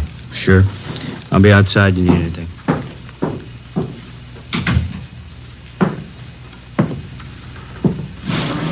Max? Joe? You're in deep this time. You shot a cop. I didn't. This guy was with me. I didn't fire once. You were in on the job. Yeah. Then don't expect presents. I don't expect anything, Joe. Glad you came back. I don't want to talk to those other cops. I work in the same department they do, same job. Well, it's easier to talk to you. What's your story? I was crazy to try it. No alibis, Joe, but I didn't know what I was doing, believe me. I just didn't realize. I won't buy it, Max. You told me the same thing 14 months ago when they picked you up for those bum checks you were passing. Sure, I hung some paper, but I'm no hood, Joe. You know that. I was drinking. I needed dough for Dorothy and the kids. You gotta believe me. I need a break. You said that before, too. I went to bat for you, got off with 6 months and 3 years probation. Now you turn up with another caper. I know, Joe, I know. I'm sorry. You're sorry once, Max, and it works, but one free ride's enough for anybody. Now, that's it. Did I say I wanted that kind of a break? I'll serve my time, Joe. I'll serve every day I owe. I mean, what can you tell me you couldn't have told the other cops? I want to ask you a favor. Yeah? I know you're going to hook me on this. So while I'm doing my time, Dorothy and the kids are staying with relatives out in Inglewood. If you're... Well, just keep an eye on them, you know, Joe. I don't mean Dorothy can work, but kind of watch out for him, huh? Give him a break, Joe. It's not their fault. Will you do it, Joe? Yeah. Sure, I'll take care of it. Now, you do something for me. Anything you want, guy.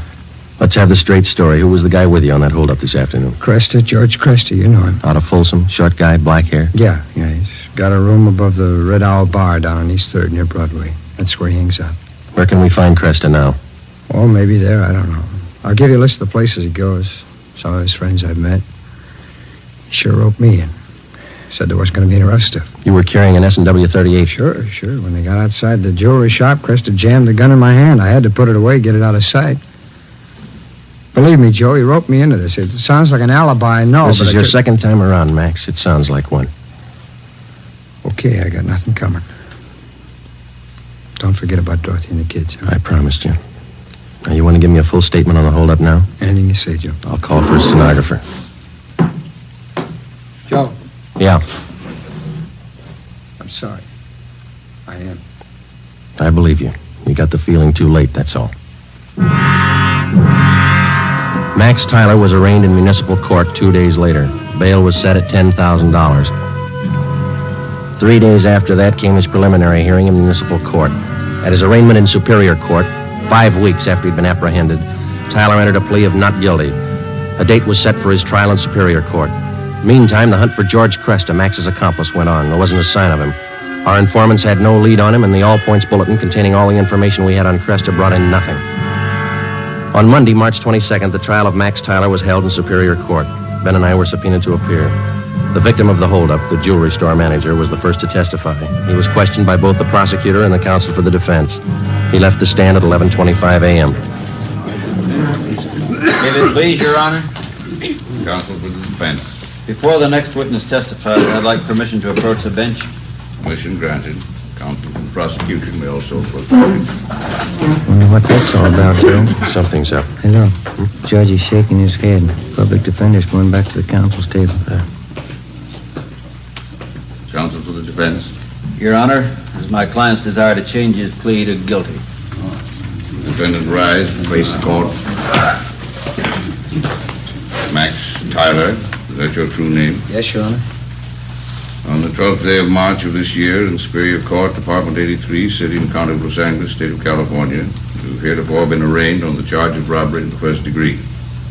At that time, you pled not guilty to the charge in question. Is it now your desire to change that plea? Yes, sir, it is. You've reached this decision of your own free will? Yes, I have. There's been no force employed, no promise of gratuity or reward to induce you to reach this decision? No, sir. Counsel for the prosecution. Yes, Your Honor. Max Tyler, on the 12th day of March of this year in Superior Court, City and County of Los Angeles, State of California, you are arraigned on the charge of robbery in the first degree. That time you entered a plea as set forth in this information. How do you now plead? Guilty or not guilty? Guilty. Is it stipulated that at the time of the commission of the robbery, the defendant was armed with a deadly weapon, to wit a revolver? So stipulated. Court to fix the degree of robbery as robbery in the first degree. Your Honor, in the interest of justice, the people move to dismiss count 2, assault with a deadly weapon. At this time, Your Honor, the defendant waives time for sentencing and asks that he be sentenced immediately. Just a moment. Max Tyler, it's the judgment of this court that on the 8th day of February of this year, you did enter the premises at 23108 East Main Street in the city, and there did attempt the felonious taking of personal property in the possession of another from his person in immediate presence and against his will. Further, said attempt was made while you were armed with a dangerous and deadly weapon. Max Tyler, this court finds you guilty of robbery in the first degree. Count 2 is dismissed. Does it, Joe? Decision of this court that you be returned to the county jail. The sheriff will transfer you to the state penitentiary where you will serve the sentence as prescribed by law. Court recessed for 15 minutes. Hey, Joe. Miss Tyler over there, she's taking it pretty hard. Yeah, come on, we better go see her. Hello, Dorothy. I love him, Joe. What am I going to do without him? Children. I'll give it to you straight, Dorothy. You didn't do much to keep Max out of this. You drank right along with him. You don't Joe. deserve those kids. That's my opinion. Please, I know it. Don't make it any harder. Don't. I'll do anything I can for the kids, Dorothy. That's all. What am I going to do without him? I can't be all alone without Max. It's not right. It's not right. Neither's armed robbery. Goodbye, Dorothy. Before the end of March, Max Tyler was delivered to San Quentin State Penitentiary, where he started serving his term. His wife, Dorothy Tyler, got a job as a telephone operator. She and her children continued living with their relatives down in Inglewood. I helped them out whenever I could. 6 months went by. Every 2 weeks, faithfully, Tyler wrote me a letter from prison. I answered most of them. While Ben and I worked on other jobs, the search for George Cresta went on. We failed to uncover a single lead. 10 months passed. Tuesday, January 16th, 1949, 4 p.m. I checked in for work as usual. Hi, Joe. Cold out, huh? Yeah. Did you pick up the mail? Mm-hmm. His letter in your box from San Quentin. Tyler, huh? How's he doing anyway? Good. Clean record. Got himself a pretty fair job in the prison library. Yeah. I talked to the warden up there. Says Tyler ought to be eligible for parole in about a year if he keeps his nose clean. You going to bat for Tyler again? I don't know. See what happens. How can you see anything in that guy? He's giving you nothing but trouble. Oh, a lot of people giving him the same. Maybe that explains it. Not for me, it doesn't. I wouldn't trust him with dirty laundry. I get it. Robbery Friday. Oh, Joe, it's Dorothy Tyler. I got to talk to you. Yeah, Dorothy, what's the matter? I found Cresta. I saw him. What? George Cresta. I know where he is. I saw him downtown. I followed him to his place. You sure it was him? I'm positive. He's staying at 134 Jesse Street. It's a rooming house just off Alameda. 134 Jesse. Got it. Thanks, Dorothy. Come on, Ben. 8 minutes later, Ben and I were interviewing the landlord at 134 Jesse Street, a cheap rooming house down on the south end of the city. The landlord's name was Peterson. We showed him Cresta's mug shot, and he told us he was in room 11. We went up a dark, narrow stairway to the second floor.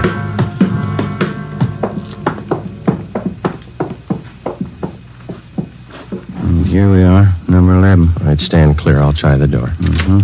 It's open. Yeah. Joe, have a look. He's asleep. He's passed out. Come on, slip the cuffs on him.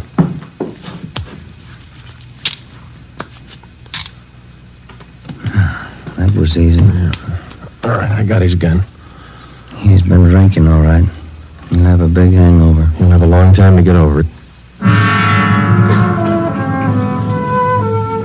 George Cresta was booked at county jail on suspicion of robbery. 2 months and 3 weeks later in Superior Court, he was tried and convicted of assault with a deadly weapon and first-degree robbery and sentenced to the state penitentiary.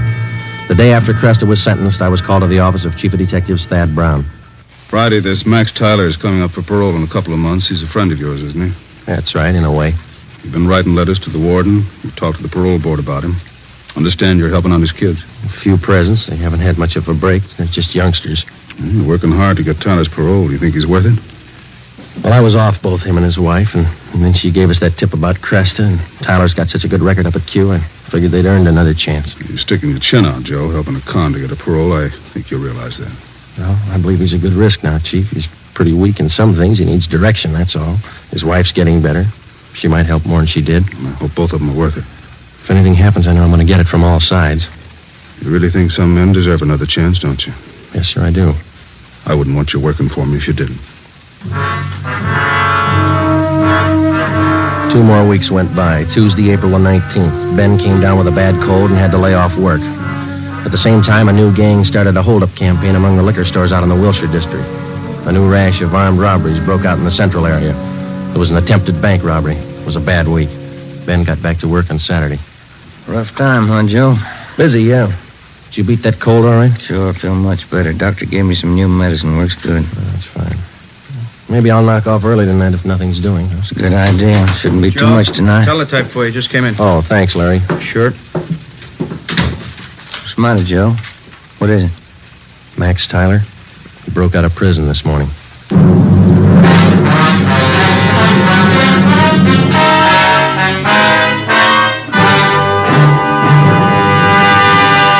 You are listening to Dragnet, authentic stories of your police force in action.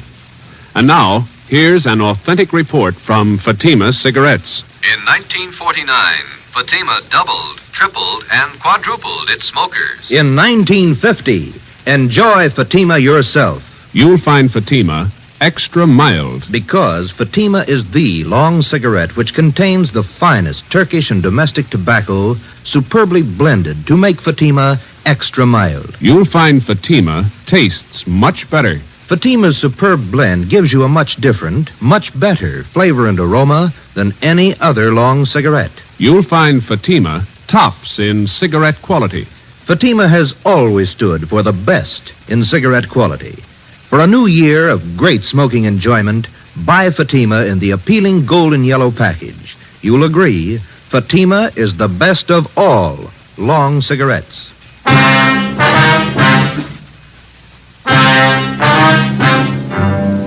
In the course of his career, the police officer is afforded two diverse views of the criminal. At first, the rookie cop is taught to distrust the criminal at every turn, without exception. He's schooled in the 1,001 ways in which the criminal operates, his psychology, his mode of operation. Then, when he's thoroughly acquainted with the methods of the criminal and how best to detect them, the police officer starts to learn the most difficult lesson of all: how to distinguish between the confirmed criminal and the lawbreaker, in whom there is hope of rehabilitation. After 9.5 years of police work, my first experiment in this field was with Max Tyler. I'd given him 2 chances to prove himself, and he'd lost on both of them. So did I. 2 months before his parole hearing, which might have given him his freedom, Max Tyler had suddenly decided to escape. How he figured it, I didn't know, but it was my job to find him. At 5 o'clock that afternoon, Ben and I met in the chief of detective's office. 2 officers, Holland and Grayson, from the State Adult Authority Escape Detail, were there. How did Tyler manage his escape, Grayson? Well, same old story. They figured they could trust him up there. He had a good job on the prison farm. They trusted him. When did they find out he was gone? On the early morning count. Have you checked his relatives out in Inglewood yet? Yeah, we have. We've got the home staked out. We're covering all the places we figure he might go. How about Mrs. Tyler? You get in touch with her, Friday? Her relatives told us that she's on a weekend vacation with the 2 kids, staying with friends down at Laguna Beach. We got a call in to them. Should be hearing from them soon. I understand Tyler's a friend of yours, Friday. He was ready for parole. Yeah, I was trying to help it along. I thought the guy deserved a break. He didn't need you, Joe. He made his own. Well, he was feeling bad. You weren't the only one fooled, Friday. You had the prison officials buffaloed, too. Yeah, I know. I helped convince them. You got any leads on Tyler at all, Grayson? I mean, from the time he broke prison? Pretty strange. They traced him as far as Stockton, and then they lost the trail completely. The Stockton police in on the search? Yeah, sure funny. The guy has no money, no car we know of, no change of clothes. You figure he's getting help from somebody? Could be. Excuse me a minute. Brown speaking. Just a moment. You, Friday. Oh, thank you. Friday? Yeah. When? Where? Just a minute. Will you hold on, please? It's the Tyler's friends down at Laguna Beach. Mrs. Tyler there? No, she called him last night about 7 o'clock. Told him she'd changed her plans. She wasn't coming. She told them where she was going? She wanted to know which highway would take her to Stockton. We told the Tyler's friends in Laguna Beach to contact us immediately if they heard from either Mr. or Mrs. Tyler. We got out an APB on Dorothy Tyler, and then we drove out to interview her relatives in Inglewood. They told us that Mrs. Tyler had the 2 children with her. She had left their house at 6 p.m. the night before by taxi. As far as they knew, she didn't own a car. We talked with some of her friends in the neighborhood. The only thing they could tell us was that she had not borrowed a car from any of them. We drove down to the telephone exchange where she was employed as an operator, and we spoke with a manager, a Mr. Ralph Cartwright. I'm sorry, gentlemen. This is Mrs. Tyler's night off. Is there something I can help you with? When is Miss Tyler due back at work, Mr. Cartwright? Well, she's working the 10 to 7 starting tomorrow, doing at 10 a.m. We understand that she's on a weekend vacation, huh? Yes, you see, today was payday, so she asked me if she could have her check ahead of time. Said she had to have the money for the weekend. Did you give her the check? Oh, my, no. I couldn't give her the check ahead of time. But I did do her a favor, just to help her over the weekend. What was that? I loaned her my car. We got a complete description of the car together with a license number and called the office. The information was broadcast to all units throughout the city and teletyped to all points in the state. Chief of Detectives Thad Brown ordered an immediate stakeout on the telephone exchange where Mrs. Tyler was employed. The stakeout at the home of Inglewood continued. Another day passed. We checked with the bank where Mrs. Tyler maintained her account. It was 10:25 a.m. when we got back to robbery detail. Gentlemen, what'd you find out? Miss Tyler closed her account 3 days ago, withdrew all her savings, $46.55. And they're not going to go far on that. Any word about that car she borrowed? Teletype came in about an hour ago. They found it just outside Santa Barbara, abandoned. Anyone see the Tylers? No reports. I wonder how those poor kids are making out. Yeah. He must be crazy, and his wife, too. If she was going to help him pull an escape, why'd she have to drag the kids along? That's the way some parents figure, Friday. They owe their children nothing. The children owe them everything. Call for you, Friday. Date on 2. Oh, thanks, Larry. Friday. This is Hopkins, Friday, on stakeout, the phone exchange. Yeah, Bert. Tyler woman came for a check. We got her.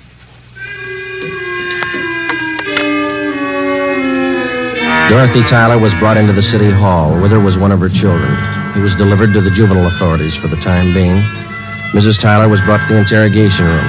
She refused to admit anything to the officers from the adult authority. She said she wanted to talk to me. I went in.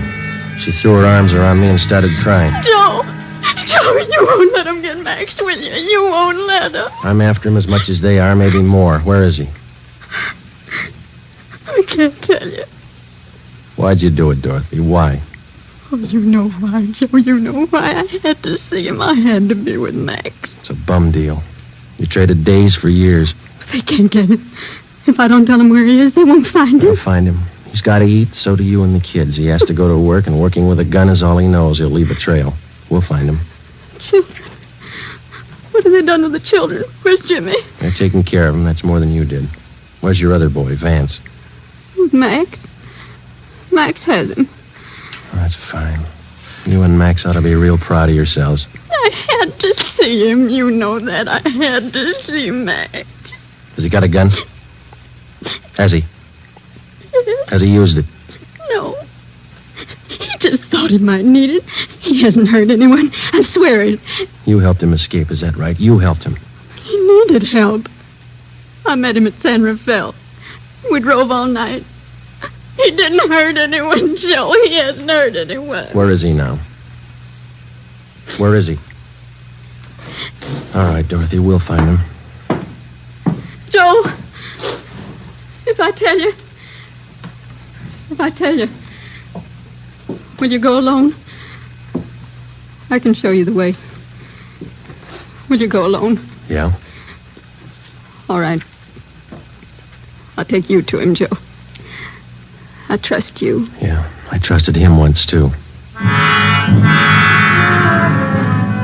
5 p.m., Monday, April 25th. Dorothy, Tyler, Ben, and I got in the car and headed north for the coast town of Santa Maria. Acting under orders of Chief of Detectives Thad Brown, Larry Thompson from Robbery Detail followed in another car. Holland and Grayson from the State Adult Authority were with him. It was 10 minutes past 8 when we drove through the town of Santa Maria. Just outside the city, Dorothy Tyler directed us to turn off onto a dirt road. We drove about 2 miles. She told us to pull up. Across that field. Shack by those trees. Lonely out here. I'll go with you, Joe. Maybe Max won't understand. Oh, you stay here. Joe, that car stopped here. It's cops, Dorothy. It had to be. They won't shoot unless Max does. But you promised. You said you'd go alone. I'll go alone. Friday? Hello, Grayson. Where is he? She tell you? That shack over there across the field by that clump of trees. He's got one of the kids with him, that right? Yeah, he won't be any trouble. He's armed. The cons up at Quentin say he won't be taken alive. They say he'll shoot it out. They talk a lot. You better let us take him. You're not getting paid for this one. I'll take him alone. I made a promise. That guy in the shack's in the habit of breaking promises. I keep mine. Keep an eye on Miss Tyler, will you, Ben? Thompson's watching her. I'm coming with you. I told her I'd go alone.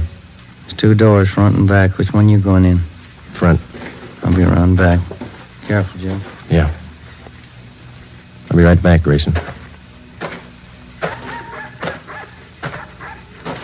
I started to cross the field. The shack was about 100 yards from the road. The field was uncultivated, and I wasn't sure of my footing. I stumbled over a tree stump. Halfway across the field, the lights in the shack went out. Who's that? Who is it? It's me, Max. Joe Friday.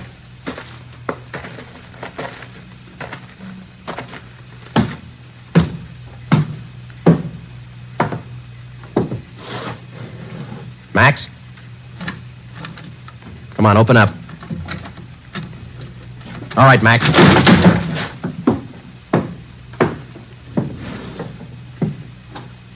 Why the gun, Joe?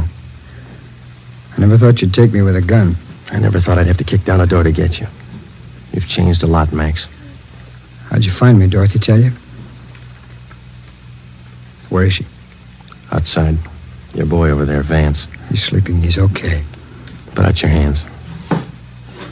Put out your hands. Oh. I'm sorry, Joe. Yeah. You've been good to us. I won't try to explain. Neither will I, Max. Come on.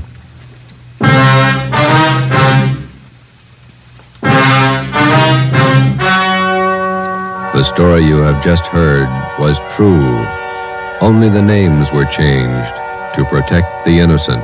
On June 2nd, trial was held in Superior Court, City and County of Marin, State of California. In a moment, the results of that trial. It's amazing how many long cigarette smokers are changing to Fatima. Here are the actual figures. New York Division. Fatima sales up 132%. Los Angeles Division. Fatima sales up 545%. St. Louis Division. Fatima sales up 548%. Yes, in 1949, more and more smokers discovered that Fatima is the best of all long cigarettes. They found Fatima extra mild. They found Fatima has a much different, much better flavor. They found the name Fatima means the best in cigarette quality. In 1950, enjoy Fatima yourself. Best of all long cigarettes.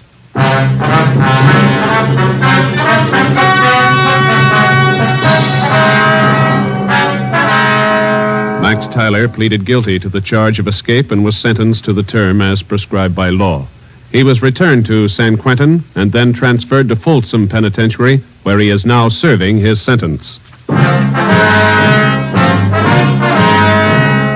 You have just heard Dragnet, a new series of authentic cases from official files. Technical advice for Dragnet comes from the Office of Acting Chief of Police, W.A. Wharton, Los Angeles Police Department. Dragnet honors the state of California and the men of the California Highway Patrol, another of America's outstanding law enforcement agencies.